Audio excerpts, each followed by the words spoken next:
ಇತ್ತೀಚಿನ ಸಂಚಿಕೆಗಳನ್ನು ಜಾಹೀರಾತಿನ ಕಿರಿಕಿರಿ ಇಲ್ಲದೆ ನೋಡಿ. ನಮಸ್ಕಾರ. ಜೀ ಕನ್ನಡ ವಾಹಿನಿಯ ಸಮಸ್ತ ವೀಕ್ಷಕರಿಗೆಲ್ಲ ಶುಭ ಬುಧವಾರದ ವಿಶೇಷ ಮಹರ್ಷಿವಾಣಿ ನೇರ ಪ್ರಸಾರ ಕಾರ್ಯಕ್ರಮಕ್ಕೆ ಆತ್ಮೀಯವಾದಂತಹ ಸುಸ್ವಾಗತ. ಸ್ಪೆಷಲ್ ಪಾರ್ಟ್ನರ್ಸ್ ಅಮೃತ ಬಿಂದು.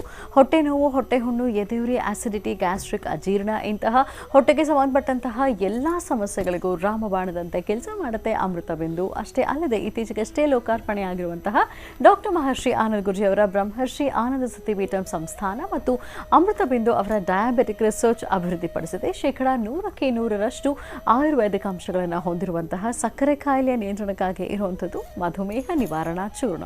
ಮಧುಮೇಹ ನಿವಾರಣಾ ಚೂರ್ಣ ಈಗ ಮಧುಮೇಹ ಎನ್ ಆಗಿದೆ. ನಿಮ್ಮ ಸಮೀಪದ ಎಲ್ಲ ಮೆಡಿಕಲ್ ಸ್ಟೋರ್ಗಳಲ್ಲೂ ಕೂಡ ಲಭ್ಯ ಇದೆ, ಖಂಡಿತವಾಗಿ ಕೊಂಡ್ಕೊಳ್ಳಿ.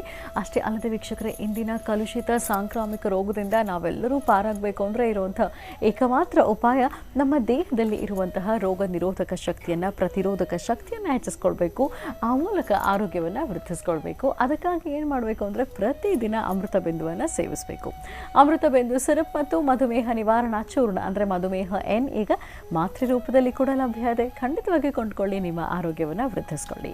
ಲವಣ ತೈಲ, ಯಾವುದೇ ಕಠಿಣ ವ್ಯಾಯಾಮಗಳಿಲ್ಲದೆ ಮತ್ತು ಯಾವುದೇ ಆಹಾರದ ಪಥ್ಯಕ್ರಮವೂ ಕೂಡ ಇಲ್ಲದೆ ನಿಮ್ಮ ಹೊಟ್ಟೆಯ ಕೊಬ್ಬಿಗೆ ಮತ್ತು ಬೊಜ್ಜಿಗೆ ಆಯುರ್ವೇದಿಯ ಪರಿಹಾರ ಆಯುಖೇರ್ ಅಂದರೆ ಅದು ಲವಣ ತೈಲಂ. ನೀವು ಕೂಡ ಖಂಡಿತವಾಗಿ ಒಮ್ಮೆ ಬಳಸಿ ನೋಡಬಹುದು.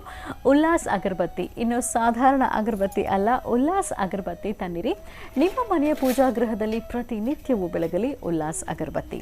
ಉದಯಂ ಧೋತೀಸ್ ಮತ್ತು ಶರ್ಟ್ಗಳು ಹಾಗೂ ಐಶ್ವರ್ಯ ಫರ್ಟಿಲಿಟಿ ಸೆಂಟರ್. ಮೊದಲನೇದಾಗಿ ಜೀ ಕನ್ನಡ ವಾಹಿನಿಯ ಸಮಸ್ತ ವೀಕ್ಷಕರಿಗೆಲ್ಲ ಸಂಭ್ರಮದ ಯುಗಾದಿ ಹಬ್ಬದ ಹಾರ್ದಿಕ ಶುಭಾಶಯಗಳು.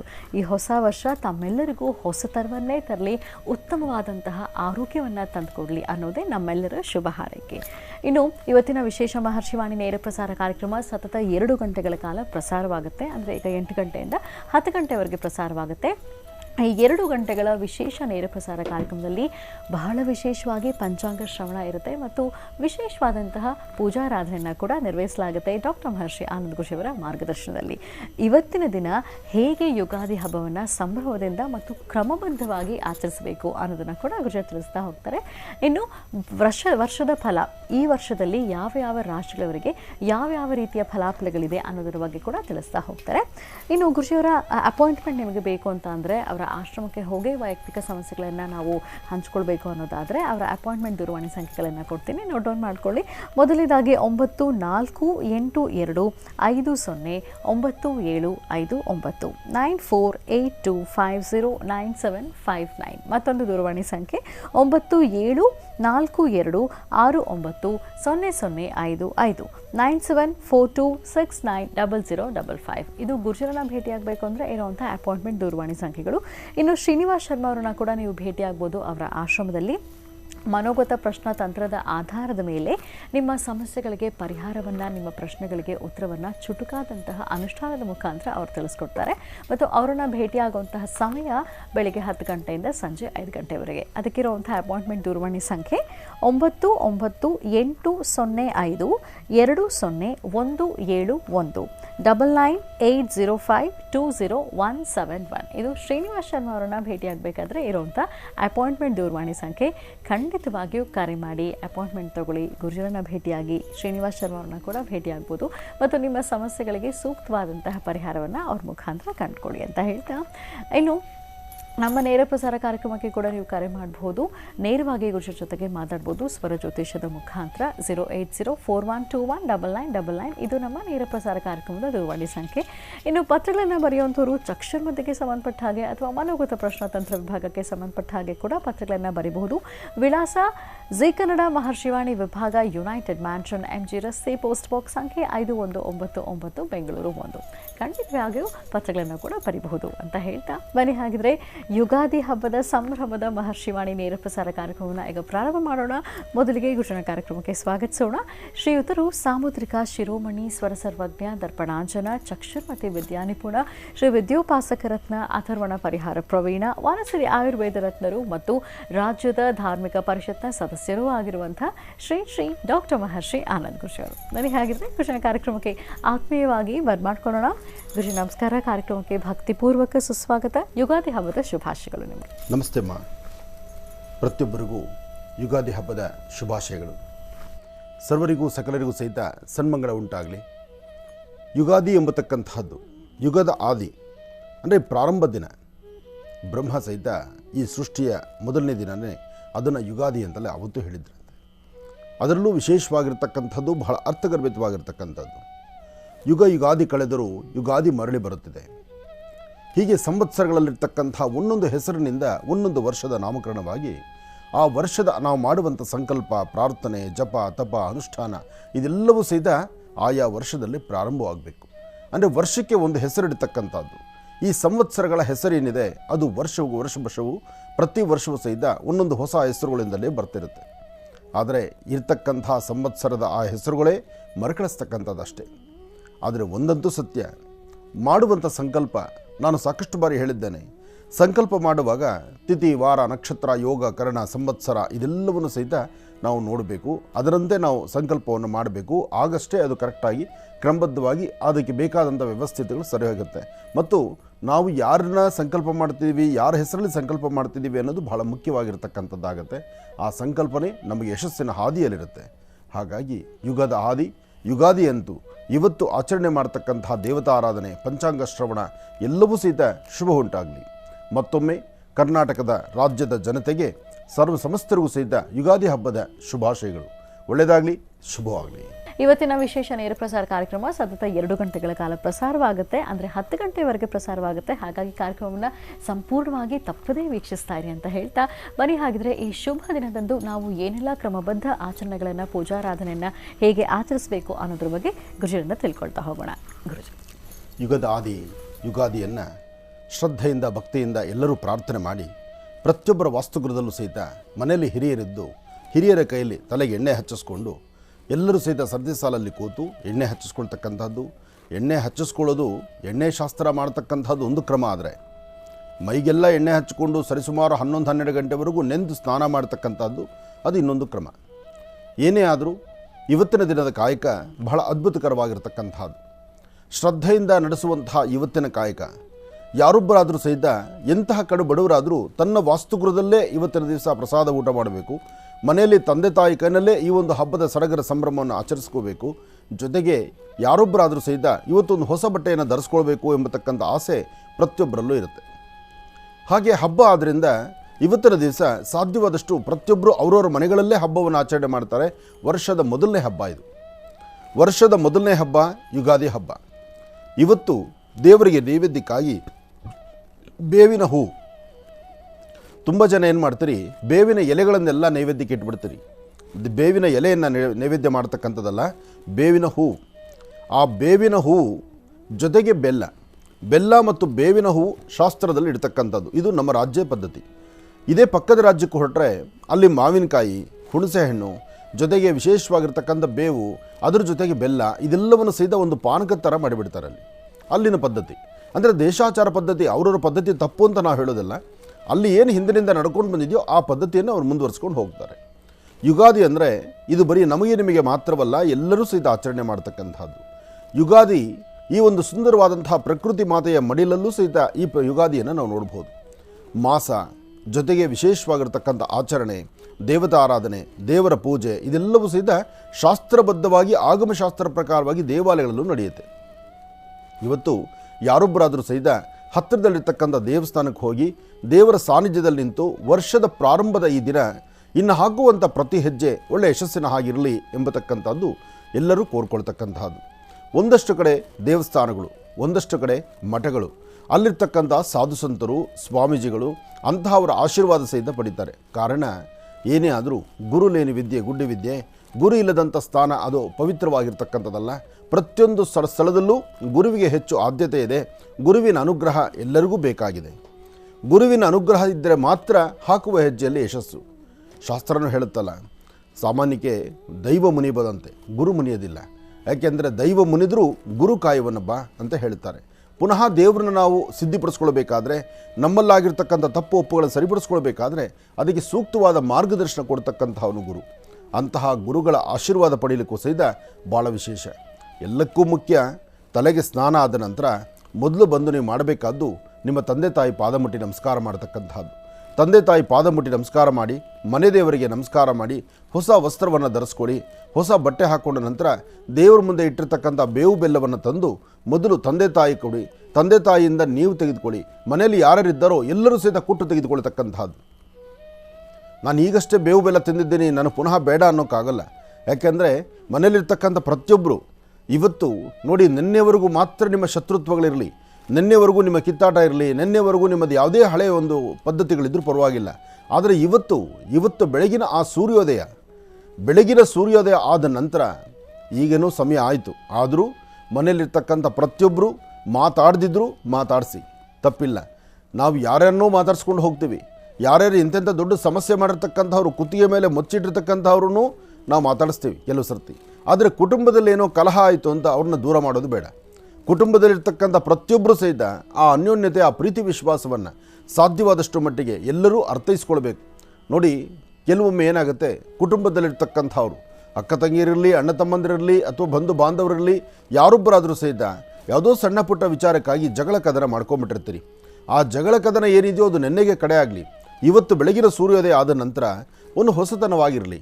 ಎಲ್ಲ ಕುಟುಂಬ ಒಂದಾಗಿರೋದೇ ನೋಡೋಣ. ಸಾಧ್ಯವಾದಷ್ಟು ಮಟ್ಟಿಗೆ ಕುಟುಂಬದಲ್ಲಿ ಬಿರುಕು ಉಂಟಾಗೋದು ಅಷ್ಟು ಸಮಂಜಸ ಅಲ್ಲ. ಕುಟುಂಬದಲ್ಲಿ ಬಿರುಕು ಒಮ್ಮೆ ಉಂಟಾದರೆ ಅದನ್ನು ಸರಿಪಡಿಸೋದು ಬಹಳ ಕಷ್ಟ ಅನಿಸುತ್ತೆ. ಹಾಗಾಗಿ ಎಲ್ಲರಲ್ಲೂ ಅನ್ಯೋನ್ಯತೆ ಕಾಪಾಡ್ತಾ ಪ್ರತಿಯೊಬ್ಬರು ಸಂತಸ ಸಂಭ್ರಮದಿಂದ ಹೊಸ ಬಟ್ಟೆಯನ್ನು ಧರಿಸಿ ತಂದೆ ತಾಯಿ, ಅಕ್ಕ ತಂಗಿಯರು, ಅಣ್ಣ ತಮ್ಮಂದರು ಎಲ್ಲರ ಒಟ್ಟಿಗೆ ಒಗ್ಗೂಡಿಸ್ಕೊಂಡು ಒಂದು ಹಬ್ಬದ ಆಚರಣೆ ಮಾಡ್ತಕ್ಕಂಥದ್ರಲ್ಲಿ ಖಂಡಿತ ಬಹಳಷ್ಟು ಅರ್ಥವಿದೆ. ಹಾಗೆ ಸಾಧ್ಯವಾದಷ್ಟು ಮಧ್ಯಾಹ್ನ ಪ್ರಸಾದ ಮಾತ್ರ ಎಲ್ಲರೂ ಜೊತೆಯಲ್ಲಿ ಕೂತು ಊಟ ಮಾಡ್ತಕ್ಕಂಥದ್ದು ಮತ್ತಷ್ಟು ವಿಶೇಷವಾಗಿರುತ್ತೆ. ಇವತ್ತು ನೀವು ಮಾಡುವ ಕಾಯಕ, ವರ್ಷದ ಪ್ರಾರಂಭದ ಈ ಶುಭ ದಿನ, ಇವತ್ತಿನ ದಿವಸ ಯುಗಾದಿ ಹಬ್ಬದ ಆಚರಣೆಯನ್ನು ಹೇಗೆ ಮಾಡೋದು, ಯಾವ ರೀತಿ ಮಾಡೋದು ಎಂಬತಕ್ಕಂಥದ್ದು ಒಂದಿಷ್ಟು ಸಂದೇಹ, ಸಂಶಯ ಇರುತ್ತೆ. ದೇವರ ಪ್ರಾರ್ಥನೆ ಮಾಡಿ ನೂತನವಾಗಿ ತರುವಂತಹ ಒಂದು ಪಂಚಾಂಗವನ್ನು ಮನೆಗೆ ತಗೊಂಬನ್ನಿ. ಪಂಚಾಂಗವನ್ನು ತಂದು ಪಂಚಾಂಗಕ್ಕೆ ಒಂದಿಷ್ಟು ಪೂಜೆಯನ್ನು ಮಾಡಿ ಅದರಲ್ಲಿರ್ತಕ್ಕಂಥ ತಿಥಿ, ವಾರ, ನಕ್ಷತ್ರ, ಯೋಗ, ಕರಣ ನಿಮಗೆ ಓದಲಿಕ್ಕೆ ಆದರೂ ಸಂತೋಷ, ಓದಲಿಕ್ಕೆ ಬರೆದಿದ್ದರೂ ಪರವಾಗಿಲ್ಲ. ನೀವು ಪಂಚಾಂಗವನ್ನು ಒಂದನ್ನು ಮನೆಗಿಟ್ಟು ಪೂಜಿಸ್ತಕ್ಕಂಥದ್ದು ಬಹಳ ಉತ್ತಮ. ಹಿಂದೆಲ್ಲ ಮಕ್ಕಳಿಗೆ ತಿಥಿ, ವಾರ, ನಕ್ಷತ್ರ, ಯೋಗ, ಕರಣ, ಮಗ್ಗಿ ಎಲ್ಲವೂ ಸಹಿತ ಆ ಮಗ್ಗಿ ಪುಸ್ತಕದಲ್ಲಿ ಬರ್ತಾಯಿತ್ತು. ಇವತ್ತು ಆ ಮಗ್ಗಿ ಪುಸ್ತಕನೇ ಮಾಯ ಆಗಿಬಿಟ್ಟಿದೆ. ಹಾಗಾಗಿ ಇವತ್ತಿನ ಪದ್ಧತಿ ಬಹಳಷ್ಟು ಬೇರೆ ಥರ ಆಗಿದೆ. ಏನೇ ಆದರೂ ಮನೆಯಲ್ಲಿ ಒಂದು ಪಂಚಾಂಗವನ್ನಿಡೋದು ಬಹಳ ಉತ್ತಮ. ಪಂಚಾಂಗದಲ್ಲಿಟ್ಟು ಆ ಪಂಚಾಂಗದಲ್ಲಿರ್ತಕ್ಕಂಥ ತಿಥಿವಾರ ನಕ್ಷತ್ರ ಯೋಗ ಬಲವನ್ನು ಒಂದಿಷ್ಟಾದರೂ ಮಕ್ಕಳಿಗೆ ಅಭ್ಯಾಸ ಮಾಡಿಸ್ಬೇಕು. ಅದು ಬಹಳ ಉತ್ತಮ ಅನಿಸುತ್ತೆ. ಹಾಗೆ ನಿಮ್ಮ ಸುತ್ತಮುತ್ತಿರತಕ್ಕಂತಹ ಪ್ರಾಂತ್ಯದಲ್ಲಿರ್ತಕ್ಕಂಥ ಸುಮಂಗಲೆಯರನ್ನು ಮನೆಗೆ ಕರೆದು ಒಂದಿಷ್ಟು ಅರಿಶಿನ ಕುಂಕುಮವನ್ನು ಕೊಟ್ಟು ದೇವರು ನಿಮಗೆ ಕೊಟ್ಟಿರ್ತಕ್ಕಂಥ ಪದಾರ್ಥ ಏನಿದೆಯೋ ಒಂದಷ್ಟು ಸಿಹಿ ಪದಾರ್ಥವನ್ನು 4 ಜನಕ್ಕೆ ಹಂಚುವಂಥದ್ದು ಬಹಳ ಉತ್ತಮ. ಇನ್ನು ಮನೆಯಲ್ಲಿ ಪ್ರತಿಯೊಬ್ಬರು ಸಹಿತ ಯುಗಾದಿ ಹಬ್ಬ ಅಂದಾಗ ಒಬ್ಬಟ್ಟಿನ ಅಡುಗೆ ಮಾಡೋದೇ ಬಹಳ ವಿಶೇಷ. ನೋಡಿ, ಮನೆಯಲ್ಲಿ ನಿಮ್ಮಲ್ಲಿ ಒಬ್ಬಟ್ಟು ತಯಾರು ಮಾಡಿದ್ದಿರೋ ಇಲ್ವೋ ಇಷ್ಟೊತ್ತಿಗೆ ಗೊತ್ತಿಲ್ಲ. ನಾವಾಗಲೇ ಒಬ್ಬಟ್ಟು ತಯಾರು ಮಾಡಿಬಿಟ್ಟಿದ್ದೀವಿ. ಯಾಕೆಂದರೆ ಎಲ್ಲವೂ ಹೀಗಿರಲಿ ಅಂತ ಇಲ್ಲಿ ನಾವು ಸಹಿತ ಒಬ್ಬಟ್ಟನ್ನು ತಯಾರು ಮಾಡಿಟ್ಟಿದ್ದೀವಿ, ಬೇವು ಬೆಲ್ಲವನ್ನು ತಯಾರು ಮಾಡಿದ್ದೀವಿ. ಹೊಸದಾಗಿ ಬಂದಿರತಕ್ಕಂತಹ ಬೆಳೆ ಮಾವಿನಕಾಯಿ ಅಂತೂ ಭಾಳ ತೃಪ್ತಿಯಾಗಿ ತಂದಿದ್ದಾರೆ. ನಮ್ಮಲ್ಲಿ ದೊಡ್ಡ ದೊಡ್ಡ ಮಾವಿನಕಾಯಿ ತಂದುಬಿಟ್ಟಿದ್ದಾರೆ. ಇದನ್ನು ನಾವು ಹಚ್ಚೋದಕ್ಕಾಗಲ್ಲ. ಮಾವಿನಕಾಯಿ ನೋಡಿ ಆಸೆ ಪಡೋರು ಮಾತ್ರನೇ ಇರಲಿ. ನಮಗಂತೂ ಬೆಳಗ್ಗೆ ಹಲ್ಲು ಜುಮ್ ಅನ್ನತ್ತದು. ಆದರೂ ಮಾವಿನಕಾಯಿ, ಹಣ್ಣು, ಬೆಲ್ಲ ಮತ್ತು ಬೇವಿನ ಹೂವು ಜೊತೆಗೆ ವಿಶೇಷವಾಗಿರ್ತಕ್ಕಂಥ ಖಾದ್ಯಗಳು, ಇದೆಲ್ಲದರ ಜೊತೆಗೆ ಪೂಜೆಗೆ ಭಾಳ ಹೆಸರಾಗಿರ್ತಕ್ಕಂಥದ್ದು ಪ್ರತಿಯೊಬ್ಬರ ಮನೆಯಲ್ಲೂ ಸಹಿತ ಇವತ್ತಿನ ದಿವಸ ನೋಡಿ, ಪ್ರತಿಯೊಬ್ಬರ ಮನೆಯಲ್ಲೂ ಉಲ್ಲಾಸ ಅಲ್ವ. ಉಲ್ಲಾಸ ಅಗರಬತ್ತಿ ಅಂದರೆ ಯಾರಿಗೂ ಗೊತ್ತಿಲ್ಲ, ಪ್ರತಿಯೊಬ್ಬರಿಗೂ ಗೊತ್ತಿರುವಂತಹದ್ದೇ ಉಲ್ಲಾಸ ಅಗರಬತ್ತಿ. ಈ ಉಲ್ಲಾಸ ಅಗರಬತ್ತಿನಲ್ಲಿ ಒಂದು ವಿಶೇಷತೆ ಇದೆ. ಕೆಲವು ಅಗರಬತ್ತಿಗಳು ಹಚ್ಚಿದಾಗ ತುಂಬ ಘಾಟಾಗತ್ತೆ, ಉಸಿರಾಟ ಪ್ರಕ್ರಿಯೆಯಲ್ಲಿ ಸಮಸ್ಯೆ ಆಗುತ್ತೆ. ಆದರೆ ಈ ಉಲ್ಲಾಸ ಅಗರಬತ್ತಿ ಹಚ್ಚಿದಾಗ ಮನಸ್ಸಿಗೆ ಒಂದು ಆನಂದ ಆಗುತ್ತೆ. ದೇವರಿಗೂ ಭಕ್ತರಿಗೂ ಮಧ್ಯದಲ್ಲಿ ಒಂದು ವಿಶೇಷವಾಗಿರ್ತಕ್ಕಂಥ ಒಂದು ಬೆಸಿಗೆಯನ್ನು ಬೆಸೆತಕ್ಕಂಥದ್ದು ಈ ಉಲ್ಲಾಸ ಅಗರಬತ್ತಿ. ಯಾಕೆಂದರೆ ಇದರಲ್ಲಿ ಹಾಕುವಂಥ ಪದಾರ್ಥಗಳಿದೆಯಲ್ಲ, ಉಲ್ಲಾಸ ಅಗರಬತ್ತಿ, ಈ ಅಗರಬತ್ತಿಯಲ್ಲಿ ಹಾಕುವಂಥ ಪದಾರ್ಥಗಳು ಸಾಧ್ಯವಾದಷ್ಟು ನಮ್ಮ ಭಾರತೀಯ ಹಿಂದೂ ಸನಾತನ ಧರ್ಮದಲ್ಲಿ ವನಸಿರಿಗಳಿಗೆ ಸಾಕಷ್ಟು ಹೆಚ್ಚಿನ ಮಹತ್ವವಿದೆ. ಅಂತಹ ಒಂದು ವಿಶೇಷವಾಗಿರ್ತಕ್ಕಂಥ ವನಸಿರಿಗಳಿಂದ ತಯಾರು ಮಾಡಿರ್ತಕ್ಕಂಥದ್ದೇ ಈ ಉಲ್ಲಾಸ ಅಗರಬತ್ತಿ. ಇದು ಯುಗಾದಿ ಎಂದು ದೇವರ ಸಾನ್ನಿಧ್ಯದಲ್ಲಿ ಹಚ್ಚಲಿಕ್ಕಾಗಿ ನಾವು ಸಹಿತ ವ್ಯವಸ್ಥೆ ಮಾಡಿದ್ದೀವಿ. ತಾವು ಮನೆಗಳಲ್ಲಿ ಪ್ರತಿಯೊಬ್ಬರು ಉಲ್ಲಾಸ ಅಗರಬತ್ತಿಯನ್ನೇ ಹಚ್ಚಿ. ಒಳ್ಳೆಯದಾಗಲಿ, ಶುಭವಾಗಲಿ. ಅಗರಬತ್ತಿ ಅಡ್ವರ್ಟೈಸ್ಮೆಂಟ್ ಅಲ್ಲ ಇದು. ಅಗರಬತ್ತಿ ಒಳ್ಳೆಯದು ಅಂತ ನಾನು ಹೇಳ್ತಾ ಇರೋದು. ಆಮೇಲೆ ಅನಂತ ಗುರುಜಿಯವರು ಅಗರಬತ್ತಿ ಕೈಲಿಟ್ಕೊಂಬಿಟ್ರಲ್ಲ ಅಂತ ಇನ್ನೊಂದು ಚಿಂತನೆ ಮಾಡಬೇಡಿ. ಯಾಕೆಂದರೆ ಈ ಅಗರಬತ್ತಿಯಲ್ಲಿ ಒಂದು ಶಕ್ತಿ ಇದೆ. ಅದಕ್ಕಾಗಿ ಆ ವಿಚಾರವನ್ನು ತಿಳಿಸಿದ್ದೇನೆ. ಯಾಕೆಂದರೆ ಇವತ್ತು ಈ ಒಂದು ವಿಶೇಷವಾಗಿರ್ತಕ್ಕಂಥ ಹಬ್ಬದ ಆಚರಣೆ ಮಹತ್ತರವಾಗಿರ್ತಕ್ಕಂಥದ್ರಿಂದ ಪ್ರತಿಯೊಬ್ಬರೂ ಸಡಗರ ಸಂಭ್ರಮದಿಂದ ಆಚರಣೆ ಮಾಡುವಂಥದ್ದಾಗಲಿ ಮತ್ತು ಸಾಧ್ಯವಾದಷ್ಟು ಆ ಕೋಪವನ್ನು ದೂರ ಮಾಡಿ. ಸಿಹಿ ಪದಾರ್ಥವನ್ನು ಲಕ್ಷಣವಾಗಿ ಹೊಟ್ಟೆ ತುಂಬ ಊಟ ಮಾಡಿ. ಜಾಸ್ತಿ ಸಿಹಿ ತಿನ್ನೋಕ್ಕೆ ಹೋಗಬೇಡಿ, ಎಷ್ಟು ಬೇಕೋ ಅಷ್ಟು. ಮನೆಯಲ್ಲಂತೂ ಪ್ರತಿಯೊಬ್ಬರು ಒಬ್ಬಟ್ಟು ಮಾಡಲೇಬೇಕು. ಇದಕ್ಕೆ ಒಬ್ಬಟ್ಟು ಮಾಡೋದಕ್ಕೂ ಒಬ್ಬಟ್ಟು ಮಾಡೋದರ ಹಿಂದೆನೂ ಒಂದು ಕಥೆ ಇದೆ. ಅಂದರೆ ಆಯಾ ಹಬ್ಬಗಳಲ್ಲಿ ಆಯಾ ಖಾದ್ಯಗಳನ್ನು ಮಾಡ್ತಾರೆ, ಆಯಾ ಪದಾರ್ಥಗಳನ್ನು ಮಾಡ್ತಾರೆ. ಈಗ ಸಂಕ್ರಾಂತಿ ಬಂದರೆ ಆವಾಗ ಅದು ಅವಾಗ ಬರ್ತಕ್ಕಂಥದ್ದು ಎಳ್ಳು ಬೆಲ್ಲ ಸಂಕ್ರಾಂತಿ ಹಬ್ಬಕ್ಕೆ ಬರುತ್ತೆ. ಯುಗಾದಿ ಹಬ್ಬಕ್ಕೆ ಬೇವು ಬೆಲ್ಲ ಬರುತ್ತೆ. ಜೀವನದಲ್ಲಿ ಕಷ್ಟ ಸುಖ ಎಂಬತಕ್ಕಂಥದ್ದು ಎರಡೂ ಸರಿಸಮಾನವಾಗಿರಬೇಕು. ಕಷ್ಟ ಸುಖ ಸರಿಸಮಾನವಾಗಿರಬೇಕು. ಬರೀ ಸಿಹಿ ಮಾತ್ರ ಇದ್ದರೆ ಸಾಲದು, ಬರೀ ಕಷ್ಟವೇ ಇದ್ದರೆ ಸಾಲದು. ಹಾಗಾಗಿ ಕಷ್ಟ ಸುಖಗಳ ಸರಿಸಮ ಪ್ರಮಾಣವಾಗಿ ಅದರ ಮೂಲಾರ್ಥವಾಗಿ ಬೇವು ಬೆಲ್ಲವನ್ನು ಸವಿತಕ್ಕಂಥದ್ದು. ಬೇವು ಬೆಲ್ಲ ಇವತ್ತು ಪ್ರಾಧಾನ್ಯತೆ ಇದೆ. ಹಾಗೆ ಆ ಬೇವಿನ ವೃಕ್ಷಕ್ಕೆ ಅಂಥ ಒಂದು ಶಕ್ತಿ ಇದೆ. ಅದಕ್ಕೆ ಸಾಕಷ್ಟು ಬಾರಿ ನನ್ನ ಕಾರ್ಯಕ್ರಮದಲ್ಲಿ ಹೇಳ್ತಾನೆ ಬಂದಿದ್ದೇನೆ. ಸಾಮಾನ್ಯಕ್ಕೆ ಬೇವು ಯಾರೊಬ್ಬರ ಮನೆ ಮುಂದೆ ಇದ್ದರೆ ಒಬ್ಬ ಡಾಕ್ಟ್ರು, ಒಬ್ಬ ಸರ್ಜನ್ ಇದ್ದಂಗೆ ಅಂತ. ಆ ಬೇವಿನ ವೃಕ್ಷದಿಂದ ಬರ್ತಕ್ಕಂಥ ಗಾಳಿ, ಬೇವಿನ ಎಲೆಗಳು, ಬೇವಿನ ಕಡ್ಡಿ ಇವತ್ತಿಗೂ ಸಹಿತ ಸಾಕಷ್ಟು ಜನ ತಿಳಿದಿರ್ತಕ್ಕಂಥವ್ರು ಬೆಳಿಗ್ಗೆ ಬ್ರಷ್ ಮಾಡಬೇಕಾದ್ರೆ ಬೇವಿನ ಕಡ್ಡಿಯಲ್ಲೇ ಬ್ರಷ್ ಮಾಡ್ತಾರೆ. ಅಂದರೆ ಹಲ್ಲುಗಳು ದೃಢವಾಗಿರುತ್ತೆ, ದವಡೆ ಗಟ್ಟಿಯಾಗುತ್ತೆ, ಯಾವುದೇ ಕಾರಣಕ್ಕೂ ರೋಗ ಲಕ್ಷಣಗಳು ಬರೋದಿಲ್ಲ. ಮತ್ತು ಬೆಳಗ್ಗೆನೇ ನಾವು ಈ ಪೇಸ್ಟು ಅದು ಹಾಕೋದ್ರಿಂದ ಶುಗರು, ಸಕ್ಕರೆ ಅಂಶ ಅಲ್ಲಿಂದಲೇ ಪ್ರಾರಂಭ ಆಗಿಬಿಡುತ್ತೆ, ದೇಹದ ಆರೋಗ್ಯ ಕೆಡುತ್ತೆ. ಆದರೆ ಹಿಂದಿನವರು ಇವತ್ತಿಗೂ ಸಹಿತ 60, 70, 100 ವರ್ಷ ಆದರೂ ಗಟ್ಟಿಯಾಗಿದ್ದಾರೆ, ಅವರು ಭಾಳ ಚೆನ್ನಾಗಿದ್ದಾರೆ. ಅಂದರೆ ಇದೆಲ್ಲವೂ ಅವ್ರು ಬೆಳೆಸ್ಕೊಂಡ್ಬಂದಿರೋ ಪದ್ಧತಿ. ಅಂತಹ ಬೇವು ಈ ಹಬ್ಬದಲ್ಲಿ ಪ್ರಧಾನ ಪಾತ್ರವನ್ನು ವಹಿಸುತ್ತೆ. ಹಾಗಾಗಿ ಅದರಲ್ಲೂ ಬೇವಿನ ಎಲೆ ಅಲ್ಲ, ಬೇವಿನ ಹೂವೇ ತರಬೇಕು. ಬೇವಿನ ಹೂವನ್ನು ತಂದು ಅದರೊಳಗೆ ಬೆಲ್ಲವನ್ನು ಮಿಶ್ರಣ ಮಾಡಿ, ಸ್ವಲ್ಪ ಕಹಿ ಇರುತ್ತೆ, ಅದನ್ನು ತುಂಬ ಕಹಿ ಇರತಕ್ಕಂಥದ್ದೇನಲ್ಲ, ಅದನ್ನು ದೇವರಿಗೆ ನೈವೇದ್ಯ ಮಾಡಬೇಕು. ಇವತ್ತು ನಿಮ್ಮ ಮನೆ ದೇವರನ್ನು ಪ್ರಾರ್ಥನೆ ಮಾಡಬೇಕು. ಮನೆ ದೇವರನ್ನು ಪ್ರಾರ್ಥನೆ ಮಾಡಿ, ಪ್ರಾರ್ಥನಾ ಕಾಲದಲ್ಲಿ ಮನೆ ಮಂದಿ ಎಲ್ಲರೂ ಸಹಿತ ನಿಂತು ಸಾಮೂಹಿಕವಾಗಿ ಒಂದು ಪ್ರಾರ್ಥನೆ ಮಾಡಿದ ನಂತರ ದೇವರಿಗಿಟ್ಟಂತಹ ಆ ನೈವೇದ್ಯ ಪ್ರಸಾದವನ್ನು ತಾವೆಲ್ಲರೂ ಸ್ವೀಕರಿಸಬೇಕು. ಅದಾದ ನಂತರ ಪಂಚಾಂಗ ಶ್ರವಣದಲ್ಲಿ ತಿಳ್ಕೊಳ್ಳುವಂತಹ ವಿಚಾರಗಳು, ಮುಖ್ಯವಾಗಿ ಪಂಚಾಂಗ ಈ ವರ್ಷ ಪ್ರಾರಂಭ ಯಾವ ಸಂವತ್ಸರ, ಅಂದರೆ ಸಂವತ್ಸರದ ನಾಮವೇನು, ಹೆಸರೇನು, ಅದು ಬಹಳ ಮುಖ್ಯವಾಗಿರ್ತಕ್ಕಂಥದ್ದು. ಅದಾದ ನಂತರ ಮಾಸ, ಅದಾದ ನಂತರ ತಿಥಿ, ವಾರ, ನಕ್ಷತ್ರ ಆದ ನಂತರ ಪಂಚಾಂಗದಲ್ಲಿ ಆಯವ್ಯಯಗಳು, ಅಂದರೆ ಲಾಭ ನಷ್ಟಗಳು, ಮನುಷ್ಯನ ಆದಾಯ ವ್ಯಯ ಎಷ್ಟಿದೆ, ಆದಾಯ ಏನಿದೆ, ಜೊತೆಗೆ ಈ ಸತಿ ನಾವು ತಿಳ್ಕೊಳ್ಬೇಕಾದ್ದು, ಅಂದರೆ ಇವತ್ತು ತಿಳ್ಕೊಳ್ಬೇಕಾಗಿರ್ತಕ್ಕಂಥ ಮುಖ್ಯ ವಿಚಾರ ಏನಪ್ಪ ಅಂದರೆ ಮಂತ್ರಿಮಂಡಲ ಯಾರಿದ್ದಾರೆ. ಪ್ರತಿ ವರ್ಷ ಈ ಮಂತ್ರಿಗಳಂತಕ್ಕಂಥದ್ದು ಅಂದರೆ ನವನಾಯಕರು ಅಂದರೆ ಗ್ರಹಗಳು, ಆ ಗ್ರಹಗಳು ಯಾವ್ಯಾವ ಆಧಿಪತ್ಯವನ್ನು ವಹಿಸ್ತಾ ಇದೆ ಅದು ಬಹಳ ಮುಖ್ಯವಾಗಿರ್ತಕ್ಕಂಥದ್ದು.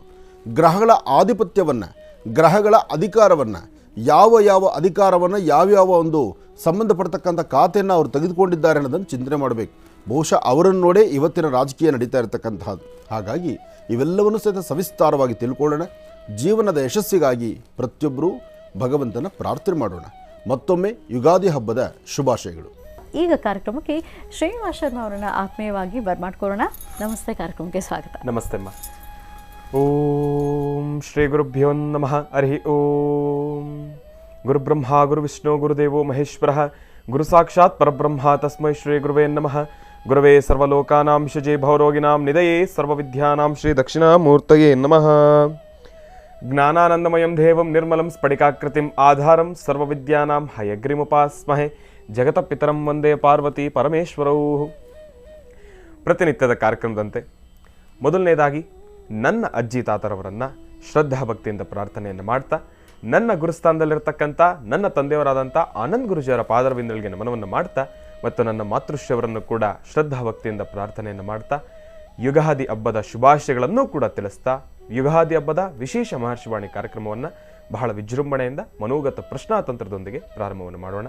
ತಮ್ಮೆಲ್ಲರಿಗೂ ಕೂಡ ಮತ್ತೊಮ್ಮೆ ಮಗದೊಮ್ಮೆ ನಾಡಿನ ಸಮಸ್ತ ಜನಕ್ಕೆ ಮಹರ್ಷಿವಾಣಿಯ ಸಮಸ್ತ ವೀಕ್ಷಕ ಪರ್ವಗಳು ತಮ್ಮೆಲ್ಲರಿಗೂ ಕೂಡ ಯುಗಾದಿ ಹಬ್ಬದ ಶುಭಾಶಯಗಳನ್ನು ತಿಳಿಸ್ತಾ ಇದ್ದೇನೆ. ಮಹರ್ಷಿವಾಣಿಯ ಕಾರ್ಯಕ್ರಮದ ಸಮಸ್ತ ವೀಕ್ಷಕ ಪ್ರಭುಗಳಿಗೂ ಹೌದು, ನಮ್ಮ ಮಹರ್ಷಿವಾಣಿ ಕಾರ್ಯಕ್ರಮದ ಸಮಸ್ತ ಸಿಬ್ಬಂದಿವರೆಗೂ ಹೌದು, ರಾಘವೇಂದ್ರ ಹುಣಸೂರ್ಜಿಯವರಿಗೂ ಕೂಡ ಹೌದು, ಆಂಟೋನಿ ದಾಸ್ಜಿಯವರಿಗೂ ಕೂಡ ಹೌದು, ಸಮಸ್ತ ಜಿ ಕುಟುಂಬಕ್ಕೆ ಯುಗಾದಿ ಹಬ್ಬದ ಶುಭಾಶಯಗಳನ್ನು ತಿಳಿಸ್ತಾ, ತಮ್ಮೆಲ್ಲರಿಗೂ ಕೂಡ ಎಳ್ಳು ಬೆಲ್ಲ ತಿಂದು ಒಳ್ಳೆಯ ಮಾತನ್ನ ಆಡಿ, ಬೇವು ಬೆಲ್ಲ ನೋಡಿ, ಈ ಸಂಕ್ರಾಂತಿ ಉಗಾದಿ ಇದೆರಡನ್ನೂ ಕೂಡ ಪ್ರತಿ ಬಾರಿ ಇದೊಂದು ಕನ್ಫ್ಯೂಷನ್ ಆಗೋಗುತ್ತೆ ಗುರುಳೆ. ಎಳ್ಳು ಬೆಲ್ಲ ಬೇವು ಬೆಲ್ಲ ಆಗಬೇಕು, ಯಾಕೆಂದ್ರೆ ಅದೊಂದು ಬಾರಿ ಕನ್ಫ್ಯೂಷನ್ ಆಗತ್ತದ. ನಡೆಯುವ ಕಾಲು ಎಡವುದು ಸಹಜನೇ. ನಾನು ಈಗ ಅನ್ಕೊಳ್ತಾ ಇದ್ದೆ, ತಾವು ಅವಾಗ್ಲೇ ಹೇಳ್ತಾ ಇದ್ರಿ ಸಂಕ್ರಾಂತಿ, ನಾನು ಅದನ್ನ ಮರ್ತಿದ್ದೆ. ಬೇವು ಬೆಲ್ಲ ಒಂದೇ ತಲೆಯಲ್ಲಿರ್ಬೇಕು, ಎಳ್ಳು ಬೆಲ್ಲ ಬರಬಾರ್ದು ಅಂತೇಳಿ ನೀವು ಅದನ್ನ ಹೇಳ್ಬೇಕಾದ್ರೆ ನಾನು ಅನ್ಕೊಂಡೆ ಕರೆಕ್ಟು. ನಮ್ಮ ಭಾರತೀಯ ಹಬ್ಬಗಳಲ್ಲಿ ಒಂದೊಂದು ಹಬ್ಬಗಳು ಒಂದೊಂದನ್ನು ಸೂಚನೆ ಮಾಡುತ್ತೆ. ಹೌದು. ಮತ್ತು ಆ ಪ್ರಕೃತಿ ಅದಕ್ಕೆ ಸಂಬಂಧಪಡ್ತಕ್ಕಂಥ ಖಾದ್ಯಗಳು ಅಂದರೆ ಪ್ರಸಾದ ಅಥವಾ ನಾವು ದೇವರಿಗೆ ಮಾಡುವಂಥ ನೈವೇದ್ಯ ಅಥವಾ ಏನು ಆಹಾರವನ್ನು ನಾವು ಸ್ವೀಕರಿಸ್ತೀವಿ ಆಯಾ ಕಾಲಕ್ಕೆ ಸಂಬಂಧಪಡ್ತಕ್ಕಂಥ ಪದಾರ್ಥಗಳನ್ನು ತಿನ್ನಬೇಕು. ಸಂಕ್ರಾಂತಿ ಬಂದಾಗ ಎಳ್ಳು ಬೆಲ್ಲವನ್ನೇ ತಿನ್ನಬೇಕು, ಯುಗಾದಿ ಬಂದಾಗ ಬೇವು ಬೆಲ್ಲವನ್ನೇ ತಿನ್ನಬೇಕು. ಯಾಕೆಂದರೆ ಹೊಸ ಚಿಗುರು ಬರ್ತಕ್ಕಂಥ ಕಾಲ. ಎಲ್ಲಿಂದ ಎಲ್ಲಿ ನೋಡೋದು ಸಹಿತ ಹೊಸ ಚಿಗುರು, ಕೋಗಿಲೆಗಳು ಹಾಡ್ತಕ್ಕಂಥದ್ದು, ಹಿಂಪಾದಂಥ ಧ್ವನಿ. ಆ ಹಿಂಪಾದಂಥ ಧ್ವನಿಯನ್ನು ಆಲಿಸ್ತಾ ಹಚ್ಚ ಹಸಿರನ್ನ ಎಲ್ಲಿಂದ ನೋಡ್ರೂ ಸಹಿತ ಆ ಮಾವಿನ ಚಿಗುರಾಗಲಿ, ಮಾವಿನ ಚಿಗುರು ಒಂದಷ್ಟು ಕಡೆ, ಮಾವಿನ ಕಾಯಿ ಬಂದದ್ದು ಮತ್ತೊಂದು ಕಡೆ, ಹಾಗೆ ಬೇವಿನ ಚಿಗುರು ಬರ್ತಕ್ಕಂಥದ್ದು, ಬೇವಿನ ಹೂ ಬಿಡ್ತಕ್ಕಂಥದ್ದು, ಹಾಗೆ ಹೊಸದಾಗಿ ಮಾಡಿರ್ತಕ್ಕಂಥ ಬೆಲ್ಲವನ್ನು ತಂದು, ಅದರಲ್ಲೂ ನಮ್ಮ ಮಂಡ್ಯ ಭಾಗದ ಬೆಲ್ಲ ಹಬ್ಬ ಅದರ ರುಚಿಯೇ ಬೇರೆ. ಏನೇ ಆದರೂ ಕಬ್ಬಿನ ಬೆಳೆ ಬಂದಿರುತ್ತೆ, ಕಬ್ಬು ಕಟಾವಾದ ಮೇಲೆ ಇನ್ನು ಬೆಲ್ಲ ತಯಾರಾಗಬೇಕು. ಆ ಬೆಲ್ಲವನ್ನು ತಂದು ಅದರಲ್ಲೂ ಈ ಮುದ್ದೆ ಬೆಲ್ಲ ಅಂತ ಬರುತ್ತೆ. ಈ ಮುದ್ದೆ ಬೆಲ್ಲ ಭಾಳ ಚೆನ್ನಾಗಿರುತ್ತೆ. ಅದಕ್ಕೆ ಬೇರೆ ತರಹ ಏನು ಹಾಕ್ತಾರೋ ಬಿಡ್ತಾರೋ ಗೊತ್ತಿಲ್ಲ. ಆದರೆ ಬೆಲ್ಲ ಮಾಡೋದ್ರಲ್ಲಿ ಅಚ್ಚು ಬೆಲ್ಲಕ್ಕಿಂತ ಮುದ್ದೆ ಬೆಲ್ಲನೇ ಬಹಳ ವಿಶೇಷ ಅಂತ ಹೇಳ್ತಾರೆ. ಹಾಗೆ ಆ ಬೆಲ್ಲವನ್ನು ತಂದು ಅದರೊಂದಿಗೆ ಬೇವಿನ ಹೂಗಳನ್ನು ಬೆರೆಸಿ ಇವತ್ತು ಅದನ್ನು ಮಹಾನೈವೇದ್ಯವಾಗಿ ಪ್ರಸಾದವಾಗಿ ದೇವರಿಗೆ ನೈವೇದ್ಯ ಕೊಟ್ಟು ಅದಾದ ನಂತರ ಹಂಚಿ ತಿನ್ನೋದಕ್ಕೆ ಇದನ್ನು ಯುಗಾದಿ ಅಂತ ಹೇಳ್ತಾರೆ. ಹೌದು. ಬೇಗ ಬಂದು ಕೂತ್ಕೊಂಡಿದ್ರೆ ಇದೆಲ್ಲ ಗೊತ್ತಾಗುತ್ತೆ. ಕಾರ್ಯಕ್ರಮ ಪ್ರಾರಂಭ ಆಗಿ ಸ್ವಲ್ಪ ತಡವಾಗಿ ಬಂದರೆ ಇದೆಲ್ಲ ವ್ಯತ್ಯಾಸ. ಹಾಗಾಗಬಾರ್ದು. ಬೇವು ಬೆಲ್ಲ ತಿಂದು ಒಳ್ಳೆಯ ಮಾತಾಡಿ ಎಂಬತಕ್ಕಂಥ ಮಾತನ್ನ, ಆ ಒಂದು ನುಡಿಮುತ್ತನ್ನ ಪ್ರತಿಯೊಬ್ಬರಿಗೂ ಕೂಡ ಹೇಳ್ತಾ, ನಾಡಿನ ಸಮಸ್ತ ಜನರು, ಯುವಕರು ಇವತ್ತಿನ ದಿವಸ ತಾವೆಲ್ಲರೂ ಕೂಡ ವಿಜೃಂಭಣೆಯಿಂದ ಬಹಳಷ್ಟು ಸಂಭ್ರಮದಿಂದ ಹಬ್ಬವನ್ನು ಆಚರಣೆಯನ್ನು ಮಾಡಲೇಬೇಕು. ಪ್ರತಿಯೊಬ್ಬ ಯುವಕರಿಗೂ ಕೂಡ ತಮ್ಮೆಲ್ಲರಿಗೂ ಕೂಡ ಇವತ್ತಿನ ದಿವಸ ಒಂದು ಕಿವಿ ಮಾತನ್ನು ಹೇಳ್ತಾ ಇದ್ದೇನೆ. ಯಾರು ಕೂಡ ಯಾವುದ್ರ ಬಗ್ಗೆನೂ ಕೂಡ ಯೋಚನೆ ಮಾಡ್ಲಿಕ್ಕೆ ಹೋಗಬೇಡಿ, ತಲೆ ಕೆಡಿಸ್ಕೊಳ್ಬೇಡಿ. ಇವತ್ತಿನ ದಿವಸ ಪ್ರತಿಯೊಬ್ಬರೂ ಕೂಡ ಬೆಳಗ್ಗೆ ಎದ್ದ ತಕ್ಷಣ ಒಳ್ಳೆ ಹೊಸ ಬಟ್ಟೆ ಅಂತೂ ಇದ್ದೇ ಇರುತ್ತೆ. ಹೊಸ ಬಟ್ಟೆ ಹಾಕ್ಕೊಂಡು ದೇವರ ಮನೆಯಲ್ಲಿ ಒಂದು ತುಪ್ಪದ ದೀಪವನ್ನು ಹಚ್ಚಿ ಭಗವಂತನನ್ನು ಶ್ರದ್ಧಾ ಭಕ್ತಿಯಿಂದ ಪ್ರಾರ್ಥನೆಯನ್ನು ಮಾಡಿ, ಮೊದಲನೇದಾಗಿ ತಾವು ತಂದೆ ತಾಯಿಯ ಪಾದರವಿಂದಗಳಿಗೆ ನಮಸ್ಕಾರವನ್ನು ಮಾಡಿ ಬೇವು ಬೆಲ್ಲವನ್ನು ಕೊಟ್ಟು ತಂದೆ ತಾಯಿಯ ಆಶೀರ್ವಾದವನ್ನು ತೆಗೆದುಕೊಳ್ತಕ್ಕಂಥದ್ದು. ನಾವು ಕೊಡಬೇಕಾದ್ರೆ ನಾವು ಮಕ್ಕಳಾಗಿ ತಂದೆ ತಾಯಿಗೆ ಯಾವ ಮಾತನ್ನು ಕೂಡ ಹೇಳೋದಿಲ್ಲ, ನಿಮ್ಮ ಆಶೀರ್ವಾದ ನಮಗಿರಲಿ ಸಾಕು ಅಂತ ಕೇಳ್ತೀವಿ. ಆದರೆ ತಂದೆ ತಾಯಿ ಬೇವು ಬೆಲ್ಲ ತಿಂದು ಒಳ್ಳೆಯ ಮಾತಾಡು, ನಿನ್ನ ಈ ಒಂದು ವರ್ಷ, ಈ ಒಂದು ವರ್ಷದಿಂದ ಮುಂದಿನ ಯುಗಾದಿವರೆಗೂ ಕೂಡ ನೀನು ಅಂದ್ಕೊಂಡಿರ್ತಕ್ಕಂಥ ಎಲ್ಲ ಕೆಲಸವೂ ಕೂಡ ಕಾರ್ಯಸಿದ್ಧಿ ಆಗಲಿ ಎಂಬತಕ್ಕಂಥ ಒಂದು ಮಾತನ್ನು ಹೇಳ್ತಾ ಒಂದು ಆಶೀರ್ವಾದವನ್ನು ಪಡ್ಕೊಳ್ತಕ್ಕಂಥದ್ದು. ಇದಾದ ಮೇಲೆ ಇನ್ನು ಯುಗಾದಿ ಹಬ್ಬ ಅಂದಮೇಲೆ ತಮ್ಮೆಲ್ಲರಿಗೂ ಕೂಡ ಬಹಳಷ್ಟು ಸಂಭ್ರಮ. ಇವತ್ತಿನ ದಿವಸ ಎಲ್ಲರೂ ಫೋಟೋ ತೆಕ್ಕೊಳ್ತಕ್ಕಂಥದ್ದಾಗಲಿ, ಪ್ರತಿಯೊಬ್ಬರು ಕೂಡ ಸಂಭ್ರಮದಿಂದ ಇರತಕ್ಕಂಥದ್ದಾಗಲಿ. ನೋಡಿ, ಇವತ್ತಿನ ದಿವಸ ನಮ್ಮ ಲಕ್ಷ್ಮೀ ಮೇಡಮ್ ಅವರು ಕೂಡ ಬಹಳ ವಿಜೃಂಭಣೆಯಿಂದ ಬಹಳ ವಿಶೇಷವಾಗಿ ಅಲಂಕಾರವನ್ನು ಕೊಂಡಿದ್ದಾರೆ. ಬಹಳ ಸಂತೋಷ ಆಯ್ತು ಅವರನ್ನು ಕೂಡ ನೋಡಿ. ಯುಗಾದಿ ಅಂದ್ರೇ ಅಷ್ಟು ಒಂದು ವಿಶೇಷ. ನಮ್ಮ ಹಿಂದೂ ಸಂಪ್ರದಾಯದಲ್ಲಿರ್ತಕ್ಕಂಥ ಹೆಣ್ಮಕ್ಳಂತೂ ಕೂಡ ಇವತ್ತಿನ ದಿವಸ ಬಹಳ ಅದ್ಭುತವಾಗಿ, ಬಹಳ ವಿಶೇಷವಾಗಿ ಪ್ರತಿಯೊಬ್ಬರು ಕೂಡ ರೆಡಿಯಾಗಿರ್ತೀರಿ. ಸೀರೆ ಉಟ್ಕೊಂಡಿರ್ತಕ್ಕಂಥವ್ರು ಇರ್ತಾರೆ, ಲಂಗ ದಾವಣಿ ಹಾಕೊಂಡು ಇವತ್ತಿನ ದಿವಸ ತಲೆಗೆ ಹೂವನ್ನು ಮುಟ್ಕೊಂಡು ಹಣೆಗೆ ಮರೆತೇ ಹೋಗ್ಬಿಟ್ಟಿದ್ದೀವಿ. ಹೆಣ್ಣು ಮಕ್ಕಳಿಗೆ ಈ ಕಾಸ್ಟ್ಯೂಮ್ಸ್ ಬಗ್ಗೆ ಸಹಿತ ನಮ್ಮ ಹಿಂದಿನವರು ಬಹಳ ಅರ್ಥಗರ್ಭಿತವಾಗಿ ವ್ಯವಸ್ಥೆ ಮಾಡಿದ್ದಾರೆ. ಮೈ ತುಂಬ ಬಟ್ಟೆ ಇರಬೇಕು, ಆದರೆ ಸೂರ್ಯನ ಕಿರಣ ಎಲ್ಲಿ ಬೀಳಬೇಕು ಅಲ್ಲಿ ಬೀಳಬೇಕು, ಅವರ ಆರೋಗ್ಯಕ್ಕೋಸ್ಕರ. ಅದು ಆರೋಗ್ಯದ ದೃಷ್ಟಿಯಿಂದ ಲಂಗ ದಾವಣಿ ಮಾಡಿದ್ದಾರೆ ಬಿಟ್ಟರೆ, ಆದರೆ ಇತ್ತೀಚೆಗೆ ಲಂಗ ದಾವಣಿ ಮರೆಯಾಗಿ ಹೋಗ್ತಾ ಇದೆ. ನಾನಂತೂ ನನ್ನ ಮೊಮ್ಮಗಳಿಗೆ ಒಂದು ಲಂಗ ದಾವಣಿನೇ ತಂದಿರೋದು ಈ ಸತಿ. ಆ ಪುಟ್ಟ ಮಕ್ಕಳಿಗೆ ನಮಗೆ ಬಟ್ಟೆ ಸಿಕ್ಕೋದಿಲ್ಲ. ಆ ಸಣ್ಣ ಮಕ್ಕಳಿಗೆ, ಮನೆಗೆ ಮಕ್ಕಳಿದ್ದಾಗ ಆ ಮಕ್ಕಳಿಗೆ ಬಟ್ಟೆ ತರೋದಕ್ಕೆ ಹೋದ್ರೆ ಕಣ್ಣು ಕೋರೈಸುತ್ತೆ. ಯಾವ್ದು ತಗೊಳ್ಳಿ ಅಂತ ಲಾಸ್ಟ್ಗೆ ಈ ಪಾಕೆಟಿಂದ ಆಚೆಗೆ ಹೋಗುತ್ತಲ್ಲ, ಅವಾಗಲೇ ಗೊತ್ತಾಗೋದು ಅದು ಕರೆಕ್ಟಾಗಿ. ಆದರೆ ಕಣ್ಣು ಕೋರೈಸುವಷ್ಟು ಬಟ್ಟೆ ಮಕ್ಕಳಿಗೆ. ಅದಕ್ಕೆ ಮನೆಗೊಂದು ಮಗು ಅಂತಿದ್ರೆ ಕಷ್ಟನೋ ಸುಖನೋ ಅದಕ್ಕೊಂದು ಬಟ್ಟೆ ತಂದು ಕೊಟ್ಬಿಟ್ರೆ ಅದ್ರ ಆನಂದವೇ ಬೇರೆ. ಅದರಲ್ಲೂ ಹಬ್ಬ ಅಂದ್ರೆ ಹೆಣ್ಮಕ್ಳಿಗೆ ಜಾಸ್ತಿ ಬಟ್ಟೆ ಸಿಗೋದು, ಗಂಡು ಮಕ್ಳಿಗೆ ಏನ್ ಸಿಕ್ಕಲ್ಲ. ಅವ್ರಿಗೊಂದು ಚಡ್ಡಿ, ಒಂದು ಶರ್ಟ್ ಅಥವಾ ಅಂಗು ಮೀರಿ ಒಂದು ಜೀನ್ಸ್ ಪ್ಯಾಂಟ್. ಆದ್ರೆ ಹೆಣ್ಮಕ್ಳು ನಿಮ್ಮದು ಏನು ವೈಭೋಗ, ಹಬ್ಬಬ್ಬಬ್ಬ. ಒಂದು ಸೀರೆಯಲ್ಲೇ 16 ತರ ಉಡಿಸೋದು ಹೇಳ್ಕೊಟ್ಬಿಡ್ತಾರೆ. ಒಂದು ಸೀರೆನ ಒಂದು 180 ತರ ಅದನ್ನ ಡ್ರೆಸ್ಗಳು ಕಾಸ್ಟ್ಯೂಮ್ ಮಾಡ್ತಾರೆ. ಏನಾದ್ರು ಹೆಣ್ಣು ಸೌಂದರ್ಯವತಿ. ಅದಕ್ಕಿಂತ ಮುಖ್ಯವಾಗಿ ಮೊದಲಿಂದಲೂ ಸಹಿತ ಹೆಣ್ಣು ಮಕ್ಕಳಿಗೆ ಸಿಗುವಂತಹ ವಸ್ತ್ರಗಳು, ಅವ್ರಿಗಿರುವಂಥ ಸ್ಥಾನಮಾನವೇ ಬಹಳ ವಿಭಿನ್ನ ವಿಶೇಷತೆ. ಯಾಕೆಂದರೆ ಹೆಣ್ಣು ಮನೆಯ ಕಣ್ಣು, ಒಂದು ಸಂಸಾರದ ಕಣ್ಣು. ಜೊತೆಗೆ ಆ ಒಂದು ಸರಿಯಾದಂತಹ ಒಂದು ಕುಟುಂಬವನ್ನು ನಡೆಸೋದು ಒಂದು ಹೆಣ್ಣಿನ ಕೈಲಿ ಮಾತ್ರವೇ ಸಾಧ್ಯ. ಅದು ಗಂಡಸರು ಮಾಡೋ ಕೆಲಸ ಅಲ್ಲ. ಹಾಗಾಗಿ ಹೆಣ್ಣು ಮಕ್ಕಳು ಇವತ್ತಿನ ದಿವಸ ಮನೆಯಲ್ಲೇ ಲಕ್ಷಣವಾಗಿ ಅಡುಗೆ ಮಾಡಿ ಮನೆಯಲ್ಲಿ ಲಕ್ಷ ಹೊಸ ಬಟ್ಟೆ ತಂದುಕೊಟ್ಟಿದ್ದಾರೆ, ಯಜಮಾನರು ರೇಷ್ಮೆ ಸೀರೆ ತಂದುಕೊಟ್ಟಿದ್ದಾರೆ ಅಥವಾ ಕಾಟನ್ ಸ್ಯಾರಿ ತಂದುಕೊಟ್ಟಿದ್ದಾರೆ, ತುಂಬ ಚೆನ್ನಾಗಿರೋ ಬಟ್ಟೆ. ಇವತ್ತು ಒಳ್ಳೆ ಸೀರೆ ಉಟ್ಕೊಂಡು ಅಡುಗೆ ಮನೆಗೆ ಹೋಗಿ ಅಲ್ಲಿ ಅದು ಇದು ಮುಟ್ಟಿ ಮೈ ಬಟ್ಟೆ ಗಲೀಜಾಗುತ್ತೇನೋ ಅಂತ ಯಾರಿಗೂ ಫೋನ್ ಮಾಡಿ ಊಟಕ್ಕೆ ಬರ್ತೀನಿ ಅಂತ ದಯವಿಟ್ಟು ಹೇಳಕ್ಕೆ ಹೋಗಬೇಡಿ. ಇವತ್ತು ಕಷ್ಟನೂ ಸುಖನೂ ನಿಮ್ಮ ಶಕ್ತಿ ಅನುಸಾರ ಒಂದಿಷ್ಟು ಏನಾದ್ರು ಒಂಚೂರು ಅಡುಗೆ ಮಾಡಿ ದೇವ್ರಿಗೆ ನೈವೇದ್ಯ ಮಾಡಿ, ಆ ನೈವೇದ್ಯ ಪ್ರಸಾದವನ್ನು ಎಲ್ಲರೂ ಕೂತು ಊಟ ಮಾಡಿ, ಎಲ್ಲರೂ ಕೂತು ಒಂದು ಸ್ವಲ್ಪ ಪ್ರಸಾದ ಊಟ ಮಾಡಿಬಿಟ್ಟು ಊಟನೋ ಅಥವಾ ಟಿಫನ್ನು ಏನೋ ಒಂದು ಹಂತದಲ್ಲಿ ನಿಮ್ಮ ಪ್ರಸಾದವನ್ನು ಸ್ವೀಕರಿಸಿದ ನಂತರ ನೀವೇನಾದರೂ ಹೊರಗಡೆ ಊಟ ಮಾಡಿ, ತಪ್ಪೇನಿಲ್ಲ. ಯಾಕೆಂದರೆ ನಾನು ಹೇಳೋದು ಹೊರಗಡೆ ಇರ್ತಕ್ಕಂಥ ವ್ಯವಹಾರಕ್ಕೆ ತೊಂದರೆ ಆಗಬಾರ್ದು, ಹಾಗೆ ನಿಮ್ಮ ಮನಸ್ಸಲ್ಲಿರ್ತಕ್ಕಂಥ ಆಸೆ ಆಕಾಂಕ್ಷೆ ನಾನು ಯಾವತ್ತೂ ಕಲ್ಲು ಹಾಕುವಂಥದ್ದಲ್ಲ. ಆದರೆ ಒಂದು ವಿಚಾರ, ಮನೆಯಲ್ಲಿ ಎಲ್ಲರೂ ಕೂತು ಒಂದು ಸತಿ ಆ ಸಾಮೂಹಿಕವಾಗಿ ಮನೆಗೆ ನೀವೇನು ಮಾಡಿದ್ರೂ ಅದು ಮಾಡಿರ್ತಕ್ಕಂಥದ್ದೇ ಮೃಷ್ಟಾನ್ನ, ಆ ಮೃಷ್ಟಾನ್ನವನ್ನು ಎಲ್ಲರೂ ಕೂತು ಊಟ ಮಾಡಿ ದೇವರ ಆಶೀರ್ವಾದ ಪಡೆದು ಹಸನ್ಮುಖಿಯಾಗಿ ನಗನಗ್ತಾ ಮನೆಯಲ್ಲಿರ್ತಕ್ಕಂಥ ಯುವಕರು ಮತ್ತು ಯುವತಿಯರು, ಹೆಣ್ಣು ಮಕ್ಕಳು ಮತ್ತು ಗಂಡು ಮಕ್ಕಳು ಇಬ್ಬರೂ ಸಹಿತ, ಅದರ ಮಧ್ಯದಲ್ಲಿ ಎಕ್ಸಾಮ್ ಭರಾಟೆ ಬೇರೆ ನಡೀತಾ ಇದೆ. ಸುಮಾರು ಕಡೆ ಎಕ್ಸಾಮ್ ನೋಡಿ, ಪ್ರತಿ ಹಬ್ಬಗಳಲ್ಲೂ, ಅದರಲ್ಲೂ ಇಂಥ ದೊಡ್ಡ ದೊಡ್ಡ ಹಬ್ಬಗಳಿಗೆ ಎಕ್ಸಾಮ್ ಅನ್ನೋದು ಮಧ್ಯೆ ಎಂಟ್ರಿ ಕೊಟ್ಬಿಟ್ಟು ಮಕ್ಕಳ ಮುಖದಲ್ಲಿ ಆ ಮಂದಹಾಸವೇ ಇರೋದಿಲ್ಲ. ನಾವು ಮಕ್ಕಳನ್ನ ಬರೀ ಓದು ಓದು ಓದು ಓದು ಬರೀ ಓದು ಅನ್ನೋ ಒಂದು ಪದ ಬಿಟ್ಟರೆ ಇನ್ನೊಂದು ಪದ ಹೇಳೋಂಗೇ ಇಲ್ಲ ನಾವು. ಅದು ನಾವು ಮಾಡೋ ತಪ್ಪು. ಮಕ್ಕಳು ಓದ್ತಾರೆ, ಮಕ್ಕಳು ಅಭಿವೃದ್ಧಿ ಆಗ್ತಾರೆ, ಅವ್ರಿಗೆ ಗೊತ್ತಿದೆ ವರ್ಷವೆಲ್ಲ ಕಷ್ಟಪಟ್ಟಿದ್ದೀವಿ, ಎಕ್ಸಾಮಲ್ಲಿ ನಾವೇನೋ ಹೆಚ್ಚು ಕಮ್ಮಿ ಮಾಡ್ಕೊಂಬಿಟ್ರೆ ನಮ್ಮ ಲೈಫು ಮುಂದೆ ಎಡವಟ್ಟಾಗುತ್ತೆ. ಅದಕ್ಕಿಂತ ಮುಖ್ಯವಾಗಿ ನನ್ನ ಪಕ್ಕದಲ್ಲಿರ್ತಕ್ಕಂಥ ನನ್ನ ಸ್ನೇಹಿತ ಅವ್ನು ಪಾಸಾಗಿ ನಾನು ಫೈಲ್ ಆದರೆ ಅಥವಾ ನನ್ನ ಅಂಕಗಳು ಕಡಿಮೆ ಬಿದ್ದರೆ ನಾನು ಹಿಂದೆ ಬಿದ್ದುಬಿಡ್ತೀನಿ ಅಂತ ಇವತ್ತು ಮಕ್ಕಳಿಗೆ ಹಿಂದಿತ್ತು ಇದು ಪದ್ಧತಿ. ಹಿಂದೆ ಮಕ್ಕಳಿಗೆ ಈ ಒಂದು ಆತಂಕ, ಈ ಎಕ್ಸಾಮ್ ಬಗ್ಗೆ ಸ್ವಲ್ಪ ಅರಿವು ಕಡಿಮೆ ಇತ್ತು ಅವಾಗ. ಆದರೆ ಇವತ್ತಿನ ಮಕ್ಕಳು ಅದಲ್ಲವೇ ಅಲ್ಲ. ಇವತ್ತು ಸಣ್ಣ ಮಕ್ಕಳು, ಅವು ಇನ್ನೂ ಇವಾಗ ಒಂದು 2 ವರ್ಷ 3 ವರ್ಷ ಆಗಿರುತ್ತೆ, 3ನೇ ಕ್ಲಾಸು 2ನೇ ಕ್ಲಾಸು, ಆ ಮಕ್ಕಳ ನಾಲೆಡ್ಜ್ ಎಷ್ಟಿದೆ. ಆ ಮಕ್ಕಳು ಯೋಚನೆ ಮಾಡ್ತವೆ, ನಾನು ಏನಾದ್ರು ಈ ಸತಿ ಫೈಲ್ ಆಗ್ಬಿಟ್ರೆ ನನ್ನ ಮರ್ಯಾದೆ ಹೋಗ್ಬಿಡುತ್ತೆ, ಅವಮಾನ ಆಗಿಬಿಡುತ್ತೆ ಅಂತ. ಅಂದರೆ ಆ ಮಕ್ಕಳಿಗೂ ಸಹಿತ ಅದೆಲ್ಲವೂ ಸಹಿತ ತಲೆಯಲ್ಲಿದೆ. ಹಿಂದೆ ಇದ್ದಂಥ ಸಿಲೆಬಸ್ ಬೇರೆ, ಇವಾಗಿನ ಸಿಲೆಬಸ್ ಬೇರೆ. ಹಿಂದೆ ಇದ್ದಂಥ ಪಾಠ ಪ್ರವಚನದ ರೀತಿ ಬೇರೆ, ಇವತ್ತಿನ ರೀತಿ ಬೇರೆ. ಅಂದರೆ ಎಲ್ಲವೂ ಬದಲಾವಣೆ ಆಗಿದೆ. ಈಗೆಲ್ಲ ನಾವು ಯೋಚನೆ ಮಾಡೋದು ಮಕ್ಕಳನ್ನ ಡೈರೆಕ್ಟಾಗಿ ಫಸ್ಟ್ PU ಸೆಕೆಂಡ್ PU ತೊಗೊಂಡು ಸೇರಿಸ್ಬಿಟ್ರೆ ಒಳ್ಳೇದಾ ಅಂತ. ಯಾಕೆಂದರೆ ಅಷ್ಟು ಮಕ್ಕಳಿಗೆ ತಲೆ ತುಂಬುವಂಥದ್ದು 1ನೇ ಕ್ಲಾಸ್ 2ನೇ ಕ್ಲಾಸಿಗೆ ಬಂದುಬಿಟ್ಟಿರುತ್ತೆ. ಇರಲಿ, ಏನೇ ಆದರೂ ಮಕ್ಕಳು ವಿದ್ಯಾವಂತರಾಗಬೇಕು, ಬುದ್ಧಿವಂತರಾಗಬೇಕು, ಶ್ರಮಪಟ್ಟು ಕಲಿತಿರ್ತಕ್ಕಂಥದ್ದನ್ನು ಎಕ್ಸಾಮ್ ರೂಪದಲ್ಲಿ ಬರೆದು ನೀವು ಪಾಸಾಗಬೇಕು ಅಂತಕ್ಕಂಥದ್ದು. ಹಾಗೆ ನಿಮಗೂ ಸಹಿತ ಶುಭವನ್ನು ಕೋರ್ತಾ, ಯುಗಾದಿ ಹಬ್ಬ, ಯುಗಾದಿ ಅಂದರೆ ಎಲ್ಲರಿಗೂ ಆ ಯುಗದ ಆದಿ ಪ್ರಾರಂಭದ ದಿನ. ಇವತ್ತೊಂದು ಹೊಸ ಅಕೌಂಟ್ ಓಪನ್ ಆದಂಗೆ ಆಗುತ್ತೆ. ಇವತ್ತು ಪ್ರಾರಂಭಿಸಿ ಇವತ್ತಿನಿಂದ ಹಾಕುವ ಪ್ರತಿ ಹೆಜ್ಜೆ ಯಶಸ್ಸಿನ ಹಾದಿಯಲ್ಲಿರಲಿ ಅಂತ ಮತ್ತೊಮ್ಮೆ ಯುಗಾದಿ ಹಬ್ಬದ ಶುಭಾಶಯಗಳನ್ನು ಹೇಳ್ತಾ, ನಮ್ಮಲ್ಲೂ ಸಹಿತ ಇವತ್ತು ಯುಗಾದಿಯ ಆಚರಣೆ ಬಹಳ ಚೆನ್ನಾಗಿ ನಡೀತಾ ಇದೆ. ಇನ್ನು ಮುಂದಿನ ಭಾಗದಲ್ಲಿ ಪಂಚಾಂಗ ಶ್ರವಣವನ್ನು ಮಾಡಿ ಪಂಚಾಂಗದಲ್ಲಿರ್ತಕ್ಕಂತಹ ಇನ್ನಷ್ಟು ವಿಚಾರಗಳನ್ನು ನಾವು ನೀವೆಲ್ಲರೂ ತಿಳ್ಕೊಳ್ಳೋಣ. ಒಳ್ಳೆಯದಾಗಲಿ, ಶುಭವಾಗಲಿ. ಈಗ ಪ್ರಾರಂಭ ಮಾಡೋಣ ದಿನ ವಿಶೇಷ.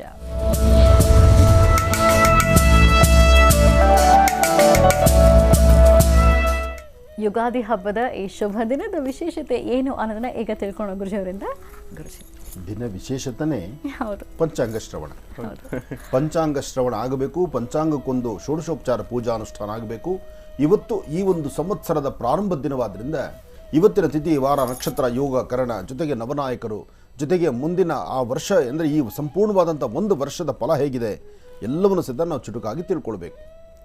ಆನಂದ್ ಗುರುಜಿಯವರು ಮಾತ್ರ ವರ್ಷಫಲ ಹೇಳುವಾಗ ಚುಟುಕಾಗಿ ಹೇಳೋದು. ಉದ್ದೇಶ, ನಾಳೆ ಬೆಳಿಗ್ಗೆ ಇದ್ದರೆ ಪುನಃ ರಾಶಿಫಲ ಇದೆಯಲ್ಲ, ಹಾಗಾಗಿ ರಾಶಿಫಲ ಎಂಬತಕ್ಕಂಥದ್ದನ್ನು ನಿಮಗಿರ್ತಕ್ಕಂಥ ನಮ್ಮ ಇವತ್ತಿನ 2 ಗಂಟೆಗಳ ಕಾಲ ಸತತವಾಗಿ ನಡೆಸುವಂಥ ಯುಗಾದಿಯ ವಿಶೇಷತೆ ಈ ಕಾರ್ಯಕ್ರಮ, ಮಹರ್ಷಿವಾಣಿ ಕಾರ್ಯಕ್ರಮ. ನಮಗೆ ಸಮಯ 2 ಗಂಟೆ ಕಾಲ ಕೊಟ್ಟರೂ ನಾವು ಮಾತಾಡಬೇಕಾದ್ದು ಮಾತ್ರ ಒಂದಿಷ್ಟು ಮಾತ್ರನೇ. ಯಾಕೆಂದರೆ ನಾಳೆ ಬೆಳಗ್ಗಿನ ಪುನಃ ಸೂರ್ಯೋದಯ ಮಹರ್ಷಿವಾಣಿ ಕಾರ್ಯಕ್ರಮ ಪ್ರತಿಯೊಬ್ಬರ ಮನೆಗೂ ಸ್ವಾಗತಿಸಲೇಬೇಕು ನೀವು.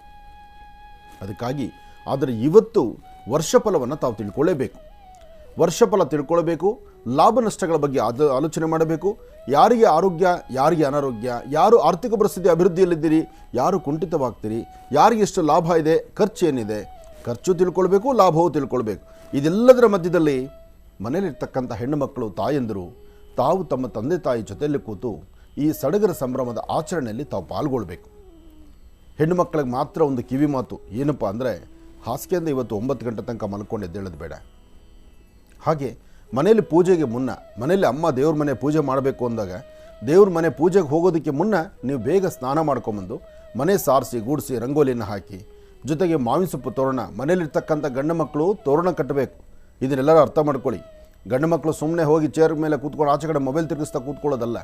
ಪ್ರತಿಯೊಬ್ಬರು ಮನೇಲಿರ್ತಕ್ಕಂಥ ಗಂಡು ಮಕ್ಕಳು ಕಂಪಲ್ಸರಿ ಮಾವಿನ ಸೊಪ್ಪು ತೋರಣ ಕಟ್ಟಬೇಕು. ಮಾವಿನ ಸೊಪ್ಪು ತೋರಣ ಕಟ್ಟಬೇಕು. ಬೇಕಾದ ಅಲಂಕಾರಕ್ಕೆ ನಿಮ್ಮ ಸಹಕಾರ ಕೊಡಬೇಕು. ಹೆಣ್ಣು ಮಕ್ಕಳು ಮನೆ ಮುಂದೆ ಸಾರಿಸಿ ರಂಗೋಲಿಯನ್ನು ಹಾಕಬೇಕು. ರಂಗೋಲಿ ಅಂತೂ ಹಾಕಿ ಹಾಕ್ತೀರಿ. ಹಿಂದೆಲ್ಲ ಪ್ರತಿಯೊಬ್ಬರ ಮನೆ ಬಾಗಿಲಲ್ಲೂ ಯುಗಾದಿ ಹಬ್ಬದ ಶುಭಾಶಯಗಳು, ಇದು ಪ್ರತಿಯೊಬ್ಬರ ಮನೆ ರಂಗೋಲಿಯಲ್ಲಿ ಇರ್ತಿತ್ತು. ಹೌದಮ್ಮ, ನೀನು ಮಾಡಿದ್ಯಾ ಇದನ್ನು? ಹೌದು. ನಮ್ಮಲ್ಲೂ ಮಾಡ್ತಿದ್ವಿ. ಆದರೆ ಇವತ್ತು ಎಲ್ಲವೂ ಕಣ್ಮರೆಯಾಗಿ ಹೋಗ್ತಾ ಇದೆ. ಅದು ಹಬ್ಬದ ಹೊಸ ವರ್ಷವನ್ನು ಸ್ವಾಗತಿಸ್ತಕ್ಕಂಥ ರೀತಿ ಅದು. ಎಷ್ಟು ಸಡಗರ ಸಂಭ್ರಮದಲ್ಲಿದೆ ನೋಡಿ. ರಾತ್ರಿಯೆಲ್ಲ ಕಣ್ತುಂಬ ಒಳ್ಳೆ ಲಕ್ಷಣವಾಗಿ ನಿದ್ದೆ ಮಾಡಿದ್ರಿ, ಬೆಳಗ್ಗೆ ಎದ್ದು ಒಂದು ಸಾರಿಸಿ ಗೂಡಿಸಿ ರಂಗೋಲಿ ಮಾಡಿ ಯುಗಾದಿ ಶುಭಾಶಯಗಳನ್ನು ಕೋರ್ತಾ ಇದ್ದೀರಿ. ಆದರೆ ಬೇರೆ ಧರ್ಮದಲ್ಲಿ ಹಾಗಲ್ವಲ್ಲ. ರಾತ್ರಿಯೆಲ್ಲ ಎದ್ದಿರಬೇಕು, ಬೆಳಗ್ಗೆ ಎದ್ದು ಸೂರ್ಯ ಉದಯಿಸಿದ ಮೇಲೆ, ಸೂರ್ಯ ಉದಯಿಸುವ ಮುನ್ನ ಎದ್ದು ಯಾರ ಮನೆಯಲ್ಲಿ ಹಾಲು ಕಾಯಿಸಿ ದೇವರು ನೈವೇದ್ಯನೋ ಅಥವಾ ಮನೆ ಮಕ್ಕಳು ಎಲ್ಲರೂ ಸಂತೋಷವಾಗಿರ್ತೀರೋ ಆ ಮನೆ ಯಾವತ್ತೂ ಶ್ರೇಯಸ್ಕರ. ಸೂರ್ಯ ಉದಯಿಸೋದಕ್ಕಿಂತ ಮುನ್ನ ಎದ್ದೇಳಬೇಕು ಅಂತ ಹೇಳ್ತಾರೆ. ಅಥವಾ ಬೆಳಗಿನ ಜಾವ ಬೇಗ ಎದ್ದು ಎಲ್ಲರೂ ಸಹಿತ ನಿಮ್ಮ ನಿತ್ಯ ಕರ್ಮಾನುಷ್ಠಾನ ನೀವು ಸಿದ್ಧಪಡಿಸ್ಕೊಳ್ಬೇಕು. ಅದನ್ನು ಬಿಟ್ಟು ಸೂರ್ಯ ಹುಟ್ಟಿದ ಮೇಲೂ ಸಹಿತ ಸೂರ್ಯ ಉದಯೋನ್ಮುಖ ಆದ ನಂತರ ನೀವು ಎದ್ದರೆ ಅವತ್ತು ನಿಮಗೊಂಥರ ಅದು ಬೇರೆ ಸಮಸ್ಯೆನೇ ಎದುರಾಗುತ್ತೆ. ಅದರಿಂದ ಈ ಒಂದು ನಮ್ಮ ಭಾರತೀಯ ಹಿಂದೂ ಸನಾತನ ಧರ್ಮದಲ್ಲಿ ಸೂರ್ಯನಿಗೂ ಮತ್ತು ಚಂದ್ರನಿಗೂ ವಿಶೇಷವಾದ ಸ್ಥಾನಮಾನ ಇದೆ. ನಿಮ್ಮ ಆರೋಗ್ಯಕರವಾದಂತಹ ಬೆಳಕು, ಆರೋಗ್ಯಕರವಾದಂಥ ಜೀವನಕ್ಕೆ ಸೂರ್ಯ ಚಂದ್ರರ ಪಾತ್ರ ಬಹಳ ದೊಡ್ಡದು. ಹಾಗಾಗಿ ಚಂದ್ರನ ಬೆಳಕು ತಂಪನ್ನು ಕೊಡುತ್ತೆ, ಸೂರ್ಯ ಸ್ವಲ್ಪ ಶಾಖವನ್ನು ಕೊಟ್ಟರೂ ಜೀವರಾಶಿಗಳಿಗೆ ಪ್ರತಿಯೊಬ್ಬರಿಗೂ ಸಹಿತ ಜೀವಶಕ್ತಿಯನ್ನು ಕೊಡ್ತಾನೆ. ಅಂತಹ ಶಕ್ತಿಯನ್ನು ಪಸರಿಸ್ತಕ್ಕಂಥದ್ದು. ಇನ್ನು ಈ ವರ್ಷದಲ್ಲಿ ಮಳೆ ಹೇಗಿದೆ ಮತ್ತು ಗ್ರಹಣಗಳು ಯಾವಾಗ ಬರುತ್ತೆ, ಅಮಾವಾಸ್ಯೆ ಪೌರ್ಣಮಿ ಏನು, ಜೊತೆಗೆ ಲಾಭ ನಷ್ಟಗಳ ಪರಿಸ್ಥಿತಿ ಹೇಗಿದೆ ಎಲ್ಲವೂ ತಿಳ್ಕೊಳ್ಬೇಕು. ಇದೆಲ್ಲದರ ಜೊತೆಗೆ ನಮ್ಮ ಭಾರತದ ಗಡಿ ಭಾಗದಲ್ಲಿರ್ತಕ್ಕಂಥ ಯೋಧ ಕುಟುಂಬಕ್ಕೆ, ಯೋಧರಿಗೆ ಇವತ್ತು ಭಾರತದ ಗಡಿಯಲ್ಲಿರ್ತಕ್ಕಂಥ ಪ್ರತಿಯೊಬ್ಬ ಯೋಧರಿಗೂ ಸಹಿತ ಯುಗಾದಿ ಹಬ್ಬದ ಶುಭಾಶಯಗಳನ್ನು ಈ ನಿಮ್ಮ ಮಹರ್ಷಿ ಆನಂದ್ ಗುರೂಜಿಯವರು ತಿಳಿಸ್ತೀವಿ ಸಹಿತ. ಯಾಕೆಂದರೆ ನನ್ನ ಮೊದಲನೇ ಕಾರ್ಯಕ್ರಮ, ನಾನು ಮಾಡುವಂತಹ ಯಾವುದೇ ಕಾರ್ಯಕ್ರಮದ ಮೊದಲನೇ ಸಂಕಲ್ಪದಲ್ಲಿ ಯೋಧರಿಗೆ, ರೈತರಿಗೆ ಒಂದು ಸಂಕಲ್ಪ ಇದ್ದೇ ಇರುತ್ತೆ. ಹಾಗೆ ಇವತ್ತು ಪ್ರತಿಯೊಬ್ಬ ಯೋಧರಿಗೂ ಸಹಿತ ಶುಭವಾಗಲಿ ಅಂತ ಹೇಳಿ ದೇವರನ್ನ ಪ್ರಾರ್ಥನೆ ಮಾಡ್ತಾ ಯುಗಾದಿ ಹಬ್ಬದ ಶುಭಾಶಯಗಳನ್ನು ಪ್ರತಿಯೊಬ್ಬ ಯೋಧರಿಗೂ ತಿಳಿಸಿ, ಯೋಧರ ಕುಟುಂಬದಲ್ಲಿರ್ತಕ್ಕಂಥವ್ರು ಅಂದರೆ ಯೋಧರು ಗಡಿ ಭಾಗದಲ್ಲಿರ್ತಾರೆ, ಆ ಕುಟುಂಬದಲ್ಲಿರ್ತಕ್ಕಂಥ ಆ ಕುಟುಂಬಸ್ಥರು ಉತ್ತರ ಕರ್ನಾಟಕದ ಜನತೆ, ಉತ್ತರ ಕರ್ನಾಟಕ ಮಾತ್ರವಂತಲ್ಲ ಸಾಕಷ್ಟು ಕಡೆ ಇದ್ದಾರೆ. ಕೊಡಗಿಂದನೂ ತುಂಬ ಜನ ಯೋಧರನ್ನು ಅಲ್ಲಿಗೆ ತಾಯಂದರು ಕಳಿಸಿರ್ತಕ್ಕಂಥದ್ದಿದೆ. ಇಡೀ ದೇಶದಲ್ಲಿರ್ತಕ್ಕಂಥ ಎಲ್ಲ ಕುಟುಂಬಗಳು, ಯೋಧರ ಕುಟುಂಬಕ್ಕೆ ಒಳ್ಳೆಯದಾಗಲಿ, ನಿಮ್ಮೆಲ್ಲರ ಮನಸ್ಸಿಗೆ ಭಗವಂತ ಸಂಪೂರ್ಣ ಕೃಪಾಶೀರ್ವಾದ ಸಿಗಲಿ, ನಿಮ್ಮ ಕುಲದೇವರ ಅನುಗ್ರಹ ಇರಲಿ, ಹಾಗೆ ನಿಮ್ಮ ಮಾತಾಪಿತೃಗಳು, ನಿಮ್ಮ ಹಿರಿಯರ ಆಶೀರ್ವಾದ ಸದಾ ನಿಮಗಿರಲಿ ಅಂತ ನಾನು ದೇವರನ್ನ ಪ್ರಾರ್ಥನೆ ಮಾಡ್ತಾ, ಇನ್ನು ನೇಗಿಲು ಹಿಡಿದಂತಹ ಯೋಗಿ ಪ್ರತಿಯೊಬ್ಬ ರೈತನ ಬದುಕು ನೆಮ್ಮದಿಯುತವಾಗಿರಲಿ, ಹಸನ್ಮುಖಿಯಾಗಿರಲಿ. ರೈತನ ಬದುಕಿಗೆ ಯಾವತ್ತೂ ಸಹಿತ ಹೊಸ ವರ್ಷ ಯುಗಾದಿ ಹಸನ್ಮುಖಿಯಾಗಿ ನಗುಮುಖವನ್ನೇ ತರಲಿ. ನೀವು ಬೆಳೆದಿರ್ತಕ್ಕಂತಹ ಬೆಳೆಗೆ ಒಳ್ಳೆ ಮೌಲ್ಯ ಸಿಗಲಿ. ನೀವು ಯಾವತ್ತೂ ಕಷ್ಟಕ್ಕೆ ಸಿಲುಕೋಬಾರ್ದು. ನೀವು ಚೆನ್ನಾಗಿರಬೇಕು, ನೀವು ಹಸನ್ಮುಖಿಯಾಗಿರಬೇಕು. ಹಾಗೆ ನಿಮ್ಮ ಶ್ರಮ, ನಿಮ್ಮ ಒಂದು ಬುದ್ಧಿ ಚೈತನ್ಯ, ನೀವು ಬೆಳೀತಕ್ಕಂಥ ಬೆಳೆಗೆ ಒಂದಷ್ಟು ಜವಾಬ್ದಾರಿಯುತವಾದಂಥ ಸ್ಥಾನದಲ್ಲಿ ನಿಂತು ಇನ್ನಷ್ಟು ಅರ್ಥಪೂರ್ಣವಾದಂತಹ ಬೆಳೆಯನ್ನು ತೆಗೆದು ಸಾಧ್ಯವಾದಷ್ಟು ನಿಮಗೊಂದು ಸೂಕ್ತವಾದಂತಹ ಮೌಲ್ಯ ಸಿಗುವಂಥದ್ದಾಗಲಿ ಅಂತ ನಾನು ದೇವರನ್ನ ಪ್ರಾರ್ಥನೆ ಮಾಡ್ತೇನೆ. ಹಾಗೆ ಯೋಧರಿಗೂ ಮತ್ತು ರೈತರಿಗೂ ನಮ್ಮ ಜೀ ಕನ್ನಡ ಮಹರ್ಷಿವಾಣಿ ಕಾರ್ಯಕ್ರಮ, ಅದರಲ್ಲೂ ನಿಮ್ಮ ಆನಂದ್ ಗುರೂಜಿಯವರು ಸದಾಕಾಲ ನಿಮಗೆ ನಾವು ತಲೆಬುಗ್ಸಿ ನಮಸ್ಕರಿಸ್ತೀವಿ. ನಿಮಗೆ ಒಂದು ಸ್ಥಾನಮಾನವನ್ನು ಕಲ್ಪಿಸಬೇಕು ಎಂಬತಕ್ಕಂಥ ಚಿಂತನೆಯಲ್ಲೇ ಇರ್ತೀವಿ ನಾವು. ಒಳ್ಳೆಯದಾಗಲಿ, ಶುಭವಾಗಲಿ. ಯುಗಾದಿಯ ಶುಭಾಶಯಗಳನ್ನು ತಮಗೂ ತಿಳಿಸಿ ಇವತ್ತು ಪಂಚಾಂಗ ಶ್ರವಣವನ್ನು ನಾವು ಪ್ರಾರಂಭ ಮಾಡೋಣ. ಪಂಚಾಂಗ ಶ್ರವಣ ಪೂಜಾ ಅನುಷ್ಠಾನದಲ್ಲಿ ಪ್ರಧಾನವಾಗಿ ಫಲಗಳು ಪುಷ್ಪಗಳು ನಿಮಗೆ ಎಷ್ಟು ಸಾಧ್ಯವೋ ಅಷ್ಟು ಫಲಪುಷ್ಪಗಳನ್ನು ವ್ಯವಸ್ಥೆ ಮಾಡಿಕೊಳ್ಳಿ. ಮನೆಯಲ್ಲಿ ನೀವು ಸಹಿತ ಪಂಚಾಂಗ ಶ್ರವಣವನ್ನು ಪ್ರತಿಯೊಬ್ಬರ ಮನೆಯಲ್ಲೂ ಮಾಡಲೇಬೇಕು. ಕನಿಷ್ಠ ಪಕ್ಷ ಪಂಚಾಂಗವನ್ನು ದೇವರ ಸಾನ್ನಿಧ್ಯದಲ್ಲಿಟ್ಟು ಒಂದು ಪೂಜೆಯನ್ನು ಮಾಡೋದೊಂದು ಕ್ರಮ ಇದೆ. ಆ ಕ್ರಮವನ್ನಾದರೂ ಸಹಿತ ತಾವು ಮಾಡಿ, ಅದಾದ ನಂತರ ಪಂಚಾಂಗ ಶ್ರವಣದಲ್ಲಿ ಅರಿಶಿನ, ಕುಂಕುಮ, ಧೂಪ, ದೀಪ, ನೈವೇದ್ಯ. ಧೂಪ ಅಂದಾಗ ಉಲ್ಲಾಸ ಅಗರಬತ್ತಿ ನಾವು ಸಿದ್ಧತೆ ಮಾಡಿಟ್ಕೊಂಡಿದ್ದೀವಿ. ಆಗಲೂ ಹೇಳಿದೆ, ಈಗೂ ಹೇಳ್ತಿದ್ದೀನಿ. ಉಲ್ಲಾಸ ಅಗರಬತ್ತಿ ಇದು ಸುಮ್ಮನೆ ಎಲ್ಲದರಂತೆ ಇರತಕ್ಕಂಥದ್ದಲ್ಲ. ಎಲ್ಲ ಊದುಕಡ್ಡಿಗಳ ಥರ ಈ ಊದುಕಡ್ಡಿಯಲ್ಲ. ಈ ಊದುಕಡ್ಡಿನಲ್ಲಿ, ಈ ಒಂದು ಅಗರಬತ್ತಿನಲ್ಲಿ ಒಂದು ವಿಶೇಷವಾಗಿರ್ತಕ್ಕಂಥ ಒಂದು ಸುವಾಸನೆಯೂ ಇದೆ. ಇದಕ್ಕೆ ಒಂದು ಪಾಸಿಟಿವ್ ವೇವ್ ಇದೆ. ಇದರಲ್ಲಿರ್ತಕ್ಕಂಥ ಧೂಪಕ್ಕೆ ಬಳಸಿರ್ತಕ್ಕಂಥ ಸಾಂಬ್ರಾಣಿ ಅದು ಬಹಳ ಅರ್ಥಗರ್ಭಿತವಾಗಿರ್ತಕ್ಕಂಥದ್ದು. ಯಾಕೆಂದರೆ ಆನಂದ್ ಗುರೂಜಿಯವರು ಹೇಳುವಂಥ ಸಾಂಬ್ರಾಣಿ ಬಗ್ಗೆ ನಿಮಗೆ ಗೊತ್ತು. ಯಾವ ಸಾಂಬ್ರಾಣಿ ಸರಿಯಾಗಿದ್ದರೆ ಅದು ವಾಸ್ತುವಲ್ಲಿರ್ತಕ್ಕಂಥ ದೋಷ ದೂರ ಮಾಡುತ್ತೆ. ದೇವರಿಗೂ ಭಕ್ತರಿಗೂ ಒಂದು ಅವಿನಾಭಾವ ಸಂಬಂಧದಲ್ಲಿ ನಿಮ್ಮನ್ನು ಆ ಸಾನ್ನಿಧ್ಯದಲ್ಲಿ ಕೂತಾಗ ನಿಮ್ಮನ್ನು ಮೈಮುರ್ತು ಭಗವಂತನ ಹತ್ರ ಕರ್ಕೊಂಡು ಹೋಗುವಂಥ ಕಾಯಕವನ್ನು ಈ ಒಂದು ಉಲ್ಲಾಸ್ ಅಗರಬತ್ತಿ ತನ್ನ ಕಾಯಕವನ್ನು ಅದ್ಭುತವಾಗಿ ಮಾಡುತ್ತೆ. ಹಾಗಾಗಿ ಪ್ರತಿಯೊಬ್ಬರ ವಾಸ್ತುಗೃಹದಲ್ಲೂ ಉಲ್ಲಾಸ್ ಅಗರಬತ್ತಿ ಬೆಳಗಲಿ, ದೇವರ ಪ್ರಾರ್ಥನೆ ನಡೀಲಿ, ಅದರ ಜೊತೆಗೆ ನಿಮ್ಮ ಮನೋಕಾಮನೆ ಸಿದ್ಧಿಯಾಗಲಿ, ಒಳ್ಳೆಯದಾಗಲಿ. ಗುರುಗಳೇ, ಈಗ ನಮ್ಮ ಯುವಕರಿಗೆ ಈಗ ನಾವು ಹಬ್ಬ ಅಂತಂದರೆ ಏನೋ ಒಂದು ಹೊಸದಿರಬೇಕು, ಇನ್ನೊಂದು ವಿಶೇಷವಾಗಿರಬೇಕು, ಇನ್ನೊಂದು ವಿಭಿನ್ನವಾಗಿ. ಈಗ ನಮ್ಮ ಜನಕ್ಕೆ ಏನಾಗಿದೆ ಅಂದರೆ, ನಮ್ಮ ಯುವಕರಿಗೆಲ್ಲ ಏನಾಗಿದೆ ಅಂದರೆ, ಏನಾದರೂ ಒಂದು ವಿಚಾರ ಆಸಕ್ತಿಯುಕ್ತರಾಗಿ ಕೆಲಸ ಮಾಡಬೇಕು ಅಂದರೆ ಅದರಲ್ಲಿ ಇನ್ನೇನೋ ಹೊಸ್ತಿರಬೇಕು. ಈಗ ಯುಗದ ಹಾದಿ ಯುಗಾದಿ ಅಂದರೆ ನಾವೆಲ್ಲರೂ ಕೂಡ ಏನು ಮಾಡ್ತೀವಿ, ಬೇವು ಬೆಲ್ಲವನ್ನು ಸ್ವೀಕರಿಸ್ತೀವಿ, ತಂದೆ ತಾಯಿ ಅನುಗ್ರಹವನ್ನು ಪಡ್ಕೊಳ್ತೀವಿ. ಅದರ ಬದಲಾಗಿ ಯುಗಾದಿ ಹಬ್ಬದಲ್ಲಿ ನಾವು ಇನ್ನೇನಾದರೂ ಬೇರೆ ರೀತಿ ಪೂಜಾನುಷ್ಠಾನಗಳನ್ನು ಮಾಡ್ತಕ್ಕಂಥದ್ದಾಗಲಿ, ಇನ್ನೇನಾದರೂ ಬೇರೆ ರೀತಿ ಚಟುವಟಿಕೆಗಳೇನಾದರೂ ಮಾಡೋ ರೀತಿ ಇದೆಯಾ? ಯುಗಾದಿ ಹಬ್ಬದಲ್ಲಿ ಆಚರಣೆಯನ್ನು ಮಾಡ್ತಕ್ಕಂಥದ್ದು ಇನ್ನೇನಾದರೂ ಹೊಸತನವಾಗಿ ಏನಾದರೂ ಇದೆಯಾ, ವಿಭಿನ್ನ ರೀತಿಯಲ್ಲಿ ಇದೆಯಾ ಎಂಬತಕ್ಕಂಥದ್ದು ನನ್ನ ಮನಸ್ಸಲ್ಲಿ ಒಂದು ಪ್ರಶ್ನೆ. ಇಲ್ಲಿ ಹೊಸತನ, ವಿಭಿನ್ನತೆ ಅನ್ನೋದಕ್ಕೆ ಆಸ್ಪದವೂ ಇಲ್ಲ, ಅವಕಾಶವೂ ಅಲ್ಲ. ಇರ್ತಕ್ಕಂಥದ್ದನ್ನು ಅದನ್ನು ಅರ್ಥೈಸ್ಕೊಂಡು ಮಾಡಿದ್ರೆ ಅದೇ ಸಾಕಷ್ಟು. ಬ್ರಹ್ಮಾಂಡದಷ್ಟು ಅಡಗಿದೆ ಇದರೊಳಗಿರ್ತಕ್ಕಂಥ ರಹಸ್ಯ. ಬ್ರಹ್ಮಾಂಡದಷ್ಟು ಅಡಗಿರ್ತಕ್ಕಂಥದ್ದು ಅಲ್ಪ ಸ್ವಲ್ಪ ಅಲ್ಲ. ಯುಗಾದಿ ಆಚರಣೆ ಹಾಗೆ. ಯಾಕೆಂದರೆ ಎಲ್ಲಿಂದ ಎಲ್ಲಿ ನೋಡಿದ್ರು ಸಹಿತ ಹಚ್ಚ ಹಸಿರಿರ್ತಕ್ಕಂಥದ್ದು. ಸೂರ್ಯನ ಕಿರಣಗಳು, ತಾಪಮಾನ, ಮೊನ್ನೆ ಅಷ್ಟೇ ರಥಸಪ್ತಮಿ ಆಯಿತು. ರಥಸಪ್ತಮಿ ಆದಮೇಲೆ ಸೂರ್ಯನ ಆ ಪವರ್, ಶಾಖ ಅಂತಕ್ಕಂಥದ್ದು ಸಾಕಷ್ಟು ಇರುತ್ತೆ. ಆಗ ಭೂಮಿಯಲ್ಲಿರ್ತಕ್ಕಂತಹ ಬೆಳೆ ತನ್ನ ವಿಶೇಷವಾಗಿರ್ತಕ್ಕಂಥ ಚಿಗುರನ್ನು ಹೊಡೆದು ಹಚ್ಚ ಹಸಿರನ್ನು ದಯಪಾಲಿಸುವಂತಹ ಕಾಲ. ಮೂಗು ಪ್ರಾಣಿಗಳು ಸಹಿತ ಜೋರಾಗಿ ಹಾಡಿ ನಲಿತಕ್ಕಂತಹ ಕಾಲ. ಅಷ್ಟೇ ಯಾಕೆ, ಈಗ ಬರ್ತಕ್ಕಂತಹ ಪದಾರ್ಥಗಳು ಸಹಿತ ಆರೋಗ್ಯಕರವಾಗಿ ಸಿಗ್ತಕ್ಕಂತಹದ್ದು. ಹಾಗಾಗಿ ಇದೆಲ್ಲವೂ ಸಹಿತ ಸೈಂಟಿಫಿಕ್ ಆಗೂ ಹೌದು, ಶಾಸ್ತ್ರಬದ್ಧವಾಗೂ ಹೌದು. ಇದೆಲ್ಲ ಒಂದು ಭಾಗ ಆದರೆ ಹಿಂದಿನವರು ಇನ್ನೊಂದು ಪದ್ಧತಿ ಮಾಡಿಟ್ಟಿದ್ದಾರೆ. ಆ ಪದ್ಧತಿ ಅನ್ನೋದಕ್ಕಿಂತ ಯಾರು ಶುರು ಮಾಡಿದ್ರೂ ಗೊತ್ತಿಲ್ಲ. ಸಾಲ ಸೋಲ ಮಾಡಬೇಡಿ, ಆಟಪಾಠ ಆಡಬೇಡಿ, ಇರ್ತಕ್ಕಂಥದ್ದನ್ನು ಕಳ್ಕೋಬೇಡಿ. ಅದೊಂದು ಹುಚ್ಚುತನ ಇದರಲ್ಲಿದೆ ನೋಡಿ. ಯಾವುದು ಬಿಡಬೇಕು, ಯಾವುದು ಕಟ್ಕೊಳ್ಬೇಕು ಅದನ್ನು ಚಿಂತನೆ ಮಾಡಬೇಕು. ಹಾಗಾಗಿ ಯಾವುದು ಕೆಟ್ಟದ್ದು ಅದನ್ನು ನಾವು ಬಹಳ ಬೇಗ ಸ್ವೀಕರಿಸ್ತೀವಿ. ಯುಗಾದಿ ಬಂತು ಅಂದರೆ ಮಧ್ಯಾಹ್ನ ಊಟ ಆದ ನಂತರ ಓಹೋ ನಿಜ ಲಕ್ಷ್ಮೀನ ಅಲ್ಲ ದೇವಿ ಅಲ್ಲ, ನಿಮ್ಮ ಹಿಂದೆಗಡೆ ಕರೆಕ್ಟ್ ಆಗಿ ಹೂವ ಇರಲಿ. ಅದಕ್ಕೆ ಮಧ್ಯಾಹ್ನ ಅಂದ ತಕ್ಷಣ ಯಾರ್ಯಾರು ವರ ಕೊಟ್ಟಿದ್ದಾಳೋ ಲಕ್ಷ್ಮಿ. ವರ ತಗೊಂಡವರು ಸಂತೋಷ ಪಡ್ತಾರೆ, ವರ ಕಳ್ಕೊಂಡವ್ರ ಕಥೆ ಏನು? ಹಾಗಾಗಿ ಕೈಯಲ್ಲಿರ್ತಕ್ಕಂಥ ವಸ್ತುಗಳನ್ನು ಕೆಲವರು ಉಂಗುರ ಬಿಚ್ಚಿಡೋದು, ಕೆಲವರು ಇನ್ನೇನೋ ಪತ್ರಗಳನ್ನಿಡೋದು, ಇನ್ನೇನೋ ತೊಗೊಂಡೋಗಿಡೋದು, ಈ ಸ್ವೀಟ್ ಆಡೋದು ಅಥವಾ ಆಟಪಾಠಗಳಾಡೋದು. ಮನರಂಜನೆಗಾಗಿ ಆಟಪಾಠಗಳೆಲ್ಲವೂ ಆಡ್ರಿ, ಏನೂ ತಪ್ಪಿಲ್ಲ. ಮನರಂಜನೆಗಾಗಿ ಸಂತೋಷವಾಗಿ ಮನೆ ಮಂದಿ ಕೂತು ನೀವೇನು ಬೇಕಾದ್ರೂ ಆಟಪಾಠ ಆಡಿ. ಅದನ್ನು ಹೊರತುಪಡಿಸಿ ಇನ್ನೇನೋ ಆಟದಲ್ಲಿ ಕಳ್ಕೊಂಡು ಮನೆಗೆ ಬರಿಗೆ ಸಪ್ಪು ಮುಖ ಹಾಕ್ಕೊಂಡು ಮನೆಗೆ ಬಂದು ಹೆಂಡತಿ ಮಕ್ಕಳ ಮುಂದೆ ನಿಂತ್ಕೋಬೇಡಿ. ಜೊತೆಗೆ ಮನೇಲಿರ್ತಕ್ಕಂಥ ಹೆಣ್ಣುಮಕ್ಕಳು ಈ ಕೆಲಸ ಮಾಡ್ತೀರಿ, ನೀವೇನು ಸಾಮಾನ್ಯ ಅಲ್ಲ. ನೀವು ಮಧ್ಯಾಹ್ನ ಊಟ ಆದ ತಕ್ಷಣ ನೀವು ಸಹಿತ ಈ ಚಕ್ಕಬಾರ ಆಡೋದೆ, ಚಕ್ಕಬಾರನೂ ಆಡ್ತೀರಿ. ಅದೇನೇನೋ ಬೇರೆ ಬೇರೆ ಈ ಸಣ್ಣ ಸಣ್ಣದು ಹುಣಸೆ ಬಿಜ್ಜಿದ್ದ ಆಟಗಳೆಲ್ಲ ಇದೆ ನೋಡಿ. ಚಿನ್ನಮಣಿ ಹುಣಸೆ ಬಿಜ್ಜಿದ ಆಟ, ಮತ್ತೆ ಈ ಕವಡೆ ಹಾಕಿ ಆಡುವಂಥದ್ದು, ಅಂದರೆ ಚಕ್ಕಬಾರ ಅಂತ ಹೇಳೋದು, ಕೆಲವು ಆಟಗಳಿದೆ ನೋಡಿ. ಈ ಕೆಲಸದ ಒತ್ತಡಕ್ಕೆ ಬಂದು ಎಲ್ಲವೂ ನಾವು ಮರೆತು ಹೋಗ್ತಾ ಇದ್ದೀವಿ. ಇರಲಿ, ಏನಾದರೂ ಆಡಿ, ದುಡ್ಡು ಕಾಸು ಕಟ್ಟಿ ಆಡಬೇಡಿ, ಅದು ತಪ್ಪು ಅನ್ನೋದು ಬೇಡ ಅಂತ. ಅದು ಬೇಡ. ಯಾಕೆಂದರೆ ಅದು ಪ್ರಾರಂಭ ಹಂತದಲ್ಲಿ ಖುಷಿ ಕೊಟ್ಬಿಡುತ್ತೆ, ಆದರೆ ಕಳ್ಕೊಂಡು ಅವ್ರ ಮುಖ ನೋಡೋಕ್ಕಾಗಲ್ಲ. ಸಂಪಾದನೆ ಮಾಡಿದವನು, ಅದರಲ್ಲಿ ಲಾಭ ಸಂಪಾದನೆ ಮಾಡಿದವ್ರಿಗೆ ಹ್ಯಾಪಿ, ಸಂತೋಷ. ಇವತ್ತು ಹಬ್ಬ ನಮ್ಮ ಖುಷಿಯಾಗಿ ಸಂಪಾದನೆ ಮಾಡಿಬಿಟ್ವಿ ಅಂತೀವಿ. ಆದರೆ ಕಳ್ಕೊಂಡವ್ರು ಅವ್ರು ಯಾವ ರೀತಿ ಕಳ್ಕೊಂಡು ಮನೆ ಬಾಗಿಲಿಗೆ ಹೋದಾಗ ಆ ಹೆಂಡತಿ ಮಕ್ಕಳು ಅವತ್ತು ಉಪವಾಸ ಬೀಳ್ತಾರೋ ಅಥವಾ ಯಾವುದಕ್ಕೆ ದುಡ್ಡು ಇಟ್ಕೊಂಡಿರ್ತಾರೋ, ಒಂದು ಆಸೆ ಏನಂದರೆ ಇವತ್ತು ಏನೋ ಸಂಪಾದನೆ ಮಾಡಬೇಕು ಅಂತ, ಏನೂ ಆಗೋದಿಲ್ಲ. ನ್ಯಾಯಬದ್ಧವಾದಂಥದ್ದು ದೇಹದಲ್ಲಿರ್ತಕ್ಕಂಥ ಶಕ್ತಿನ ನಾವು ದುಡ್ದು ಸಂಪಾದನೆ ಮಾಡಿದ್ರೆ ಅದಷ್ಟೇ ನಮ್ಗೆ ಉಳಿತಕ್ಕಂಥದ್ದು. ಇರಲಿ, ಏನೇ ಆದರೂ ಯುಗಾದಿ ಹಬ್ಬದ ಆಚರಣೆ ಅದ್ಭುತವಾಗಿರಲಿ. ಯುಗಾದಿ ಎಂದು ಯಾರೂ ಮನಸ್ಸಿಗೆ ನೋವು ಮಾಡ್ಕೊಳ್ಳೋದು ಬೇಡ.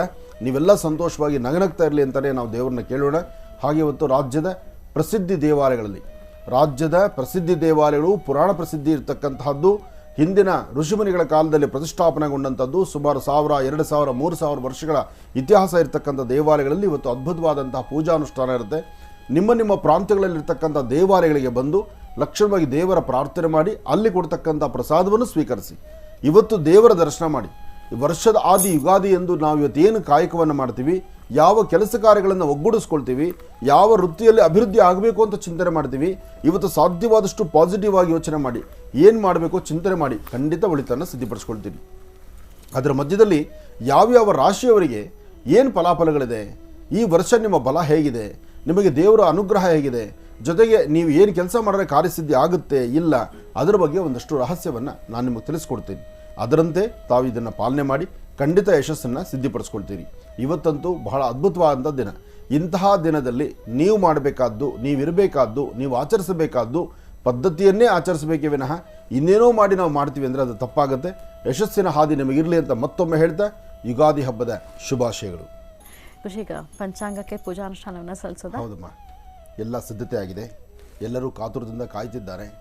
ಇಲ್ಲಿ ಈ ಪಂಚಾಂಗ ಶ್ರವಣ ಆಗಬೇಕು, ಪಂಚಾಂಗಕ್ಕೆ ಅನುಷ್ಠಾನ ಆಗಬೇಕು. ಯಾಕೆಂದರೆ ವರ್ಷದ 365 ದಿವಸ ತಿಥಿವಾರ ನಕ್ಷತ್ರ ಯೋಗ ಫಲವನ್ನು ಕ್ರಮಬದ್ಧವಾಗಿ ಅರಿತು ಒಂದು ಒಳ್ಳೆಯ ಮುಹೂರ್ತ, ಯಾವುದೇ ಒಂದು ಶುಭ ಕಾರ್ಯಕ್ಕಾಗಲಿ, ಮದುವೆ ಮುಂಜಿ ನಾಮಕರಣಕ್ಕೂ ಸಹಿತ, ಅಥವಾ ಮನೆ ಪ್ರವೇಶಕ್ಕಾದರೂ, ಅಥವಾ ವಿಶೇಷವಾಗಿ ಒಂದು ಗುದ್ದಲಿ ಪೂಜೆ ಏನೇ ಮಾಡಬೇಕಾದರೂ ಮುಹೂರ್ತ ಅಂತಕ್ಕಂಥದ್ದು ಬಹಳ ಮುಖ್ಯ. ಆ ಮುಹೂರ್ತವನ್ನು ನೋಡಬೇಕಾದ್ರೆ ಬೆಳಿಗ್ಗೆ ಇರ್ತಕ್ಕಂತಹ ಮುಹೂರ್ತ ಯಾವುದು, ಜೊತೆಗೆ ಮಾಧ್ಯಾಹ್ನಿಕದ ಮುಹೂರ್ತ ಏನು, ಜೊತೆಗೆ ಸೂರ್ಯ ಹೇಗಿದ್ದಾನೆ, ಜೊತೆಗೆ ಚಂದ್ರ ಇರ್ತಕ್ಕಂಥ ಆಸ್ಥಾನ ಏನು, ಅಷ್ಟೇ ಯಾಕೆ ವರ್ಷದ ಫಲವನ್ನು ಅಥವಾ ಪ್ರತಿನಿತ್ಯದ ರಾಶಿಫಲವನ್ನು ತಿಳ್ಕೊಳ್ಬೇಕಾದ್ರೂ ಸಹಿತ ಚಂದ್ರನಿಂದಲೇ ಸಾಧ್ಯ. ಹಾಗೆ ಚಂದ್ರ ಇರ್ತಕ್ಕಂತಹದ್ದು ಯಾವ ಸ್ಥಾನದಲ್ಲಿದ್ದಾಗ ಅಲ್ಲಿ ಭವಿಷ್ಯತ್ತು ಹೇಗಿರುತ್ತೆ ಎಂಬತಕ್ಕಂಥದ್ದನ್ನು ಸರಿಯಾಗಿ ಸ್ಫುಟದಿಂದ ನಾವು ನೋಡಬೇಕಾದ್ರೆ ಅದಕ್ಕೆ ಪಂಚಾಂಗ ಬೇಕೇ ಬೇಕು. ಇನ್ನು ಪಂಚಾಂಗದ ಬಗ್ಗೆ ಹೇಳೋದಾದರೆ, ಪ್ರತಿ ವರ್ಷ ನಾವು ನೋಡುವಂತಹ ಪಂಚಾಂಗ ಒಂಟಿಕಪಲ್ ಪಂಚಾಂಗ. ಒಂಟಿಕಪಲ್ ಪಂಚಾಂಗದ ಸೃಷ್ಟಿ ನಮ್ಮ ಮೈಸೂರಿನಲ್ಲೇ ಆಗುವಂಥದ್ದು. ಮೈಸೂರಲ್ಲಿ ಪಂಚಾಂಗ ಕರ್ತೃಗಳು ಮುಂದಾಗ್ತಕ್ಕಂಥದ್ದನ್ನು ಹಿಂದಿನಿಂದ, ಅಂದರೆ ವರ್ಷಗಳು ಉರುಳಿದ್ರೂ ಸಹಿತ ಒಂಟಿಕಪಲ್ ಪಂಚಾಂಗದ ಮೇಲೆ ಇರ್ತಕ್ಕಂಥ ಹೆಸರು, ಅವರ ಕಾರ್ಯವೈಖರಿ, ಅವರು ಬರೆಯುವಂತಹ ಒಂದು ಕಲೆ ಎಲ್ಲವೂ ಸಹಿತ ಬಹಳ ವಿಭಿನ್ನತೆ. ಹಾಗಾಗಿ ಒಂಟಿಕಪಲ್ ಪಂಚಾಂಗ ಕರ್ತೃಗಳಿಗೆ, ಅವರ ಕುಟುಂಬಕ್ಕೆ ಒಳ್ಳೆಯದಾಗಲಿ ಅಂತ ನಾನು ದೇವರನ್ನ ಪ್ರಾರ್ಥನೆ ಮಾಡ್ತೇನೆ.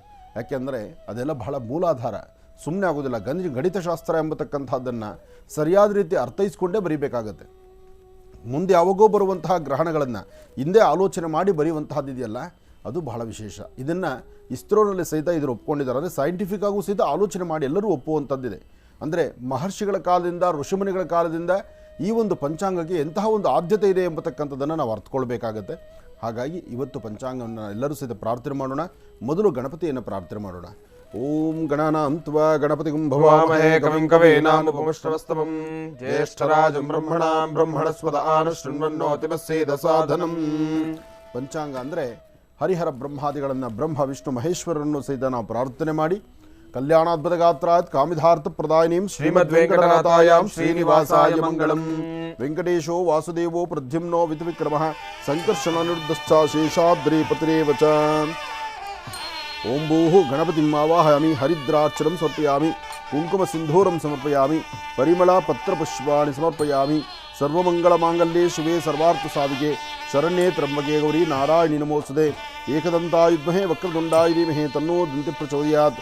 ನಮೋ ರಾತಪತೆ ನಮೋ ಗಣಪತೆ ನಮಃ ಪ್ರಮದಪತೆ ನಮಸ್ತೆ ಸ್ತುಲಂಬೋದರಾಯ ಏಕದಂತಾಯ ಸರ್ವವಿಘ್ನನಾಶನೇ ನಮಸ್ತೆ ಶಿವಸುತಾಯ ಶ್ರೀವರದಮೂರ್ತಯೇ ನಮೋ ನಮಃ. ಮಹಾಲಕ್ಷ್ಮೀ ನಮಃ. ಓಂ ಮೂಲ ಪ್ರಕೃತಿಯೇ ನಮಃ, ವಿಕೃತಿಯೇ ನಮಃ, ವಿದ್ಯಾಯ ನಮಃ, ಸರ್ವೋದಿಪ್ರದಾಯ ನಮಃ, ಶುದ್ಧಾಯ ನಮಃ, ವಿಭೂತ್ಯೇ ನಮಃ, ಸುರಭ್ಯೇ ನಮಃ, ಪರಮಾತ್ಮೇ ನಮಃ, ವಾಚೇ ನಮಃ, ಬದ್ಧಾರೇ ನಮಃ, ಶುಚೇ ನಮಃ, ಸ್ವಾಹ ನಮಃ, ಸುಧಾಯ ನಮಃ, ಧನ್ಯೇ ನಮಃ, ಹಿರಣ್ಯಪ್ರಾಕಾರಾಯ ನಮಃ, ಸಮುದ್ರತನೇ ನಮಃ, ಜಯ ನಮಃ, ಮಂಗಳಾಯ ನಮಃ, ವಿಷ್ಣುವಕ್ಷಸ್ಥಲಾಯ ನಮಃ, ವಿಷ್ಣುಭಕ್ತೇ ನಮಃ, ಪ್ರಸನ್ನಾಕ್ಷೇ ನಮಃ, ನಾರಾಯಣ ಸಮಶ್ರುತಾಯ ನಮಃ, ಶಾರದಾಯ ನಮಃ, ಶಾರದಾ ಗುರುಭ್ಯೋ ನಮಃ, ಗಣೇಶಾಯ ನಮಃ, ಗಣಪತಿಯೇ ನಮಃ. ಏಕದಂತಾಯ ವಿದ್ಮಹೇ ವಕ್ರತುಂಡಾಯ ಧೀಮಹಿ ತನ್ನೋ ದಂತಿ ಪ್ರಚೋದಯಾತ್. ಮಹಾಗಣಾಧಿಪತಯೇ ನಮಃ. ಧೂಪದೀಪ ನೈವೇದ್ಯಾರಾಧನಂ ಕರಿಷ್ಯೇ. ಓಂ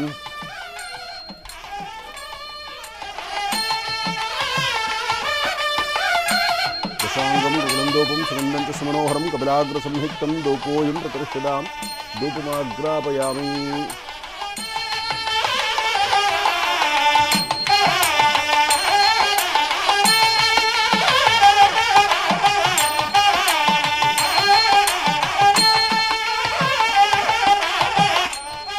ಇದು ನೈವೇದ್ಯಂ.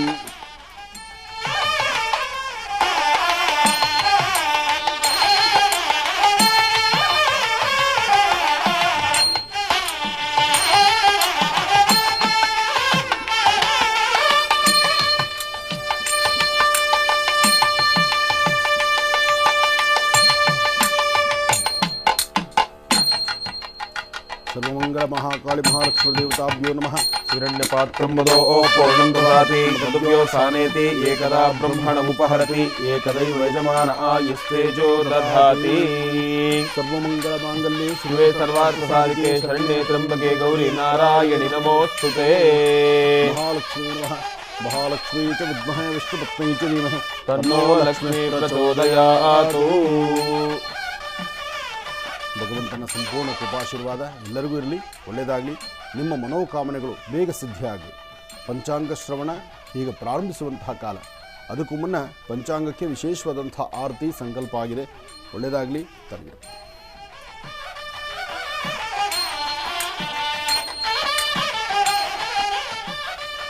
ಹಾಗೆ ವಿಶೇಷವಾಗಿ ಬೇವು ಬೆಲ್ಲವನ್ನು ಮಿಶ್ರಣ ಮಾಡಿ, ನಮ್ಮೂರು ಬೇವಿನ ಎಲೆಗಳು ತುಂಬ ಸೇರಿಸ್ಬಿಟ್ಟಿದ್ದಾರೆ. ನಮ್ಮ ಜೀ ಕನ್ನಡ ಯಾವಾಗಲೂ ನಮ್ಮ ಸಿಹಿಯಾಗೇ ಇಟ್ಟಿದೆ. ಆದರೆ ಯಾಕೆ ಬೇವಿನ ಎಲೆಯನ್ನು ನಮ್ಮ ಸೇರಿಸಿದ್ದಾನೆ ನಮ್ಮ ಆರೋಗ್ಯ ಇನ್ನೂ ಚೆನ್ನಾಗಿದೆ. ಓಹೋ ನೋಡಿ, ಆರೋಗ್ಯಕ್ಕೋಸ್ಕರ ಒಂದಿಡೀ ಬೇವಿನ ಸೊಪ್ಪು ತಿಂದು ಬಿಟ್ಟರೆ ಆನಂದ. ಇರಲಿ, ಇದನ್ನು ಆರಿಸ್ತಾ ಕೂತ್ಕೊಂಡ್ರೆ ಇನ್ನು 2.5 ಗಂಟೆ ಆಗುತ್ತೆ. ಬೆಲ್ಲ ಒಂಚೂರು ಜಾಸ್ತಿ ತಗೊಂಡು ಒಳ್ಳೆಯದಾಗಲಿ.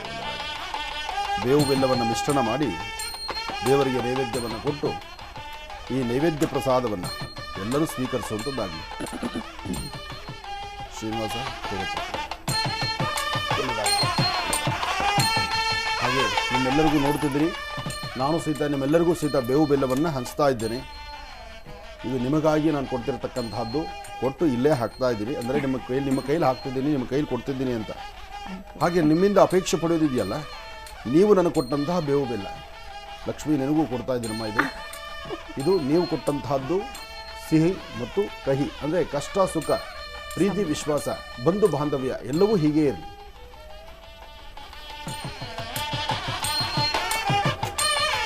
ಯುಗಾದಿ ಹಬ್ಬದ ಶುಭಾಶಯಗಳನ್ನು ಹೇಳ್ತಾ ಮುಂದಿನ ಭಾಗದಲ್ಲಿ ಪಂಚಾಂಗ ಶ್ರವಣವನ್ನು ಮಾಡೋಣ. ಖಂಡಿತಮ್ಮ. ಪಂಚಾಂಗ ಒಂಟಿಕಪಲ್ ಪಂಚಾಂಗ ಪ್ರತಿ ವರ್ಷದಂತೆ ಪ್ರಾರಂಭಿಸಕ್ಕೂ ಮುನ್ನ ಈ ಪಂಚಾಂಗವನ್ನು ತಮಗೆ ದರ್ಶನ ಮಾಡಿಸ್ತಾ ಇದ್ದೀವಿ. ಪಂಚಾಂಗ ಕರ್ತೃಗಳು ಕ್ರಮಬದ್ಧವಾಗಿ ಇದರಲ್ಲಿರ್ತಕ್ಕಂಥ ತಿಥಿ, ವಾರ, ನಕ್ಷತ್ರ, ಯೋಗ, ಕರಣವನ್ನು, ಜಾತ್ರೆ, ಜನ್ಮೋತ್ಸವ, ರಥೋತ್ಸವವನ್ನು, ಹಾಗೆ ಹಬ್ಬ ಹರಿದಿನಗಳ ವಿಶೇಷತೆಯನ್ನು, ಬೇಕಾದಂತಹ ವಿಶೇಷವಾಗಿರ್ತಕ್ಕಂಥ ಮಾಹಿತಿಯನ್ನು, ಸಂಪೂರ್ಣ ಮಾಹಿತಿಯನ್ನು ಹೊತ್ತು ತರುವಂತಹ ಈ ಒಂಟಿಕಪಲ್ ಪಂಚಾಂಗ ಕರ್ತೃಗಳಿಗೆ ಭಗವತಿಯ ಸಂಪೂರ್ಣ ಅನುಗ್ರಹ ಉಂಟಾಗಲಿ, ತಾಯಿ ಚಾಮುಂಡೇಶ್ವರಿಯ ಅನುಗ್ರಹ ಇರಲಿ ಅಂತ ನಾನು ದೇವರನ್ನ ಪ್ರಾರ್ಥನೆ ಮಾಡ್ತೀನಿ. ಯಾಕೆಂದರೆ ಪಂಚಾಂಗ ಕರ್ತೃಗಳನ್ನು ನಾನು ಎದುರುಗಡೆ ನೇರವಾಗಿ ಇವತ್ತಿಗೂ ನೋಡಿಲ್ಲ. ಆದರೆ ಅವರು ಮಾಡುವ ಕಾಯಕವನ್ನು ನಾವು ಗುರುತಿಸಲೇಬೇಕು. ಯಾಕೆಂದರೆ ಯಾವುದೇ ಒಂದು ಕಾಯಕ ಸಮಾಜಕ್ಕೆ ಒಳಿತಾಗ್ತಾ ಇದೆ, ಸಮಾಜಕ್ಕೆ ಬೇಕಾಗಿರ್ತಕ್ಕಂತಹ ಕಾಯಕವನ್ನು ಮಾಡುವಂಥ ಪ್ರತಿಯೊಬ್ಬ ವ್ಯಕ್ತಿಯೂ ಗೌರವಾನ್ವಿತರೆ. ಅದಕ್ಕಾಗಿ ಅವ್ರಿಗೆ ಒಳ್ಳೆಯದಾಗಲಿ ಅಂತ ದೇವರನ್ನ ಪ್ರಾರ್ಥನೆ ಮಾಡ್ತಾ, ಇನ್ನು ಈ ವರ್ಷದ ನಾಮ ಅಂದರೆ ಈ ವರ್ಷದ ಹೆಸರಿರ್ತಕ್ಕಂಥದ್ದು ಶೋಭಕೃತ್ ನಾಮ ಸಂವತ್ಸರ. ಶೋಭ ಅಂತಕ್ಕಂಥದ್ದು ಇದೆ, ಶುಭ ಅನ್ನೋದು ಬರುತ್ತೆ.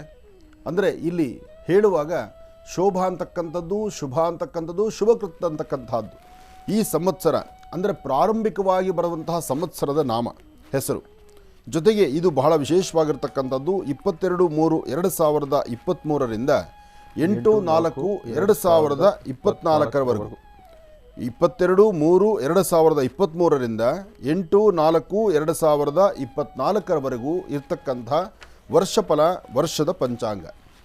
ಈ ಪಂಚಾಂಗ ಯುಗಾದಿ ಹಬ್ಬದ ಆಚರಣೆ ಎಲ್ಲವೂ ಸಹಿತ ಅದ್ಭುತವಾಗಿರ್ತಕ್ಕಂಥದ್ದು. ಪಂಚಾಂಗ ಶ್ರವಣವನ್ನು ಮಾಡಬೇಕು, ಬೇವು ಬೆಲ್ಲವನ್ನು ಸವಿಬೇಕು. ಗಣಪತಿ ಪ್ರಾರ್ಥನೆಯಿಂದ ಕುಲದೇವರನ್ನು ಪ್ರಾರ್ಥನೆ ಮಾಡತಕ್ಕಂಥದ್ದು ಕುಲದೇವರ ಪ್ರಾರ್ಥನೆ, ಪಂಚಾಂಗ ಮತ್ತು ಪಂಚಾಂಗ ಪೀಠಿಕೆ. ಅದರಲ್ಲೂ ಮುಖ್ಯವಾಗಿ ಈ ನವನಾಯಕರ ಬಗ್ಗೆ ತಿಳ್ಕೊಳ್ಳುವಂತಹದ್ದು ಒಂದು ಕ್ರಮ ಇದೆ. ನವನಾಯಕರ ಬಗ್ಗೆ ತಿಳ್ಕೊಳ್ಳೋದು ಒಂದು ಕ್ರಮ. ಹಾಗೆ ಇವತ್ತಿನ ತಿಥಿವಾರ ನಕ್ಷತ್ರ ಇವತ್ತಿನಿಂದ ಪ್ರಾರಂಭಿಸುವಂತಹ ಈ ಪಂಚಾಂಗ ಶ್ರವಣದ ಸಂಪೂರ್ಣ ಫಲವನ್ನು ಪ್ರತಿನಿತ್ಯದ ಕಾಯಕದಲ್ಲಿ ಏನೇ ಕೆಲಸ ಕಾರ್ಯಗಳು ಮಾಡಿದ್ರೂ ಯಶಸ್ಸಿನ ಹಾದಿಯನ್ನು ಗುರುತಿಸುವಂತಹದ್ದು, ಮತ್ತು ವರ್ಷದಲ್ಲಿ ಬರ್ತಕ್ಕಂಥ ಶುಭ ಅಶುಭ ಫಲಗಳನ್ನು ತಿಳ್ಕೊಳ್ತಕ್ಕಂಥದ್ದು, ಮತ್ತು ಯಾವುದೇ ಮುಹೂರ್ತವನ್ನು ಪ್ರಾರಂಭಿಸಬೇಕಾದ್ರೆ ಆ ಮುಹೂರ್ತ ಬಲ ಇದೇ ಇಲ್ಲ ಎಂಬತಕ್ಕಂಥದ್ದನ್ನು ತಿಳ್ಕೊಳ್ಬೇಕಾದ್ರೆ ಅದಕ್ಕೆ ಚಂದ್ರನಿಂದ ಮಾತ್ರ ಸಾಧ್ಯ. ಆ ಚಂದ್ರ ಇವತ್ತು ಎಲ್ಲಿದ್ದಾನೆ, ಯಾವ ಕ್ಷಣದಲ್ಲಿ ಏನು ನಡೆಸ್ತಿರ್ತಾರೆ, ಚಂದ್ರ ಇರ್ತಕ್ಕಂಥ ಮನೆ, ಆ ಮನೆಯಿಂದ ಮುಂದಿರ್ತಕ್ಕಂತಹ ಮನೆಗಳ ಬಗ್ಗೆ ಸಹಿತ ಸೂಕ್ತ ಮಾಹಿತಿಯನ್ನು ಕಲ್ಪನೆ ಮಾಡತಕ್ಕಂಥದ್ದು, ತಿಳಿಸ್ತಕ್ಕಂಥದ್ದು ಈ ಕ್ರಮದಲ್ಲೇ. ಶ್ರೀ ಶುಭಕೃತ್ ನಾಮ ಸಂವತ್ಸರೆ ಉತ್ತರಾಯಣೆ ವಸಂತ ಋತು ಚೈತ್ರ ಮಾಸ ಶುಕ್ಲಪಕ್ಷ. ಚೈತ್ರ ಪ್ರಾರಂಭ ಆಯಿತು. ಚೈತ್ರ ಮಾಸ ಅಂತಂದಾಗ ಅಚ್ಚ ಹಸಿರಿನ ಮಾಸ ಅಂತಲೂ ಹೇಳ್ತಾರೆ. ಎಲ್ಲಿಂದಲ್ಲಿ ನೋಡೋ ಸಹಿತ ಚಿಗುರು ಹೊಡೆಯುವಂಥ ಕಾಲ, ಚಿಗುರಿರ್ತಕ್ಕಂಥ ಕಾಲ, ಹಿಂಪಾದಂಥ ಧ್ವನಿಯಲ್ಲಿ ಕೋಗಿಲೆ ಹಾಡುವಂಥ ಕಾಲ. ಹಾಗಾಗಿ ಚೈತ್ರ ಮಾಸ ಶುಕ್ಲಪಕ್ಷ ಇವತ್ತು ಬಹಳ ವಿಶೇಷವಾಗಿರ್ತಕ್ಕಂಥದ್ದು. 22/3/2023 ಈ ಶುಭ ದಿನ ಬುಧವಾರ ಪ್ರತಿ. ಇವತ್ತು ಉತ್ತರಾಭಾದ್ರ ನಕ್ಷತ್ರ, ರಾಶಿ ನಕ್ಷತ್ರಚಾರ ಪ್ರಕಾರ ಬಹಳ ವಿಶೇಷವಾಗಿರ್ತಕ್ಕಂಥದ್ದು. ಇವತ್ತಿನ ದಿವಸ ನಾವು ಯುಗಾದಿ ಹಬ್ಬವನ್ನು ಆಚರಣೆ ಮಾಡ್ತೀವಿ. ಹಾಗೆ ವಸಂತ ನವರಾತ್ರಿ ಅಂತಲೂ ಸಹಿತ ಇವತ್ತು ಪ್ರಾರಂಭ ಆಗುತ್ತೆ. ವಸಂತ ನವರಾತ್ರಿ ಎಂಬತಕ್ಕಂಥದ್ದು ಇವತ್ತಿನಿಂದ ವಸಂತ ನವರಾತ್ರಿ ಈಗ ಪ್ರಾರಂಭಿಸೋದ್ರಿಂದಲೇ ಬೆಂಗಳೂರಿನ ಪ್ರಸಿದ್ಧಿ ಕರಗ ಮಹೋತ್ಸವವನ್ನು ಸದ್ಯದಲ್ಲೇ ನಾವು ನೋಡ್ತೀವಿ. ಹಾಗೆ ಶ್ರೀರಾಮಚಂದ್ರನ ವಿಶೇಷವಾಗಿರ್ತಕ್ಕಂಥ ರಾಮನವಮಿ ಸಹಿತ ಸದ್ಯದಲ್ಲೇ ಬರುತ್ತೆ. ಈಗ ಹಬ್ಬಗಳ ಸಾಲು ಪ್ರಾರಂಭ ಆಗುವಂತಹದ್ದು. ಯುಗಾದಿಯೇ ಪ್ರಥಮದಲ್ಲಿರ್ತಕ್ಕಂಥ ಈ ಪ್ರಥಮದ ಹಬ್ಬ ಆದ್ದರಿಂದ ಇವತ್ತು ಬೇವು ಬೆಲ್ಲವನ್ನು ಸ್ವೀಕರಿಸಿ ಯುಗದ ಆದಿ ಯುಗಾದಿಯ ಹಬ್ಬವನ್ನು ಶುಭಾಶಯಗಳನ್ನು ಮತ್ತೊಮ್ಮೆ ತಮ್ಮೆಲ್ಲರಿಗೂ ತಿಳಿಸ್ತಾ ಮಾಡುವ ಪ್ರತಿಯೊಂದು ಕಾಯಕದಲ್ಲೂ ಹೆಚ್ಚಿನ ಯಶಸ್ಸಿರಲಿ. ಹಾಗಾಗಿ ಇವತ್ತಿರ್ತಕ್ಕಂಥ ಗ್ರಹಸ್ಥಿತಿ ಗ್ರಹಮಂಡಲಚಾರ ಪ್ರಕಾರ ಮೇಷರಾಶಿಯಲ್ಲಿ ಬುಧ ಮತ್ತು ರವಿ ಇರ್ತಕ್ಕಂಥದ್ದು, ಬುಧ ಮತ್ತು ರಾಹು ಇರ್ತಕ್ಕಂಥದ್ದು ಮೇಷರಾಶಿಯಲ್ಲಿ, ಮತ್ತು ವೃಷಭ ರಾಶಿಯಲ್ಲಿ ಶುಕ್ರ ಇರ್ತಕ್ಕಂಥದ್ದು, ಮಿಥುನ ರಾಶಿಯಲ್ಲಿ ಕುಜ ಇರ್ತಕ್ಕಂಥದ್ದು, ಕನ್ಯಾ ರಾಶಿಯಲ್ಲಿ ಚಂದ್ರ ಇರ್ತಕ್ಕಂಥದ್ದು, ಮತ್ತು ತುಲಾ ರಾಶಿಯಲ್ಲಿ ಕೇತು ಇರ್ತಕ್ಕಂಥದ್ದು, ಹಾಗೆ ಕುಂಭ ರಾಶಿಯಲ್ಲಿ ಶನಿ ಇರ್ತಕ್ಕಂಥದ್ದು. ಇದು 31/3/2023 ಮೇಷ ಬುಧ ಮತ್ತು 6/4/2023 ವೃಷಭ ಮತ್ತು ಶುಕ್ರ ಹೀಗಿರ್ತಕ್ಕಂಥದ್ದು. ಇದು ನಕ್ಷತ್ರ ಮತ್ತು ಗ್ರಹಮಂಡಲ ಅಂದರೆ ರಾಶಿಮಂಡಲದಲ್ಲಿ ಇರ್ತಕ್ಕಂಥ ಫಲಾಫಲಗಳು. ಇದಕ್ಕೆ ಸಂಬಂಧಪಟ್ಟಂಗೆ ಈ ನವನಾಯಕರ ಬಗ್ಗೆ ನಾನು ತಿಳಿಸ್ತಾ ಹೋದೆ. ನವನಾಯಕರ ಬಗ್ಗೆ ನಾವು ತಿಳ್ಕೊಳ್ಬೇಕಾಗಿದೆ. ಹಾಗೆ ಪ್ರತಿಯೊಂದು ವಿಚಾರವೂ ಸಹಿತ ನವನಾಯಕರಿರಲಿ, ಆದಾಯ ವ್ಯಯಗಳಿರಲಿ ಮತ್ತು ಮಾಡುವ ಯಾವುದೇ ಕೆಲಸದಲ್ಲಾದರೂ ಯಶಸ್ಸನ್ನು ಸಿದ್ಧಿಪಡಿಸ್ಕೊಳ್ಬೇಕಾದ್ರೆ ದೇವತಾ ಪ್ರಾರ್ಥನೆ ಬಹಳ ಮುಖ್ಯ ಅಂತ ಹೇಳಿದ್ದೆ. ಹಾಗೆ ಅದರಲ್ಲೂ ಈಗ ನವನಾಯಕರ ಬಗ್ಗೆ ನಾವು ತಿಳ್ಕೊಳ್ಳೋಣ. ಈ ಬಾರಿ ರಾಜ ಬುಧನಾಗಿರ್ತಕ್ಕಂಥದ್ದು. ಈ ಬಾರಿ ರಾಜ ಬುಧನಾದ್ದರಿಂದ ಬುಧ ಬುದ್ಧಿ ಚೈತನ್ಯದಿಂದ ರಾಜ್ಯವನ್ನು ಆಳ್ತಕ್ಕಂಥವ್ನು. ಯಾಕೆಂದರೆ ಬುಧ ಅಂತಕ್ಕಂಥದ್ದು ಬುಧನಿಗಿರ್ತಕ್ಕಂಥ ಜ್ಞಾನವೇ ಹಾಗೆ ಭಾಳಷ್ಟು ಅತೀತವಾದಂತಹ ಜ್ಞಾನ ಬುಧನಿಗೆ. ಹಾಗೆ ಬುಧನಿಗೆ ವಿಷ್ಣುವಿನೇ ಆದ್ಯತೆ ಆದ್ದರಿಂದ ವಿಷ್ಣು ದೇವಾಲಯಗಳಲ್ಲಿ ಪೂಜಾ ಅನುಷ್ಠಾನಗಳು ಈ ವರ್ಷ ಪರ್ಯಂತ ಬಹಳ ವಿಶೇಷವಾಗಿ ನಡೆಯುತ್ತೆ. ಮತ್ತು ವಿಷ್ಣುವಿನ ಅನುಗ್ರಹ ಇದೆ. ವಿಷ್ಣುವಿನ ಅನುಗ್ರಹದಿಂದ ವಿಷ್ಣುವಿನ ಅರ್ಧಾಂಗಿಯಾದಂಥ ತಾಯಿ ಮಹಾಲಕ್ಷ್ಮಿಯ ಸಂಪೂರ್ಣ ಕೃಪಾಶೀರ್ವಾದ ಇರ್ತಕ್ಕಂಥ 27 ನಕ್ಷತ್ರ 12 ರಾಶಿಗಳ ಮೇಲೂ ಇರುತ್ತೆ ಎಂಬತಕ್ಕಂಥದ್ದು ಒಂದು ಪದ. ಆದರೆ ಇಲ್ಲಿ ರಾಜಬುಧ ತನ್ನ ರಾಜ್ಯದಲ್ಲಿ ತಾನು ಏನು ಆಳ್ವಿಕೆ ಮಾಡಬೇಕು, ಹೇಗೆ ನಡೆಸಬೇಕು, ಏನು ಫಲಾಫಲಗಳನ್ನು ಕೊಡಬೇಕು, ಇದೆಲ್ಲವನ್ನು ಸಹಿತ ಸವಿಸ್ತಾರವಾಗಿ ಒಂದಲ್ಲ 100 ಬಾರಿ ಆಲೋಚನೆ ಮಾಡಿ ಒಂದು ತೀರ್ಮಾನ ತೆಗೆದುಕೊಳ್ತಕ್ಕಂಥವನು ಬುಧ. ಬುಧನ ಒಲಿಸ್ಕೊಳ್ಳೋದು ಬಹಳ ಈಸಿನೇ. ಆದರೆ ಬುಧನ ಮನಸ್ಸನ್ನು ಗೆದ್ದು ಆ ಬುಧನಿಂದ ಕೆಲಸವನ್ನು ಗೆಲ್ಲುವಂಥದ್ದು ಇದೆಯಲ್ಲ, ಅಲ್ಲಿ ಸ್ವಲ್ಪ ಕಷ್ಟ ಅನಿಸುತ್ತೆ. ಯಾಕೆಂದರೆ ಅಲ್ಲಿರ್ತಕ್ಕಂಥ ಮಂತ್ರಿಮಂಡಲದಲ್ಲಿ ಬೇರೆಲ್ಲ ಯಾರಿದ್ದಾರೆ ಅವರೆಲ್ಲರ ಮಾತನ್ನೂ ಕೇಳೋದು ಬುಧನೇ. ಬುಧ ತನ್ನ ಸ್ವಂತ ಬುದ್ಧಿ ಎಷ್ಟಿದೆಯೋ ಬೇರೆಯವರು ಹೇಳೋದನ್ನೂ ಕೇಳಿ ತೀರ್ಮಾನ ತಗೊಳ್ಳುವಂಥದ್ದು ಪಂಚಾಂಗದಲ್ಲಿ ಒಂದಷ್ಟು ವಿಶ್ಲೇಷಣೆಗಳಿದೆ. ಇನ್ನು ಮಂತ್ರಿ ಅಂತಕ್ಕಂಥದ್ದು ಶುಕ್ರ. ಮಂತ್ರಿ ಶುಕ್ರನಾದ್ರಿಂದ ವರ್ಚಸ್ಸು, ತೇಜಸ್ಸು ಮತ್ತು ಒಂದಿಷ್ಟು ವಿಶೇಷವಾದಂಥ ಆಕರ್ಷಣೆ, ಅಲಂಕಾರ, ಅದರಲ್ಲೂ ಹೆಣ್ಣು ಮಕ್ಕಳಿಗೆ ಹೆಚ್ಚಿನ ಒಂದು ಆದ್ಯತೆ, ಹೆಣ್ಣು ಮಕ್ಕಳಿಗೆ ಒಂದು ಶಕ್ತಿ. ಹಾಗೆ ನಿಮ್ಮ ಮುಖದ ವರ್ಚಸ್ಸು ತೇಜಸ್ಸಿನಿಂದ ತಾವು ಏನು ಕಾಯಕವನ್ನು ಮಾಡಲಿಕ್ಕೆ ಮುಂದೆ ಆಗ್ತಿರೋ ಎಲ್ಲ ಕಾಯಕದಲ್ಲೂ ಹೆಚ್ಚೆಚ್ಚು ಅಭಿವೃದ್ಧಿಯನ್ನು ಕೊಡುವಂಥದ್ದಾಗತ್ತೆ. ಹಾಗಾಗಿ ಶುಕ್ರ ಮಂತ್ರಿ ಆಗಿರ್ತಕ್ಕಂಥದ್ದು ಭಾಳಷ್ಟು ಒಳಿತು ಅಂತಲೇ ಹೇಳ್ಬೋದು. ಇನ್ನು ಸೇನಾಧಿಪತಿ ಮತ್ತು ಗುರು. ಸೇನಾಧಿಪತಿ ಗುರು ಆದ್ದರಿಂದ ರಾಜ್ಯದಲ್ಲಿರ್ತಕ್ಕಂತಹ ವ್ಯವಸ್ಥೆಗಳನ್ನು ಹೇಗೆ ಮಾಡಬೇಕು ಎಂಬತಕ್ಕಂತಹ ಆ ರೀತಿಯನ್ನು ಆಲೋಚನೆ ಮಾಡತಕ್ಕಂಥದ್ರಲ್ಲಿ ಬಹಳಷ್ಟು ಮುಂಚೂಣಿಯಲ್ಲಿರ್ತಾನೆ. ಗುರುವಿನ ಒಂದು ಪಾತ್ರ ಸಹಿತ ಬಹಳ ದೊಡ್ಡದಾಗಿದೆ. ಇನ್ನು ಸಸ್ಯಾಧಿಪತಿ ಒಂದು ಚಂದ್ರ, ಅಂದರೆ ತಂಪನ್ನಿರ್ತಕ್ಕಂಥದ್ದು, ಹಸಿರು ಕೊಡ್ತಕ್ಕಂಥದ್ದು, ಚಿಗುರು ನಡೆತಕ್ಕಂಥದ್ದು, ವಿಶೇಷವಾಗಿರ್ತಕ್ಕಂಥ ಆಕರ್ಷಣೆಗೆ ಒಳಗಾಗುವಂಥದ್ದು ಚಂದ್ರ ಮನಸ್ಕಾರಕನೂ ಹೌದು, ಮಾತೃಕಾರಕನೂ ಹೌದು. ಅಂದರೆ ತಾಯಿಯ ಪ್ರೀತಿ, ಮಾತೃವಾತ್ಸಲ್ಯ ಇದೆಲ್ಲ ನೋಡಬಹುದಾದರೆ ಅದಕ್ಕೆ ಯಾವುದೋ ಒಂದು ವೃಕ್ಷಗಳನ್ನು ನೋಡಿದ್ರೆ, ಹೂವುಗಳನ್ನು ನೋಡಿದ್ರೆ, ಗಿಡಮರಗಳನ್ನು ನೋಡಿದ್ರೆ, ಹಸಿರು ನೋಡಿದ್ರೆ ಆ ಒಂದು ಪ್ರೀತಿ ತಾನಾಗೇ ಹುಟ್ಟುತ್ತೆ. ಇನ್ನು ಧಾನ್ಯಾಧಿಪತಿ ಶನಿ ಆದ್ದರಿಂದ ಇಲ್ಲಿ ಯೋಚನೆ ಮಾಡಬೇಕಾದಂತಹ ವಿಚಾರ. ಯಾಕೆಂದರೆ ಧಾನ್ಯಾಧಿಪತಿ ಶನಿ ಆದ್ದರಿಂದ ಆಹಾರವನ್ನು ಕೊಡ್ತಾನೆ. ಕೊಡುವಂಥ ಆಹಾರಕ್ಕೆ ಒಂದು ಕಟ್ಟುಪಾಡು ಹಾಕ್ತಾನೆ, ಒಂದು ಗೆರೆ ಹಾಕ್ತಾನೆ. ಆ ಗೆರೆನ ದಾಟಿ ಆಚೆ ಬರಬಾರ್ದು ಅಂತಾನೆ. ಎಲ್ಲವೂ ಒಂದು ಲಿಮಿಟ್ ಆಗಿ ಯೋಚನೆ ಮಾಡಬೇಕು ಅಂತಾನೆ. ವ್ಯವಸ್ಥಿತವಾದಂತಹ ಗೋಡನ್ನಲ್ಲಿಟ್ಟು ಎಷ್ಟು ಬೇಕೋ ಅಷ್ಟನ್ನೇ ವಿನಿಯೋಗ ಮಾಡಿ ಅಂತ ಹೇಳ್ತಾನೆ. ಅದು ಶನಿಯಿಂದ ಆಗುವಂತಹದ್ದು. ಇನ್ನು ಅರ್ಘ್ಯಾಧಿಪತಿ ಗುರು ಇರ್ತಕ್ಕಂಥದ್ದು. ಹಾಗೆ ಪಶುನಾಯಕ ಬಲರಾಮನಾದ್ದರಿಂದ ಇಲ್ಲಿ ಕೃಷ್ಣ ಬಲರಾಮ ಇಬ್ಬರಲ್ಲಿ ಯಾರೊಬ್ಬರಾದರೂ ಸಹಿತ ಪಶುನಾಯಕರು ಈ ಪಶುಸಂಗೋಪನಾ ಇಲಾಖೆಗೆ ಸಂಬಂಧಪಟ್ಟದ್ದು, ಪಶುಗಳ ಬಗ್ಗೆ ಸಂಬಂಧಪಟ್ಟದ್ದು ವಿಶೇಷವಾದಂಥ ರೀತಿಯಲ್ಲೇ ಈ ಸತಿ ಹಾಲಿಗೇನು ತೊಂದರೆ ಇಲ್ಲ, ಸಮೃದ್ಧಿತನ ಇರುತ್ತೆ. ಪಶುಗಳಲ್ಲಿ ಯಾವುದೇ ರೋಗ ಲಕ್ಷಣಗಳು ಬರೋದಿಲ್ಲ, ಆರೋಗ್ಯಕರವಾಗಿರುತ್ತೆ.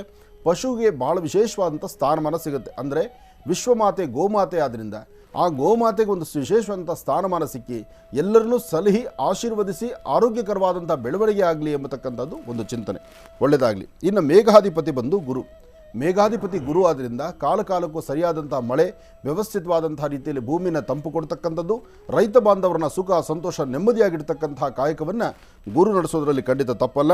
ಇನ್ನು ರಸಾಧಿಪತಿ ಬುಧ ಆದ್ದರಿಂದ ಕೆಲವಷ್ಟು ವ್ಯವಹಾರಗಳಲ್ಲಿ ಕೆಲವಷ್ಟು ಪದಾರ್ಥಗಳು ರೇಟ್ ಅಂತಕ್ಕಂಥದ್ದು ಗಗನಕ್ಕೆ ಹತ್ತು ಬಿಡುತ್ತೆ. ಅದನ್ನು ತಳಗಿಳಿಸೋದು ಬಹಳ ಕಷ್ಟ. ಹಾಗಾಗಿ ಸಾಮಾನ್ಯ ಬಡವರಿಗೆ ಒಂದಷ್ಟು ಎಲ್ಲೋ ಒಂದು ಕಡೆ ಒಂದು ಬರೆ ಹಾಕಿದಂಗೆ ಆಗಬಹುದು. ಅದನ್ನು ರಾಜ್ಯಾಂಗ ಅಥವಾ ಕೇಂದ್ರ ಮತ್ತು ರಾಜ್ಯದಲ್ಲಿರ್ತಕ್ಕಂಥ ಮಂತ್ರಿ ಮತ್ತು ಪ್ರಧಾನಿಗಳು ಅವ್ರ ಮೇಲೂ ಒಂದು ಚಿಂತನೆ ಬಂದಿರುತ್ತೆ. ಇರಲಿ, ಅದು ಮುಂದೆ ತಿಳ್ಕೊಳ್ಳೋಣ. ಇನ್ನು ನಿರಾಸಾಧಿಪತಿ ಎಂಬತಕ್ಕಂಥದ್ದು ಚಂದ್ರನಾದ್ರಿಂದ ಮನಸ್ಸಲ್ಲಿರ್ತಕ್ಕಂತಹ ಚಂಚಲತೆ, ಬೇಕು ಬೇಡ, ಆಸೆ ಆಕಾಂಕ್ಷೆಗಳನ್ನು ಸರಿಯಾದ ರೀತಿ ಸಮತೋಲನವಾಗಿ ಆಲೋಚನೆ ಮಾಡ್ತಕ್ಕಂಥದ್ದು, ಬೇಕು ಬೇಡಗಳನ್ನು ಸರಿಯಾದ ರೀತಿ ತಿಳಿ ಹೇಳ್ತಕ್ಕಂಥದ್ದು ಚಂದ್ರನಾದ್ರಿಂದ ಇಲ್ಲಿ ಸ್ವಲ್ಪ ಚಂಚಲತೆ ಎಂಬತಕ್ಕಂಥದ್ದು ಸಾಕಷ್ಟು ಆಗುತ್ತೆ. ಹೀಗೆ ನವನಾಯಕರು ಇರ್ತಕ್ಕಂತಹ ಒಬ್ಬೊಬ್ಬರು ರಾಜ ಬುಧನಾಗಿ, ಮಂತ್ರಿ ಶುಕ್ರನಾಗಿ, ಸೇನಾಧಿಪತಿ ಗುರುವಾಗಿ, ಸಸ್ಯಾಧಿಪತಿ ಚಂದ್ರನಾಗಿ, ಧಾನ್ಯಾಧಿಪತಿ ಶನಿಯಾಗಿ, ಅರ್ಘ್ಯಾಧಿಪತಿ ಗುರುವಾಗಿ, ಹಾಗೆ ಪಶುನಾಯಕ ಬಲರಾಮ, ಹಾಗೆ ಮೇಘಾಧಿಪತಿ ಗುರು, ಹಾಗೆ ರಸಾಧಿಪತಿ ಬುಧ ಮತ್ತು ನಿರಾಸಾಧಿಪತಿ ಚಂದ್ರ. ಈ ಪ್ರಕಾರವಾದಂತಹ ಈ ನವನಾಯಕರ ಈ ವರ್ಷದ ಇರ್ತಕ್ಕಂಥ ಆಧಿಪತ್ಯದಲ್ಲಿ ಬೇಕು ಬೇಡ, ಲಾಭ ನಷ್ಟಗಳು ಎಲ್ಲವೂ ಸರಿಸಮಾನವಾಗಿದೆ. ಮುಖ್ಯವಾಗಿ ಬೇಕಾದ್ದು ಮಳೆ, ತಂಪಾದ ಗಾಳಿ, ಒಳ್ಳೆಯ ಮನಸ್ಸು, ಗುರು ಹಿರಿಯರಲ್ಲಿ ನಮ್ರತೆ, ಮನೆಯಲ್ಲಿರ್ತಕ್ಕಂಥ ಮಕ್ಕಳಿಗೆ ಸಂಸ್ಕಾರ. ಆ ಸಂಸ್ಕಾರಕ್ಕೆ ಈ ವರ್ಷದಲ್ಲಿರ್ತಕ್ಕಂಥ ನವನಾಯಕರ ಅನುಗ್ರಹ ಚೆನ್ನಾಗಿದೆ. ಅದನ್ನೇ ಪಾಲನೆ ಮಾಡಿ ಪ್ರತಿಯೊಬ್ಬರ ಮನೆಯಲ್ಲಿರ್ತಕ್ಕಂಥವರು ನಿಮ್ಮ ಮನೆ ಮಕ್ಕಳಿಗೆ ಸಂಸ್ಕಾರದ ಅರಿವನ್ನು ಕೊಟ್ಟು ಜ್ಞಾನವಂತರನಾಗಿ ಮಾಡಬೇಕಾದ್ದು ಎಲ್ಲರ ಆದ್ಯ ಕರ್ತವ್ಯ. ಮತ್ತೊಮ್ಮೆ ಯುಗಾದಿ ಹಬ್ಬದ ಶುಭಾಶಯಗಳನ್ನು ತಮ್ಮೆಲ್ಲರಿಗೂ ತಿಳಿಸ್ತಾ, ಮಾಡಿರ್ತಕ್ಕಂಥ ಖಾದ್ಯಗಳು ಒಬ್ಬಟ್ಟಿನಡಿಗೆ ಮನೆಯಲ್ಲಿ ತಾಯಂದಿರು ತಯಾರು ಮಾಡಿದ್ದರೆ ಅದರ ಜೊತೆಗೆ ಒಳ್ಳೆ ಹಸನಾದಂಥ ತುಪ್ಪವನ್ನು ಹಾಕ್ಕೊಂಡು ತುಪ್ಪ ಒಬ್ಬಟ್ಟು ಸೇವನೆ ಮಾಡಬೇಕು, ಬೇವು ಬೆಲ್ಲ ತಿನ್ನಬೇಕು, ಯುಗಾದಿ ಹಬ್ಬವನ್ನು ಆಚರಣೆ ಮಾಡಬೇಕು. ಕೈಲಿರ್ತಕ್ಕಂಥ ದುಡ್ಡನ್ನು ಜೋಪಾನ ಕಾಪಾಡ್ಕೋಬೇಕು. ಒಳ್ಳೆಯದಾಗಿ ಖುಷಿ. ಈಗ ಪಂಚಾಂಗ ಶ್ರವಣ ಮಾಡ್ತಾ ಇದ್ವಿ ನಾವು. ಹಿಂದಿನ ನವನಾಯಕರ ಬಗ್ಗೆ ನಾನು ಮಾತಾಡಿದ್ದೆ, ಮಂತ್ರಿಮಂಡಲದ ಬಗ್ಗೆ ತಿಳಿಸಿದ್ದೇನೆ. ಇನ್ನು ಆದಾಯ ವ್ಯಯ, ಖರ್ಚು ಲಾಭ, ಹೌದು, ಅದನ್ನ ಆರೋಗ್ಯ ತಿಳಿಸ್ಕೊಳ್ಬೇಕು. ಆರೋಗ್ಯ ಅನಾರೋಗ್ಯ, ಸುಖ ದುಃಖ ಆ ರಾಶಿಗಳಲ್ಲಿರ್ತಕ್ಕಂಥದ್ದು ಹೇಗೆ ಅನ್ನೋದನ್ನ ಈಗ ನಾನು ನಿಮ್ಮೆಲ್ಲರಿಗೂ ಕೂಡ ತಿಳಿಸ್ತಾ ಇದ್ದೇನೆ. ಆದಾಯ ವ್ಯಯಗಳ ವಿಚಾರಕ್ಕೆ ಬರೋದಾದ್ರೆ 12 ರಾಶಿಗಳಲ್ಲಿರ್ತಕ್ಕಂಥವ್ರಿಗೆ ಈ ವರ್ಷದ ಆದಾಯ ವ್ಯಯಗಳು ಯಾವ ರೀತಿ ಇದೆ ಅನ್ನೋದನ್ನ ನಾನು ನಿಮಗೆ ತಿಳಿಸ್ಕೊಡ್ತೀನಿ. ಬಹಳ ವಿಶೇಷವಾಗಿ ಮೊದಲನೇದಾಗಿ ಮೇಷ ಮತ್ತೆ ವೃಶ್ಚಿಕ. ಮೇಷ ಮತ್ತೆ ವೃಶ್ಚಿಕಕ್ಕೆ ನೋಡೋದಾದ್ರೆ ಆದಾಯ ವ್ಯಯ, ಆದಾಯ 5, ವ್ಯಯ ಕೂಡ 5. ಅಂದರೆ ಖರ್ಚು ಸಂಪಾದನೆನೂ ಕೂಡ 5% ಅಷ್ಟೇ ಇದೆ, ಖರ್ಚುನೂ ಕೂಡ 5% ಅಷ್ಟೇ ಇದೆ. ತಾವು ಸಂಪಾದನೆ ಎಷ್ಟು ಮಾಡ್ತೀರೋ ಅಷ್ಟೇ ಖರ್ಚನ್ನು ಕೂಡ ಮಾಡ್ತೀರಿ, ಎರಡೂ ಕೂಡ ಸಮವಾಗಿರ್ತಕ್ಕಂಥದ್ದೇ. ಇನ್ನು ಆರೋಗ್ಯ ಒಂದು, ಅನಾರೋಗ್ಯವೂ ಕೂಡ ಒಂದು. ಆರೋಗ್ಯದ ವಿಚಾರವಾಗಿ ತೀರಾ ಹೆಚ್ಚಿನ ಮಟ್ಟದಲ್ಲಿ ಚೇತರಿಸ್ಕೊಳ್ತಕ್ಕಂಥದ್ದು ಹೌದು, ಇಲ್ಲ ಅಂದರೆ ಎಲ್ಲೋ ಒಂದು ಕಡೆ ಆಗ ತಾನೇ ಚೇತರಿಸ್ಕೊಂಡಿರ್ತೀರಿ, ಮತ್ತೆ ಎಲ್ಲೋ ಒಂದು ಕಡೆ ಆರೋಗ್ಯದ ಸಮಸ್ಯೆ ನಿಮ್ಮನ್ನು ಬಾಧಿಸ್ತಕ್ಕಂಥದ್ದಿರುತ್ತೆ. ಈ ರೀತಿಯಾಗಿರ್ತಕ್ಕಂಥ ನಿಮ್ಮ ಫಲಾಫಲಗಳು. ಸುಖ 6, ದುಃಖ 3. ಪರವಾಗಿಲ್ಲ, ಭಗವಂತನ ಅನುಗ್ರಹ ಇಲ್ಲಾದರೂ ನಿಮ್ಗೆ ಇದೆಯಲ್ಲ, ಅಟ್ಲೀಸ್ಟ್ ಒಂದು ಮಟ್ಟಿಗಾದರೂ ಸುಖ ಶಾಂತಿ ನೆಮ್ಮದಿಯಿಂದಾದರೂ ಇರ್ತೀರಿ. ತಮ್ಮೆಲ್ಲರಿಗೂ ಕೂಡ ಭಗವಂತನ ಸಂಪೂರ್ಣ ಕೃಪಾಶೀರ್ವಾದ ಸಿಗಲಿ. ಇನ್ನು ಬಹಳ ವಿಶೇಷವಾಗಿ ವೃಷಭ ರಾಶಿ ಮತ್ತು ತುಲಾ ರಾಶಿ. ವೃಷಭ ರಾಶಿ ಮತ್ತು ತುಲಾ ರಾಶಿ ಈ ರಾಶಿಗಳಲ್ಲಿರ್ತಕ್ಕಂಥವ್ರಿಗೆ ಆದಾಯ 14, ಅಪ್ಪಪ್ಪ ಪರವಾಗಿಲ್ಲ, 14% ಇದೆ ಆದಾಯ. ಇನ್ನು ವ್ಯಯ 11. 14 ಅಂದರೆ ತಾವು ಸಂಪಾದನೆ ಏನೋ ಮಾಡ್ತೀರಿ, ಖರ್ಚನ್ನು ಕೂಡ ಮಾಡ್ತೀರಿ, ಆದರೆ ಅದರ ಮಧ್ಯದಲ್ಲಿ ಬಹಳ ವಿಶೇಷವಾಗಿ ಆ 2%, 3% ಉಳಿತಾಯ ಮಾಡ್ಕೊಳ್ತೀರಲ್ಲ, ಭಗವಂತನ ಅನುಗ್ರಹದಿಂದ ಅಷ್ಟಾದರೂ ಉಳಿತಾಯ ಇದೆಯಲ್ಲ, ಒಳ್ಳೆಯದಾಗಲಿ, ಶುಭವಾಗಲಿ. ಇನ್ನು ಆರೋಗ್ಯ 5, ಅನಾರೋಗ್ಯ 2. ಪರವಾಗಿಲ್ಲ. ಆರೋಗ್ಯದ ವಿಚಾರವಾಗಿ ವೃಷಭ ರಾಶಿ ಮತ್ತು ತುಲಾ ರಾಶಿಯಲ್ಲಿರ್ತಕ್ಕಂಥವ್ರಿಗೆ ಆರೋಗ್ಯ ಈ ವರ್ಷ ತಮ್ಮ ಸುಧಾರಣೆಯಲ್ಲಿರ್ತಕ್ಕಂಥದ್ದೇ. 2% ಆರೋಗ್ಯ, ಎಲ್ಲೋ ಒಂದು ಕಡೆ ಅನಾರೋಗ್ಯ ಇರತಕ್ಕಂಥದ್ದಿರುತ್ತೆ. ಸಣ್ಣ ಪುಟ್ಟ ಈ ಜ್ವರ, ಕೆಮ್ಮು, ನೆಗಡಿ, ತಲೆನೋವು ಎಂಬತಕ್ಕಂಥದ್ದು ನಿಮ್ಮನ್ನು ಕಾಡ್ತಾ ಇರ್ತಕ್ಕಂಥದ್ದೇ. ಅದು ಸಹಜವಾಗಿ ಬರ್ತಕ್ಕಂಥದ್ದೇ, ಯೋಚನೆಯನ್ನು ಮಾಡ್ತಕ್ಕಂಥದ್ದು ಬೇಡ. ಭಗವಂತನ ಸಂಪೂರ್ಣ ಕೃಪಾಶೀರ್ವಾದ ನಿಮ್ಗೆ ಸಿಗ್ತಕ್ಕಂಥದ್ದೇ. ಇನ್ನು ಸುಖ 6, ದುಃಖ 3. ಪರವಾಗಿಲ್ಲ, ಸುಖ ಶಾಂತಿ ನೆಮ್ಮದಿ ನಿಮಗೆ ಭಗವಂತನ ಕಡೆಯಿಂದ ದಯಪಾಲಿಸಿರ್ತಕ್ಕಂಥದ್ದಿದೆ. ಒಳ್ಳೆಯದಾಗಲಿ, ಶುಭವಾಗಲಿ. ಇನ್ನು ಬಹಳ ವಿಶೇಷವಾಗಿ ತಿಳಿಸೋದಾದರೆ ಮಿಥುನ ಮತ್ತು ಕನ್ಯಾ. ಮಿಥುನ ಮತ್ತು ಕನ್ಯಾ ಎಲ್ಲೋ ಒಂದು ಕಡೆ ಮಿಥುನ ಮತ್ತು ಕನ್ಯಾ ರಾಶಿಯಲ್ಲಿರ್ತಕ್ಕಂಥವ್ರಿಗೆ ಈ ವರ್ಷದ ಆದಾಯದ ಫಲ ನೋಡೋದಾದರೆ ಎಲ್ಲೋ ಒಂದು ಕಡೆ ಕ್ಷೀಣಿಸಿರ್ತಕ್ಕಂಥದ್ದಿದೆ. 2 ಆದಾಯ ಆದರೆ ವ್ಯಯ ಬಂದು 11. 2 ರೂಪಾಯಿ ತಾವು ಸಂಪಾದನೆಯನ್ನು ಮಾಡಿದ್ರೆ 11 ರೂಪಾಯಿನಷ್ಟು ಖರ್ಚನ್ನು ಮಾಡ್ತೀರಿ. ಎಲ್ಲೋ ಒಂದು ಕಡೆ ಸಾಲದ ಬಾಧೆ ನಿಮ್ಮನ್ನು ಮತ್ತೆ ನಿಮ್ಮ ಹೆಗಲಿರ್ತಕ್ಕಂಥದ್ದಿರುತ್ತೆ. ಸಾಲ ಮಾಡಬೇಕಾಗಿರ್ತಕ್ಕಂಥ ಪರಿಸ್ಥಿತಿಗಳು ಎದುರಾಗ್ತಕ್ಕಂಥದ್ದಿರುತ್ತೆ. ಒಂದು ಹೇಳೋದಾದರೆ ಹಾಸಿಗೆ ಇದ್ದಷ್ಟು ಕಾಲು ಚಾಚತಕ್ಕಂಥದ್ದು ಬಹಳ ಉತ್ತಮ. ತಮ್ಮ ಸಂಪಾದನೆಗೆ ತಕ್ಕಂತೆ, ತಮ್ಮ ಶಕ್ತಿಗೆ ತಕ್ಕಂತೆ ತಾವು ಖರ್ಚನ್ನು ಮಾಡ್ತಕ್ಕಂಥದ್ದು ಬಹಳ ಉತ್ತಮ. ಪಕ್ಕದಲ್ಲಿರ್ತಕ್ಕಂಥ ವ್ಯಕ್ತಿ ಏನೋ ಜಾಸ್ತಿ ಸಂಪಾದನೆ ಮಾಡಿದ್ದಾರೆ, ಇಲ್ಲ ಆ ವ್ಯಕ್ತಿ ಅಂಥದ್ದೇನೋ ಒಂದು ತೊಗೊಂಡ್ಬಿಟ್ಟಿದ್ದಾರೆ, ಅಂಥದ್ದೇನೋ ಒಂದು ಪರ್ಚೇಸನ್ನು ಮಾಡಿದ್ದಾರೆ, ಅಂಥದ್ದೇನೋ ಒಂದು ಅವ್ರ ವ್ಯಾಪಾರವನ್ನು ಮಾಡಿಬಿಟ್ಟಿದ್ದಾರೆ ಅಂತ ಹೇಳಿ ತಾವು ನಿಮ್ಮ ಕೈಯಲ್ಲಿ ಆಗಿಲ್ಲ ಅಂದ್ರೂ ಕೂಡ ಪರವಾಗಿಲ್ಲ, ಏನೋ ಒಂದು ಮಂಡಧೈರ್ಯ, ಪಕ್ಕದಲ್ಲಿರೋರು ನನಗೆ ಸದ್ಯಕ್ಕೆ ಕಾಸು ಕೊಡ್ತಾರೆ, ನಾನು ಆಮೇಲೆ ತೀರಿಸ್ತೀನಿ ಬಿಡಪ್ಪ ಅಂತ ಹೇಳಿ ಅವ್ರ ಹತ್ರ ಸಾಲ ಸೋಲವನ್ನು ಮಾಡಿ ಇನ್ನೇನೋ ಆಲೋಚನೆಗಳನ್ನು ಮಾಡಿ ತಾವು ಖರ್ಚು ಮಾಡ್ಲಿಕ್ಕೆ ಹೋಗ್ತೀರಿ. ದಯವಿಟ್ಟು ಅಂತ ತಪ್ಪು ಕೆಲಸವನ್ನು ಮಾಡಬೇಡಿ. ಹಾಸಿಗೆ ಇದ್ದಷ್ಟು ಕಾಲು ಚಾಚತಕ್ಕಂಥದ್ದು ಬಹಳ ಉತ್ತಮ. ಇನ್ನು ಆರೋಗ್ಯ ಅನಾರೋಗ್ಯದ ವಿಚಾರಕ್ಕೆ ನೋಡೋದಾದ್ರೂ ಕೂಡ ಆರೋಗ್ಯ 0, ಅನಾರೋಗ್ಯ 6. ಎಲ್ಲೋ ಒಂದು ಕಡೆ ಆರೋಗ್ಯದ ವಿಚಾರವಾಗ್ಲೂ ಕೂಡ ನಿಮ್ಮನ್ನು ಬಾಧಿಸ್ತಕ್ಕಂಥದ್ದೇ ಇರುತ್ತೆ. ಧನ್ವಂತರಿ ಮಹಾವಿಷ್ಣುವನ್ನ ಶ್ರದ್ಧಾ ಭಕ್ತಿಯಿಂದ ಪ್ರಾರ್ಥನೆಯನ್ನು ಮಾಡಿ. ಅನಾರೋಗ್ಯ ನಿಮ್ಮನ್ನು ಕಾಡ್ತಕ್ಕಂಥದ್ದಿರುತ್ತೆ. ಜೋಪಾನ, ಮಾರ್ಗ ಮಧ್ಯದಲ್ಲಿ ವಾಹನವನ್ನು ಚಲಿಸುವಾಗೂ ಕೂಡ ಅಷ್ಟು ಸಮಂಜಸವಾಗಿರ್ತಕ್ಕಂಥದ್ದಲ್ಲ. ಬಹಳ ವಿಶೇಷವಾಗಿ ಮಿಥುನ ಮತ್ತು ಕನ್ಯಾ ರಾಶಿಯಲ್ಲಿರ್ತಕ್ಕಂಥವ್ರಿಗೆ ಸುಖ ಮತ್ತು ದುಃಖದ ವಿಚಾರಕ್ಕೆ ನೋಡೋದಾದರೆ ಪರವಾಗಿಲ್ಲ, ಭಗವಂತನ ಅನುಗ್ರಹ ಇದೆ. ಸುಖ 6, ದುಃಖ 3. ಅಟ್ಲೀಸ್ಟ್ ಆರೋಗ್ಯ ಇಲ್ಲ, ಸಂಪಾದನೆ ಇಲ್ಲ, ಮನೆಯಲ್ಲಿ ಒಂದಿಷ್ಟು ಸುಖ ಶಾಂತಿ ನೆಮ್ಮದಿ ಆದರೂ ಸಿಗುತ್ತೆ. ಗುರುಗಳೇ, ಆರೋಗ್ಯನೂ ಇಲ್ಲ, ಈ ಕಡೆ ಸಂಪಾದನೆನೂ ಇಲ್ಲ, ಇನ್ನು ಸುಖ ಶಾಂತಿ ನೆಮ್ಮದಿ ನಮ್ಗೆ ಹೇಗೆ ಸಿಗುತ್ತೆ? ಆ 2 ನಿಮಿಷಗಳ ಕಾಲ ನಿಮ್ಮ ಕುಟುಂಬಸ್ಥರ ಜೊತೆ ಕೂತು ಮಾತಾಡ್ತೀರಲ್ಲ, ಆ ಸುಖ ಶಾಂತಿ ನೆಮ್ಮದಿ ನಿಮ್ಮ ಈ ಒಂದು ವರ್ಷ ಇರೋದರಲ್ಲಿ ಭಗವಂತನ ಅನುಗ್ರಹದಿಂದ ಸುಖ ಶಾಂತಿ ನೆಮ್ಮದಿ ಇದೆ. ಆದರೆ ಆರೋಗ್ಯ ಇಲ್ಲ, ಈ ಕಡೆ ಆದಾಯ ಇಲ್ಲ ಅಂತ ತಲೆ ಕೆಡಿಸ್ಕೊಳ್ತಕ್ಕಂಥದ್ದು ಬೇಡ. ಧನ್ವಂತರಿ ಮಹಾವಿಷ್ಣುವನ್ನ ಶ್ರದ್ಧಾಭಕ್ತಿಯಿಂದ ಪ್ರಾರ್ಥನೆಯನ್ನು ಮಾಡಿ, ತಾಯಿ ಮಹಾಲಕ್ಷ್ಮಿಯನ್ನು ಶ್ರದ್ಧಾಭಕ್ತಿಯಿಂದ ಪ್ರಾರ್ಥನೆಯನ್ನು ಮಾಡಿ ಸಾಕಷ್ಟು ಹೆಚ್ಚಿನ ಫಲಾಫಲಗಳನ್ನು ತಪ್ಪದೇ ಸಿದ್ಧಿಪಡಿಸ್ಕೊಳ್ತೀರಾ. ಒಳ್ಳೆಯದಾಗಲಿ, ಶುಭವಾಗಲಿ. ಇನ್ನು ಕರ್ಕಾಟಕ ರಾಶಿಯಲ್ಲಿ ನೋಡೋದಾದರೆ, ಕರ್ಕಾಟಕ ರಾಶಿಯಲ್ಲಿರ್ತಕ್ಕಂಥವ್ರಿಗೆ ಆದಾಯ 2, ವ್ಯಯ ಕೂಡ 2. ಅಂದರೆ ಸಂಪಾದನೆಯನ್ನು ಎಷ್ಟು ಮಾಡ್ತಿರೋ ಅಷ್ಟೇ ಖರ್ಚನ್ನು ಕೂಡ ಮಾಡ್ತಾ ಇರ್ತೀರಿ. ಇನ್ನು ಅದು ಒಂದು ರೀತಿ ಆದರೆ ಆರೋಗ್ಯ 4, ಅನಾರೋಗ್ಯ 6. ಅನಾರೋಗ್ಯ 6, ಆರೋಗ್ಯ 4 ಅಂದರೆ ಸಮಸ್ಯೆಗಳು ಸಾಕಷ್ಟು. ಆರೋಗ್ಯದ ಸಮಸ್ಯೆಗಳು ಇದ್ದಾವೆ, ಆದರೆ ಇಲ್ಲ ಅಂತ ಹೇಳ್ತಾ ಇಲ್ಲ. ನೀವು ಆರೋಗ್ಯದ ಸಮಸ್ಯೆ ಹೇಗೆ ಅಂದರೆ ಸಂಪೂರ್ಣವಾಗಿ ಇದರಿಂದ ಹೊರಗೆ ಬರೋದಕ್ಕಿಂತ ಈ ವರ್ಷ ತಾವದರಿಂದ ಒಂದು ಸ್ವಲ್ಪ ನರಳ್ತಾನೂ ಇರ್ತೀರಿ, ಈ ಕಡೆ ಒಂದು ರೀತಿ ನೋಡೋದಾದ್ರೆ ಅದರಿಂದ ಚೇತರಿಸ್ಕೊಳ್ತಕ್ಕಂಥದ್ದು ಇರ್ತೀರಿ. ಅದರಿಂದ ದೊಡ್ಡ ಮಟ್ಟದ ನೋವನ್ನು ತಾವು ಅನುಭವಿಸ್ತಕ್ಕಂಥದ್ದು ಇರೋದಿಲ್ಲ. ಆರೋಗ್ಯ ಸಮಸ್ಯೆ ಇರುತ್ತೆ, ಆದರೆ ಸಂಪೂರ್ಣವಾಗಿ ಅದರಿಂದ ಗುಣಮುಖರಾಗ್ತಕ್ಕಂಥದ್ದು ಎಲ್ಲೋ ಒಂದು ಕಡೆ ಕಡಿಮೆ ಆಗುತ್ತೆ ಎಂಬತಕ್ಕಂಥದ್ದು ಈ ಒಂದು ಪಂಚಾಂಗದಲ್ಲಿ ಈ ಒಂದು ವರ್ಷ ಫಲ ತಿಳಿಸ್ತಾ ಇರ್ತಕ್ಕಂಥದ್ದು ಇದೆ. ಇನ್ನು ಕರ್ಕಾಟಕ ರಾಶಿಯಲ್ಲಿರ್ತಕ್ಕಂಥವ್ರು ಸುಖ ಮತ್ತು ದುಃಖದ ವಿಚಾರಕ್ಕೆ ನೋಡೋದಾದ್ರೆ 2 ಕೂಡ ಸರಿಸಮ ಪ್ರಮಾಣವಾಗಿರ್ತಕ್ಕಂಥದ್ದೇ. ಸುಖವನ್ನು ಎಷ್ಟು ಅನುಭವಿಸ್ತೀರೋ ದುಃಖದಲ್ಲೂ ಕೂಡ ಅಷ್ಟೇ ನೋವನ್ನು ತಿಂತಕ್ಕಂಥದ್ದು ಇರುತ್ತೆ. 3 ಬಂದಿರತಕ್ಕಂಥದ್ದು ಇರುತ್ತೆ. ಇನ್ನು ಬಹಳ ವಿಶೇಷವಾಗಿ ಇನ್ನುಳಿದಿರತಕ್ಕಂಥ ರಾಶಿಗಳಲ್ಲಿರ್ತಕ್ಕಂಥ ಫಲಾಫಲಗಳನ್ನು ಮುಂದಿನ ಭಾಗದಲ್ಲಿ ನಾನು ನಿಮಗೆ ತಿಳಿಸ್ಕೊಡ್ತೇನೆ. ಕಾಯ್ತಾ ಇರಿ. ಒಳ್ಳೆಯದಾಗಲಿ, ಶುಭವಾಗಲಿ. ಈಗ ಮಾಲೂರಿನಿಂದ ಸಮಾಜ ಸೇವಕರಾಗಿರುವಂಥ ಹೂಡಿ ವಿಜಯ್ ಕುಮಾರ್ ಮತ್ತು ಅವರ ತಂಡ ಆಗಮಿಸಿದ್ದಾರೆ. ಮನೆ ಹಾಗಿದ್ರೆ ಅವರನ್ನ ಕಾರ್ಯಕ್ರಮಕ್ಕೆ ವಿಶೇಷವಾಗಿ ಸ್ವಾಗತಿಸೋಣ. ನಮಸ್ತೆ, ಕಾರ್ಯಕ್ರಮಕ್ಕೆ ಸ್ವಾಗತ. ಮಾಲೂರಿನಿಂದ ವಿಜಯ್ ಬಂದರು ಅಂದರೆ ಒಂದು ಸಂತೋಷ. ಯಾಕೆಂದರೆ ಧರ್ಮದ ಪರವಾಗಿ ಹೋರಾಡುವಂಥದ್ದು, ಒಂದಷ್ಟು ಒಳ್ಳೆ ಕೆಲಸ ಮಾಡೋದು,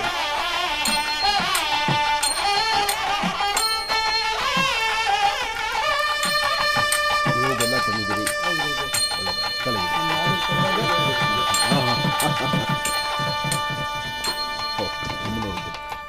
ಮಹಾಲಕ್ಷ್ಮಿ ತಾಯಿ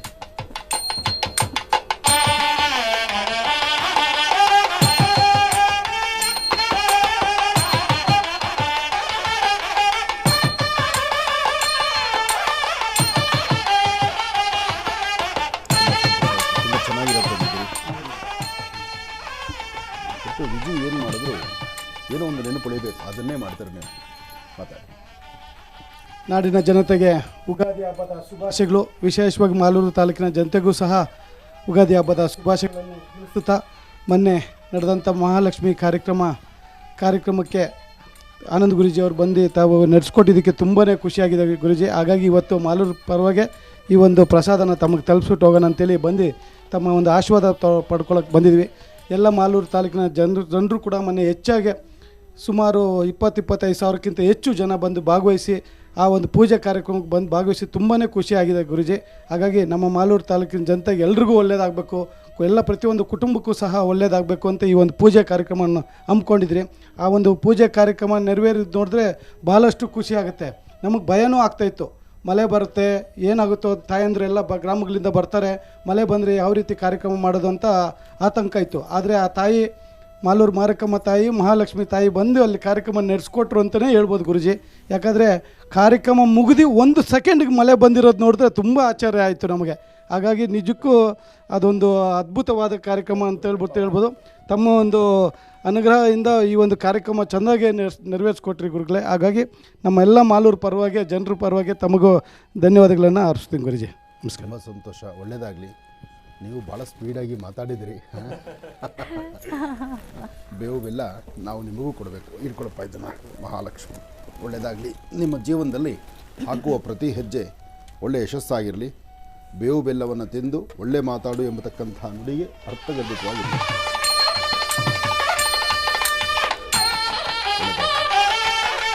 ಹಾಗೆ ಮಾಲೂರಿನ ಜನತೆಯನ್ನು ನಾನು ಕೇಳಿದೆ ಅಂತ ಹೇಳಿ ಒಳ್ಳೆಯದಾಗಲಿ.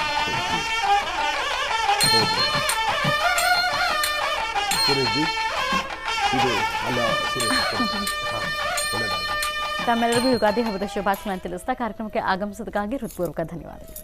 ವರ್ಷಫಲ ಹೇಗಿದೆ ಅಂತ ತಿಳ್ಕೊಳ್ತಾ ಇದ್ವಿ, ಮತ್ತೆ ಮುಂದುವರಿಸೋಣ. ಹೌದು, ಹಿಂದಿನ ಭಾಗದಲ್ಲಿ ಕರ್ಕಾಟಕ ರಾಶಿಯವರೆಗೂ ಮಾತ್ರ ತಿಳಿಸಿರ್ತಕ್ಕಂಥದ್ದಿತ್ತು. ಇನ್ನು ಆದಾಯ ವ್ಯಯಗಳ ವಿಚಾರಕ್ಕೆ ಬಂದಾಗ ಇನ್ನುಳಿದ ರಾಶಿಗಳಲ್ಲಿ ಈಗ ನಾನು ತಿಳಿಸ್ತಾ ಇರ್ತಕ್ಕಂಥದ್ದು ಸಿಂಹ ರಾಶಿಯಲ್ಲಿರ್ತಕ್ಕಂಥವ್ರಿಗೆ.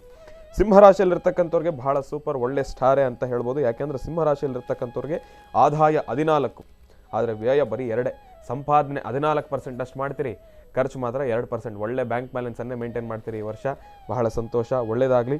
ಇನ್ನು ಆರೋಗ್ಯದ ವಿಚಾರಕ್ಕೆ ಬಂದಾಗ ಆರೋಗ್ಯ 2, ಅನಾರೋಗ್ಯ 5. ನೋಡಿ, ಸಂಪಾದನೆ ಮಾಡೋದೇ ಒಂದು 10 ನಿಮಿಷ ಕೂತು ನಿಮ್ಮದೇ ಊಟ ಮಾಡಲಿಕ್ಕೆ, ಊಟ ಮಾಡೋದೇನಕ್ಕೆ ಇರತಕ್ಕಂಥ ಆರೋಗ್ಯವನ್ನು ವೃದ್ಧಿಸ್ಕೊಳ್ಳಿಕ್ಕೆ ಸಂಪಾದನೆಯನ್ನು ಮಾಡ್ತೀರಿ. ಆರೋಗ್ಯದ ವಿಚಾರದಲ್ಲಿ ಎಲ್ಲೋ ಒಂದು ಕಡೆ ಅನಾರೋಗ್ಯ ನಿಮ್ಮನ್ನು ಸಂಭವಿಸ್ತಕ್ಕಂಥದ್ದಿರ್ಬೋದು, ಅನಾರೋಗ್ಯ ನಿಮ್ಮನ್ನೇ ಬಾಧಿಸ್ತಕ್ಕಂಥದ್ದಿರ್ಬೋದು. ಆದರೆ ಮಹಾವಿಷ್ಣುವನ್ನ ಶ್ರದ್ಧಾಭಕ್ತಿಯಿಂದ ಪ್ರಾರ್ಥನೆಯನ್ನು ಮಾಡಿ ಸಾಕಷ್ಟು ಹೆಚ್ಚಿನ ಫಲಾಫಲಗಳನ್ನು ತಪ್ಪದೇ ಸಿದ್ಧಿಪಡಿಸ್ಕೊಳ್ತೀರಿ. ಇನ್ನು ಬಹಳ ವಿಶೇಷವಾಗಿ ತಿಳಿಸೋದಾದರೆ ಸುಖ 6, ದುಃಖ 3. ಸುಖ, ಶಾಂತಿ, ನೆಮ್ಮದಿ, ಭಗವಂತನ ಅನುಗ್ರಹ, ತಾಯಿಯ ಸಂಪೂರ್ಣ ಕೃಪಾಶೀರ್ವಾದದ ನಿಮ್ಗೆ ಇರತಕ್ಕಂಥದ್ದಿರುತ್ತೆ. ಒಳ್ಳೆಯದಾಗಲಿ, ಶುಭವಾಗಲಿ. ಇನ್ನು ಧನುರ್ರಾಶಿ ಮತ್ತು ಮೀನರಾಶಿ, ಈ ರಾಶಿಗಳಲ್ಲಿರ್ತಕ್ಕಂಥವ್ರಿಗೆ ಆದಾಯ 8, ಆದರೆ ವ್ಯಯ 11. ಆದಾಯ 8%ನಷ್ಟು ಸಂಪಾದನೆಯನ್ನು ಮಾಡಿದ್ರೆ 11%ನಷ್ಟು ತಾವು ಖರ್ಚನ್ನೇ ಮಾಡ್ತಾ ಇರ್ತೀರಿ. 2% ಲಾಸ್ ಅಂತಲೇ ಹೇಳ್ಬೋದು. ಆದರೆ ಯೋಚನೆ ಮಾಡ್ತಕ್ಕಂಥದ್ದು ಬೇಡ, ಪರವಾಗಿಲ್ಲ, ಇರೋದರಲ್ಲಿ ನೆಮ್ಮದಿಯ ಬದುಕನ್ನಂತೂ ಕಾಣ್ಬೋದು. ಇನ್ನು ಆರೋಗ್ಯ 6, ಅನಾರೋಗ್ಯ 6. ಆರೋಗ್ಯದ ಸಮಸ್ಯೆಗಳು ಉಂಟು, ಅದರಿಂದ ತಾವು ನಿವಾರಣೆಯಾಗಿ ಆಚೆ ಬರ್ತಕ್ಕಂಥದ್ದು ಉಂಟು. ಯೋಚನೆ ಮಾಡ್ತಕ್ಕಂಥದ್ದು ಬೇಡ. ಸುಖ 6, ದುಃಖ 3. ಪರವಾಗಿಲ್ಲ, ಸುಖ, ಶಾಂತಿ, ನೆಮ್ಮದಿ ಅಂತೂ ಇದೆ. ಇನ್ನು ಬಹಳ ವಿಶೇಷವಾಗಿ ತಿಳಿಸೋದಾದರೆ ಮಕರ ಮತ್ತು ಕುಂಭ. ವಿಶೇಷವಾಗಿ ನೋಡಿ, ನಿಮ್ಮೆಲ್ಲರ ಬಾಸು ಶನೇಶ್ವರ ಭಗವಂತನ ಅನುಗ್ರಹ ಇಲ್ಲಿ ಯಾವ ರೀತಿ ಇದೆ ಅಂದರೆ ಮಕರ 11%ನಷ್ಟು ಆದಾಯ, 5%ನಷ್ಟು ಖರ್ಚು. ಪರವಾಗಿಲ್ಲಪ್ಪ, ಶನೇಶ್ವರನ ಸಂಪೂರ್ಣ ಕೃಪಾಶೀರ್ವಾದ ನಮ್ಮ ಮೇಲೆ ಚೆನ್ನಾಗೇ ಇದೆ. ಇನ್ನು ಆರೋಗ್ಯದ ವಿಚಾರವಾಗಿ 0, ಅನಾರೋಗ್ಯದ ವಿಚಾರವಾಗಿ 4. ಭಗವಂತ ಒಂದು ಕೊಟ್ಟ, ಇನ್ನೊಂದು ಕಿತ್ಕೊಂಡ. ಆರೋಗ್ಯ ವಿಚಾರಕ್ಕೆ ಬಂದಾಗ ಆರೋಗ್ಯವಾಗಿರ್ತಕ್ಕಂಥದ್ದು ಎಲ್ಲೋ ಒಂದು ಸ್ವಲ್ಪ ಕಡಿಮೆನೆ, ಆದರೆ ಅನಾರೋಗ್ಯ ಎಂಬತಕ್ಕಂಥದ್ದು ನಮ್ಮನ್ನು ಬಾಧಿಸ್ತಕ್ಕಂಥದ್ದು ಇರುತ್ತೆ. ಆದರೆ ಪರವಾಗಿಲ್ಲ, ಅನಾರೋಗ್ಯ ಏನು ತೀರಾ ದೊಡ್ಡ ಮಟ್ಟದಲ್ಲಿರ್ತಕ್ಕಂಥದ್ದಲ್ಲ, ಬರೀ 4% ಅಷ್ಟೇ. ಸಣ್ಣ ಪುಟ್ಟ ಆರೋಗ್ಯದ ಸಮಸ್ಯೆಗಳಿರ್ತಕ್ಕಂಥದ್ದೇ. ಭಗವಂತನನ್ನು ಪ್ರಾರ್ಥನೆಯನ್ನು ಮಾಡಿ ಯಾವುದೇ ರೀತಿ ತಲೆಗೆ ತಗೊಂಡ್ಕೊಂಡು ಇನ್ನೇನೋ ಟೆನ್ಷನ್ ಮಾಡ್ಕೊಳ್ತಕ್ಕಂಥದ್ದು ಬೇಡ. ಏನೂ ಆಗೋದಿಲ್ಲ. ಶನೇಶ್ವರನ ಸಂಪೂರ್ಣ ಕೃಪಾಶೀರ್ವಾದ ನಮಗಿರ್ತಕ್ಕಂಥದ್ದು. ಇನ್ನು ನಮ್ಗೆ ಇನ್ನೇನು ಬೇಕು? ಸುಖ, ಶಾಂತಿ, ನೆಮ್ಮದಿ. ಸುಖ 6, ದುಃಖ 3. ಸುಖ, ಶಾಂತಿ, ನೆಮ್ಮದಿ ಏನೋ ಇದೆ ನೋಡಿ. ಸುಖ, ಶಾಂತಿ ಇರಬೇಕು, ಹೇಗೆ ಬೇವು ಬೆಲ್ಲ ಇರಬೇಕು, ಸಿಹಿ ಕಹಿ ಹೇಗಿರಬೇಕು, ಅದೇ ರೀತಿ ಸುಖ ಮತ್ತು ಶಾಂತಿ ಎರಡೂ ಕೂಡ ಇರಲೇಬೇಕು. ಸುಖ 6, ದುಃಖ 3. ಈ ರೀತಿಯಾಗಿರ್ತಕ್ಕಂಥದ್ದು ಈ ವರ್ಷದ ಆದಾಯ ವ್ಯಯಗಳು. ಬಹಳ ವಿಶೇಷವಾಗಿ 12 ರಾಶಿಗಳಲ್ಲಿರ್ತಕ್ಕಂಥವ್ರು ಎಲ್ರಿಗೂ ಕೂಡ ಈ ವರ್ಷದ ಫಲಾಫಲಗಳು ಎಲ್ಲವೂ ಕೂಡ ಅದ್ಭುತವಾಗೇ ಇದೆ.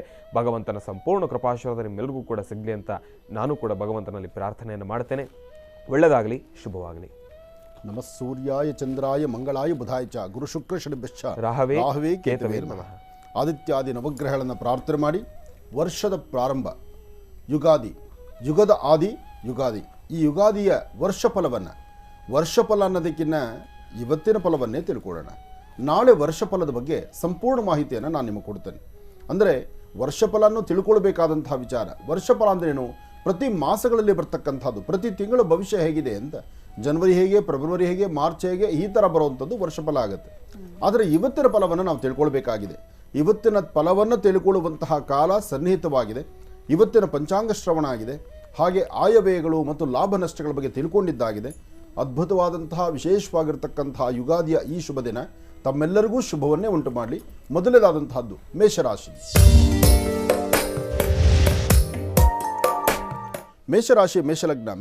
ಮೇಷಲಗ್ನದಲ್ಲಿರ್ತಕ್ಕಂಥವರಿಗೆ ಸ್ವಲ್ಪ ಮಟ್ಟಿಗೆ ಆದಾಯವೂ ಇದೆ, ಮನಸ್ಸಿಗೆ ನೆಮ್ಮದಿಯೂ ಇದೆ, ಹಾಗೆ ಅಂದುಕೊಂಡಷ್ಟು ಕೆಲಸ ಕಾರ್ಯಗಳಲ್ಲಿ ಲಾಭವೂ ಇದೆ. ಹಾಗೆ ಬರ್ತಕ್ಕಂಥದ್ದು ಏನೇ ಇದ್ದರೂ ನಾವು ಉಳಿಸ್ಕೊಂಡು ನಡೆಸ್ಕೊಂಡು ಹೋಗೋದಿದೆಯಲ್ಲ, ಅದು ಬಹಳ ಕ್ರಮ ಬೇಕಾಗಿದೆ.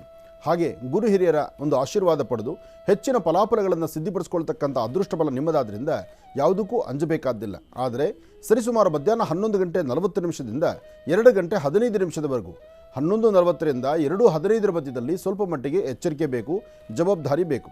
ಮಾಡುವಂಥ ಕೆಲಸ ಕಾರ್ಯಗಳ ಬಗ್ಗೆ ಹೆಚ್ಚಿನ ಆಸಕ್ತಿ ಇರಬೇಕು. ಹಾಗೆ ದೇವತಾ ಪ್ರಾರ್ಥನೆಯನ್ನು ಮಾಡಿ ಗುರು ಹಿರಿಯರ ಆಶೀರ್ವಾದ ಪಡೆದರೆ ಮೇಷರಾಶಿಯವರು ಖಂಡಿತ ಒಳಿತನ್ನು ಸಿದ್ಧಿಪಡಿಸ್ಕೊಳ್ತೀರಿ. ಇನ್ನು ವೃಷಭ ರಾಶಿ. ವೃಷಭ ಲಗ್ನದಲ್ಲಿರ್ತಕ್ಕಂಥವ್ರಿಗೆ ಗುರುವಿನ ಆಸ್ಥಾನ ಚೆನ್ನಾಗಿದೆ, ಬುಧನ ಆಸ್ಥಾನ ಚೆನ್ನಾಗಿದೆ, ಹಣಕಾಸಿನ ಬಗ್ಗೆ ಪರವಾಗಿಲ್ಲ, ವ್ಯಾಪಾರ ಪರವಾಗಿಲ್ಲ, ಹಬ್ಬದ ಸಡಗರ ಸಂಭ್ರಮ ಮನೆ ಮಾಡಿದೆ. ಅದಕ್ಕಿಂತ ಮುಖ್ಯವಾಗಿ ನಿಮ್ಮ ಮನಸ್ಸಲ್ಲಿರ್ತಕ್ಕಂಥ ಚಂಚಲತೆ ಇದೆಯಲ್ಲ, ಅದನ್ನು ದೂರ ಮಾಡ್ಕೋಬೇಕಾಗಿದೆ. ಮನಸ್ಸಲ್ಲಿರ್ತಕ್ಕಂಥ ಚಂಚಲತೆಯನ್ನು ದೂರ ಮಾಡಿಕೊಂಡು ನಿಮ್ಮ ಯಶಸ್ಸಿನ ಬಗ್ಗೆ ಒಂದಷ್ಟು ಚಿಂತನೆ ಮಾಡ್ತಾ ಲಾಭ ನಷ್ಟಗಳ ಬಗ್ಗೆ ಸರಿಯಾದ ಅರಿವು ಮೂಡಿಸ್ಕೊಂಡ್ರೆ ಇವತ್ತು ಸಾಧ್ಯವಾದಷ್ಟು ವೃಷಭ ರಾಶಿಯವರಿಗೆ ಅದೃಷ್ಟದ ದಿನವೇ. ವೃಷಭ ರಾಶಿ ವೃಷಭ ಲಗ್ನದಲ್ಲಿರ್ತಕ್ಕಂಥವರು ಮನೆ ದೇವರ ಪ್ರಾರ್ಥನೆ ಮಾಡ್ತಕ್ಕಂಥದ್ದು, ಗಣಪತಿಯ ಆರಾಧನೆ ಮಾಡೋದ್ರಿಂದ ಇವತ್ತಿನ ಫಲಾಫಲಗಳನ್ನು ಖಂಡಿತ ಸಿದ್ಧಿಪಡಿಸ್ಕೊಳ್ತೀರಿ. ಓಂ ಗಂ ಗಣಪತಿಯ ನಮಃ, ಓಂ ಗಂ ಗಣಪತಿಯ ನಮಃ, ಓಂ ಗಂ ಗಣಪತಿಯ ನಮಃ. ಗಣಪತಿಯನ್ನು ಪ್ರಾರ್ಥನೆ ಮಾಡಿ ಬಿಳಿ ಎಕ್ಕದ ಗಿಡದ ಹತ್ರ ಹೋಗಿ ಒಂದು ದೀಪ ಹಚ್ಚಿ. ಇದನ್ನು ಮಾಡೋದ್ರಿಂದ ವೃಷಭ ರಾಶಿಯವರು ಸಾಕಷ್ಟು ಒಳಿತನ್ನು ಸಿದ್ಧಿಪಡಿಸ್ಕೊಳ್ತೀರಿ. ಇನ್ನು ಮಿಥುನ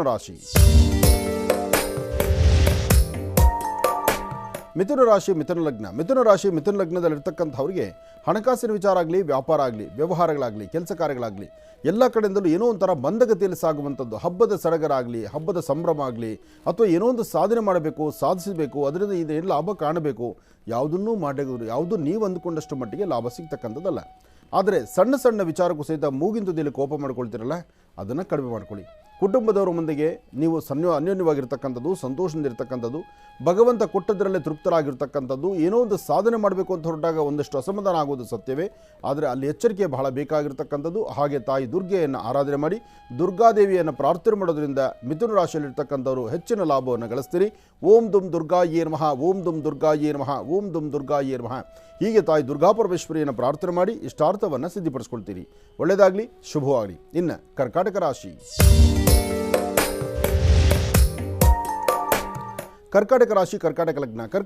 ಕರ್ಕಾಟಕ ಲಗ್ನದಲ್ಲಿರ್ತಕ್ಕಂಥವ್ರಿಗೆ ಚಂದ್ರನ ಆಸ್ಥಾನ ಚೆನ್ನಾಗಿದ್ದು ಗುರುವಿನ ಅನುಗ್ರಹ ಇದೆ. ಇಷ್ಟಾರ್ಥವನ್ನು ಸಿದ್ಧಿಪಡಿಸ್ಕೊಳ್ತಕ್ಕಂಥ ಯೋಗ ಫಲ ಇದೆ. ಬುಧ ಮತ್ತು ಚಂದ್ರ ಚೆನ್ನಾಗಿರೋದ್ರಿಂದ ಸ್ವಂತ ಬುದ್ಧಿ, ಸ್ವಂತ ಜ್ಞಾನದಿಂದಲೇ ಸಾಕಷ್ಟು ಆರ್ಥಿಕ ಪರಿಸ್ಥಿತಿಯನ್ನು ಅಭಿವೃದ್ಧಿಪಡಿಸ್ಕೊಳ್ತೀರಿ. ದೂರಭಾರ ಪ್ರಯಾಣದ ಬಗ್ಗೆ ಆಲೋಚನೆ ಮಾಡ್ತೀರಿ. ಪುಣ್ಯಕ್ಷೇತ್ರಗಳ ದರ್ಶನ ಮಾಡಬೇಕು ಅಂದ್ಕೊಳ್ತೀರಿ.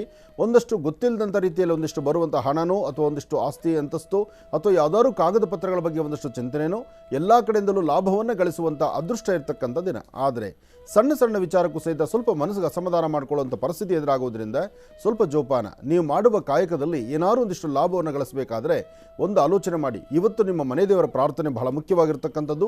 ಯಾರಾದರೂ ಸಣ್ಣ ಪುಟ್ಟ ಹೆಣ್ಮಕ್ಕಳ ಕೈಯಲ್ಲಿ ಏನಾದರೂ ಒಂದಿಷ್ಟು ತಿಂಡಿ ತಿನಿಸನ್ನು ಇಸ್ಕೊಂಡು, ಅಂದರೆ ಆ ಮಕ್ಕಳ ಕೈಯಿಂದ ನೀವು ಒಂದಿಷ್ಟು ಪ್ರಸಾದ ರೂಪದಲ್ಲಿ ಸ್ವೀಕರಿಸೋದ್ರಿಂದ ಹೆಚ್ಚಿನ ಫಲವನ್ನು ಖಂಡಿತ ಸಿದ್ಧಿಪಡಿಸ್ಕೊಳ್ತೀರಿ ಕರ್ಕಾಟಕ ರಾಶಿಯವರು. ಇನ್ನು ಇವತ್ತಿನ ದಿವಸ ನೀವು ಇನ್ನೊಂದು ವಿಶೇಷತೆ ಏನಪ್ಪ ಅಂದರೆ, ಕರ್ಕಾಟಕ ಲಗ್ನದಲ್ಲಿರ್ತಕ್ಕಂಥವರು ಮಹಾವಿಷ್ಣು ಸಾನ್ನಿಧ್ಯಕ್ಕೆ ಬಂದು ಅಲ್ಲಿ ತುಳಸಿಯಿಂದ ಒಂದು ಅರ್ಚನೆ ಸಂಕಲ್ಪ ಮಾಡಿಸೋದ್ರಿಂದ ಮತ್ತಷ್ಟು ವಿಶೇಷವಾದ ಫಲವನ್ನು ಸಿದ್ಧಿಪಡಿಸ್ಕೊಳ್ತೀರಿ. ಒಳ್ಳೆಯದಾಗಲಿ, ಶುಭವಾಗಲಿ. ಇನ್ನು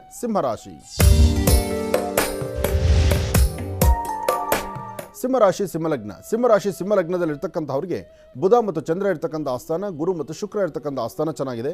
ಹಣಕಾಸಿನ ಬಗ್ಗೆ ಪರವಾಗಿಲ್ಲ, ವ್ಯಾಪಾರ ವ್ಯವಹಾರಗಳು ಪರವಾಗಿಲ್ಲ.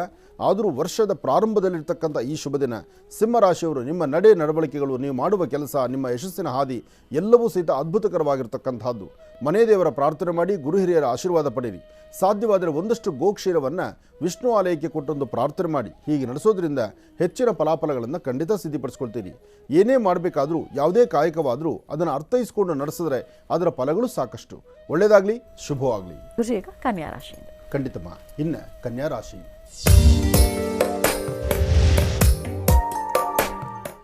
ರಾಶಿ ಕನ್ಯಾ ಲಗ್ನದಲ್ಲಿರ್ತಕ್ಕಂಥವರಿಗೆ ಚಂದ್ರ ಮತ್ತು ಗುರು ಇರ್ತಕ್ಕಂಥ ಆಸ್ಥಾನ ಚೆನ್ನಾಗಿದ್ದು ಬುಧನ ಆಸ್ಥಾನ ಚೆನ್ನಾಗಿದೆ. ಹಾಗಾಗಿ ಕನ್ಯಾ ರಾಶಿಯಲ್ಲಿರ್ತಕ್ಕಂಥವರು ಭೂಮಿಗೆ ಸಂಬಂಧಪಟ್ಟ ವಿಚಾರದಿಂದ ಮೊದಲುಕೊಂಡು ಎಲ್ಲ ಕೆಲಸ ಕಾರ್ಯಗಳಲ್ಲೂ ಯಶಸ್ಸಿನ ಬಗ್ಗೆ ಚಿಂತನೆ ಮಾಡ್ತೀರಿ. ಹಬ್ಬ ಸಡಗರ ಸಂಭ್ರಮ, ಹೊಸದನ್ನು ನೋಡಬೇಕು, ಹೊಸ ಕೆಲಸದ ಬಗ್ಗೆ ಚಿಂತನೆ ಮಾಡಬೇಕು, ಏನಾದರೂ ಒಂದು ಸಾಧನೆ ಮಾಡಬೇಕು ಅಂತಕ್ಕಂಥ ಸಾಧನೆ ಹಾದಿಯಲ್ಲಿ ತಾವಿದ್ದೀರಿ.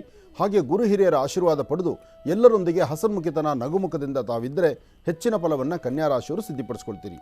ಕನ್ಯಾ ಲಗ್ನದಲ್ಲಿರ್ತಕ್ಕಂಥವರು ಇವತ್ತು ಮಧ್ಯಾಹ್ನ ಸರಿಸುಮಾರು 3 ರಿಂದ 4 ಗಂಟೆ 12 ನಿಮಿಷದವರೆಗೂ, 3 ರಿಂದ 4, 12 ಈ ಸಮಯದಲ್ಲಿ ಸ್ವಲ್ಪ ಎಚ್ಚರಿಕೆ ವಹಿಸಿಕೊಳ್ಬೇಕು. ಈ ಸಮಯದಲ್ಲಿ ತಾವು ಮಾಡುವ ಪ್ರತಿಯೊಂದು ಕೆಲಸವೂ ಹೆಚ್ಚಿನ ಯಶಸ್ಸಿನದಾಗಿರುತ್ತೆ.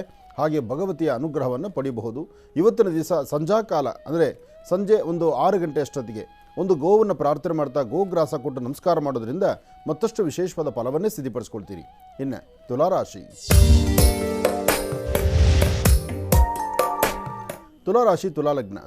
ತುಲಾಲಗ್ನದಲ್ಲಿರ್ತಕ್ಕಂಥವರಿಗೆ ಆರ್ಥಿಕ ಸಂಕಷ್ಟದಿಂದ ಮುಕ್ತರಾಗಿ ಹೆಚ್ಚಿನ ಫಲವನ್ನು ಸಿದ್ಧಿಪಡಿಸ್ಕೊಳ್ತಕ್ಕಂಥದ್ದು, ಭೂಮಿ ಬಗ್ಗೆ ಚಿಂತನೆ ಮಾಡತಕ್ಕಂಥದ್ದು, ವ್ಯಾಪಾರ ವ್ಯವಹಾರಗಳ ಬಗ್ಗೆ ನೀವು ಯೋಚನೆ ಮಾಡ್ತಕ್ಕಂಥದ್ದು, ನನ್ನವರು ತನ್ನವರು ಎಂಬತಕ್ಕಂಥದ್ದಾಗಲಿ ಅಥವಾ ಕುಟುಂಬದ ಸದಸ್ಯರಾಗಲಿ ಅಥವಾ ನಿಮ್ಮ ಆತ್ಮೀಯರು, ನಿಮ್ಮ ಸ್ನೇಹಿತರಾಗಲಿ ಇಂಥವರಿಂದ ಒಂದಷ್ಟು ಒಳಿತನ್ನು ಸಿದ್ಧಿಪಡಿಸ್ಕೊಳ್ತಕ್ಕಂಥದ್ದು. ಒಟ್ಟಾರೆ ಹೇಳಬೇಕಂದ್ರೆ ಅದೃಷ್ಟದ ಮನೆ ಬಾಗಿಲು ತೆಗೆದರೂ ಭಗವಂತನ ಕೃಪಾ ಕಟಾಕ್ಷದಿಂದ ಸಾಕಷ್ಟು ಫಲಗಳನ್ನು ಸಿದ್ಧಿಪಡಿಸ್ಕೊಳ್ತೀರಿ. ಹಣಕಾಸಿನ ವಿಚಾರದಲ್ಲಿ ಮಾತ್ರ ಹೆಚ್ಚಿನ ಲಾಭವೇ ಇದೆ. ಹಾಗೆ ವ್ಯವಹಾರಗಳು ಸಹಿತ ಅಷ್ಟೇ ಅಚ್ಚುಕಟ್ಟಾಗಿ ಮಾಡ್ತೀರಿ. ಅಂದುಕೊಂಡಷ್ಟು ಲಾಭವನ್ನು ಸಿದ್ಧಿಪಡಿಸ್ಕೊಳ್ತಕ್ಕಂಥ ಯೋಗಫಲ ಇರೋದ್ರಿಂದ ಯಾವುದಕ್ಕೂ ಭಯಪಡಬೇಕಾದ್ದಿಲ್ಲ. ನೀವು ಮಾಡುವಂಥ ಕೆಲಸದಲ್ಲಿ ಮತ್ತಷ್ಟು ಲಾಭವನ್ನು ಸಿದ್ಧಿಪಡಿಸ್ಕೊಳ್ಳೋದಕ್ಕೋಸ್ಕರ ಆದಿತ್ಯಾದಿ ನವಗ್ರಹಗಳ ಸಾನ್ನಿಧ್ಯಕ್ಕೆ ಹೋಗಿ ಅಲ್ಲಿ 9 ಪ್ರದಕ್ಷಿಣೆಯನ್ನು ಮಾಡಿ ಧ್ವಜಸ್ತಂಭದ ಹತ್ರ ಒಂದು ದೀಪ ಹಚ್ಚಿ ನಮಸ್ಕಾರ ಮಾಡೋದ್ರಿಂದ ತುಂಬ ಅರ್ಥಗರ್ಭಿತವಾದಂತಹ ಫಲಗಳನ್ನು ಸಿದ್ಧಿಪಡಿಸ್ಕೊಳ್ತೀರಿ. ಏನೇ ಕೆಲಸ ಮಾಡಬೇಕಾದರೂ ಒಮ್ಮೆ ಆಲೋಚನೆ ಮಾಡಿ ಸರಿಯಾದ ಮಾರ್ಗದಲ್ಲಿ ಅನುಸರಿಸೋದ್ರಿಂದ ಹೆಚ್ಚಿನ ಫಲಗಳನ್ನು ಖಂಡಿತ ಸಿದ್ಧಿಪಡಿಸ್ಕೊಳ್ತೀರಿ. ನೀವು ಮಾಡುವಂಥ ಪ್ರತಿಯೊಂದು ಕಾಯಕವೂ ಹೆಚ್ಚಿನ ಯಶಸ್ಸಿನದಾಗಿರುತ್ತೆ. ಹಾಗಾಗಿ ಇವತ್ತಿನ ದಿವಸ ತುಲಾರಾಶಿಯಲ್ಲಿರ್ತಕ್ಕಂಥವರು ಭಗವತಿಯನ್ನು ಪ್ರಾರ್ಥನೆ ಮಾಡಿ. ಇನ್ನು ವೃಶ್ಚಿಕ ರಾಶಿ. ವೃಶ್ಚಿಕ ರಾಶಿ ವೃಶ್ಚಿಕ ಲಗ್ನದಲ್ಲಿರ್ತಕ್ಕಂಥವರು ಹಣಕಾಸಿನ ವಿಚಾರ, ವ್ಯಾಪಾರ, ವ್ಯವಹಾರ, ಕುಟುಂಬದಲ್ಲಿರ್ತಕ್ಕಂತಹ ನಗುಮುಖ, ಜೊತೆಗೆ ಮಾಡುವಂಥ ಕೆಲಸದಲ್ಲಿ ಅಭಿವೃದ್ಧಿ, ಇದೆಲ್ಲದರ ಬಗ್ಗೆ ಸಹಿತ ತಾವು ಅಂದುಕೊಂಡಷ್ಟು ವೇಗ ಇಲ್ಲ, ತಾವು ಅಂದುಕೊಂಡಷ್ಟು ಸ್ಪೀಡ್ ಇಲ್ಲ, ತಾವು ಅಂದುಕೊಂಡಷ್ಟು ಲಾಭ ಸಿಗ್ತಕ್ಕಂಥದ್ದು ಇಲ್ಲ. ಹಾಗಾಗಿ ಇವತ್ತಿನ ದಿವಸ ಗುರು ಹಿರಿಯರ ನಮ್ರತೆಯ ಬದುಕು, ಅಂದರೆ ಗುರು ಹಿರಿಯರು ಹೇಳುವಂಥ ಮಾರ್ಗದರ್ಶನ, ಗುರುಗಳ ಆಶೀರ್ವಾದ ಪಡೆದು ಏನಾದರೂ ಒಂದು ಸಾಧನೆ ಮಾಡಬೇಕು ಎಂಬತಕ್ಕಂಥ ಸಾಧನೆಯಲ್ಲಿದ್ದು ಸಾಧ್ಯವಾದಷ್ಟು ನಿಮಗೆ ಏನೇ ಗೊತ್ತಿದ್ರು, ಎಷ್ಟೇ ಅರಿವಿದ್ರು, ನನಗೆ ಗೊತ್ತಿಲ್ಲ, ನನಗೆ ಇನ್ನೊಬ್ಬರು ತಿಳಿಸ್ಕೊಡಿ ಅಂತಕ್ಕಂಥ ಪದದಲ್ಲಿ ತಾವಿದ್ದರೆ ಖಂಡಿತ ಒಳಿತನ್ನು ಸಿದ್ಧಿಪಡಿಸ್ಕೊಳ್ತೀರಿ. ವೃಶ್ಚಿಕ ರಾಶಿ ವೃಶ್ಚಿಕ ಲಗ್ನದಲ್ಲಿರ್ತಕ್ಕಂಥವರು ನಿಮ್ಮ ಒಳಮನಸ್ಸಲ್ಲಿರ್ತಕ್ಕಂಥ ಆ ಚಂಚಲತೆಯನ್ನು, ಮನಸ್ಸಲ್ಲಾಗುವಂತಹ ನೋವಿನ ಸಂಗತಿಯನ್ನು ಅಥವಾ ಯಾವುದೋ ಒಂದು ಅಸಮಾಧಾನದ ಸನ್ನಿವೇಶಗಳು ಎದುರಾದರೂ ಯಾವುದಕ್ಕೂ ಅಂಜದಿರ ಧೈರ್ಯವಾಗಿ ಒಂದೆಜ್ಜೆ ಮುಂದೆ ಹಾಕಿ ಗುರು ಹಿರಿಯರ ಆಶೀರ್ವಾದ ಪಡೆಯೋದ್ರಿಂದ ಹೆಚ್ಚಿನ ಫಲವನ್ನು ಖಂಡಿತ ಸಿದ್ಧಿಪಡಿಸ್ಕೊಳ್ತೀರಿ. ಒಳ್ಳೆಯದಾಗಲಿ, ಶುಭವಾಗಲಿ. ಇನ್ನು ಧನುರಾಶಿ.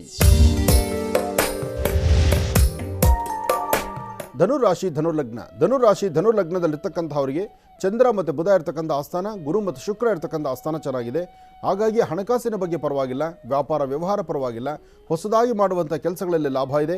ಇವತ್ತು ಮಧ್ಯಾಹ್ನ ಅಂದರೆ 3 ರಿಂದ 6 ಗಂಟೆ ತನಕ, ಮಧ್ಯಾಹ್ನದ 3 ರಿಂದ 6 ತನಕ ಬಹಳ ಒಳ್ಳೆ ಕಾಲ ಇದೆ, ಒಳ್ಳೆ ಸಮಯನೂ ಇದೆ. ಒಂದಷ್ಟು ಕಳ್ಕೊಳ್ತೀರಿ, ಒಂದಷ್ಟು ಸಂಪಾದನೆ ಮಾಡ್ತೀರಿ. ಕಳ್ಕೊಳ್ಳೋದು ಉಂಟು, ಸಂಪಾದನೆ ಮಾಡೋದು ಉಂಟು. ಇದರ ಮಧ್ಯದಲ್ಲಿ ಆರೋಗ್ಯದ ಬಗ್ಗೆ ಮಾತ್ರ ಹೆಚ್ಚು ಕಾಳಜಿ ಬೇಕು. ಅರ್ಧ ತಲೆನೋವು, ಮೈಕೈ ನೋವು ಅಥವಾ ಯಾವುದೋ ಒಂದು ರೀತಿ ಹುಷಾರಿಲ್ಲದೆ ಆಗುವಂಥದ್ದು, ಇಂತಹ ಸಮಸ್ಯೆಗಳು ಇವತ್ತು ಧನುರಾಶಿಯವ್ರಿಗೆ ಆಗ್ಬೋದು. ಆದರೆ ಧನುರ್ಲಗ್ನದಲ್ಲಿರ್ತಕ್ಕಂಥವರು ನೀವು ಮಾಡುವ ಯಾವುದೇ ಕೆಲಸ ಕಾರ್ಯಗಳಲ್ಲಾದರೂ ಹೆಚ್ಚಿನ ಯಶಸ್ಸನ್ನು ಸಿದ್ಧಿಪಡಿಸ್ಕೊಳ್ಬೇಕಾದ್ರೆ ತಾಯಿ ಭುವನೇಶ್ವರಿಯನ್ನು ಪ್ರಾರ್ಥನೆ ಮಾಡ್ತಾ ದೇವಿ ಆರಾಧನೆ ಮಾಡೋದ್ರಿಂದ ಹೆಚ್ಚಿನ ಫಲವನ್ನು ಖಂಡಿತ ಸಿದ್ಧಿಪಡಿಸ್ಕೊಳ್ತೀರಿ. ಒಳ್ಳೆಯದಾಗಲಿ, ಶುಭವಾಗಲಿ. ಇನ್ನು ಮಕರ ರಾಶಿ.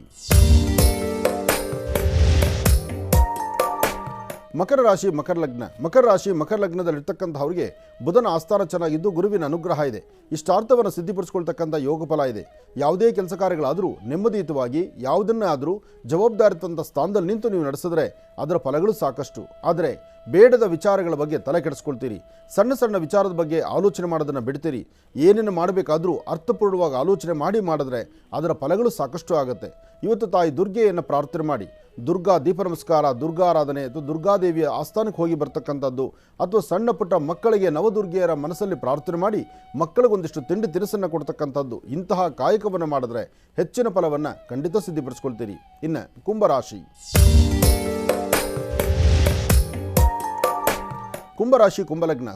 ಕುಂಭಲಗ್ನದಲ್ಲಿರ್ತಕ್ಕಂಥವರು ಇವತ್ತಿನ ಕೆಲಸ ಕಾರ್ಯಗಳಲ್ಲಿ ಒಂದಷ್ಟು ಲಾಭವನ್ನು ಗಳಿಸ್ತೀರಿ. ಮನಸ್ಸಿಗಿಷ್ಟು ಶಾಂತಿ, ನೆಮ್ಮದಿಯನ್ನು ತಂದುಕೊಳ್ತೀರಿ. ಅಸಮಾಧಾನದಿಂದ ದೂರವಿದ್ದು ಹೆಚ್ಚಿನ ಫಲವನ್ನು ಸಿದ್ಧಿಪಡಿಸ್ಕೊಳ್ತೀರಿ. ಇವತ್ತು ನಿಮ್ಮ ಜಾತಕಚಾರ ಪ್ರಕಾರ ನಿಮ್ಮ ಮುಖಲಕ್ಷಣ, ನೀವು ಮಾಡುವಂಥ ಕೆಲಸ, ನಿಮ್ಮ ವೃತ್ತಿಧರ್ಮ ಅಥವಾ ನಿಮ್ಮನ್ನು ಅವಲಂಬಿಸ್ತಕ್ಕಂಥದ್ದು ಅಥವಾ ನಿಮ್ಮಿಂದ ಕಲಿತಕ್ಕಂಥದ್ದು, ಒಟ್ಟಾರೆ ಹೇಳಬೇಕಂದ್ರೆ ಅದೃಷ್ಟದ ಮನೆ ಬಾಗಿಲು ತೆಗೆದಿದೆ ಅಂತಲೇ ಹೇಳ್ಬೋದು. ತಾಯಿ ಭುವನೇಶ್ವರಿ ಅಥವಾ ಇಷ್ಟದೇವರ ಅನುಗ್ರಹದಿಂದ ಇಷ್ಟಾರ್ಥವನ್ನು ಸಿದ್ಧಿಪಡಿಸ್ಕೊಳ್ತೀರಿ. ಏನೇ ಕೆಲಸ ಕಾರ್ಯ ಮಾಡಬೇಕಾದ್ರೂ ಒಮ್ಮೆ ಆಲೋಚನೆ ಮಾಡಿ ಸರಿಯಾದ ಮಾರ್ಗದಲ್ಲಿ ಹೆಚ್ಚಿನ ಫಲವನ್ನು ಖಂಡಿತ ಸಿದ್ಧಿಪಡಿಸ್ಕೊಳ್ತೀರಿ. ಒಳ್ಳೆಯದಾಗಲಿ, ಶುಭವಾಗಲಿ. ಇನ್ನು ಕಡೆಯ ರಾಶಿ ಮೀನರಾಶಿ.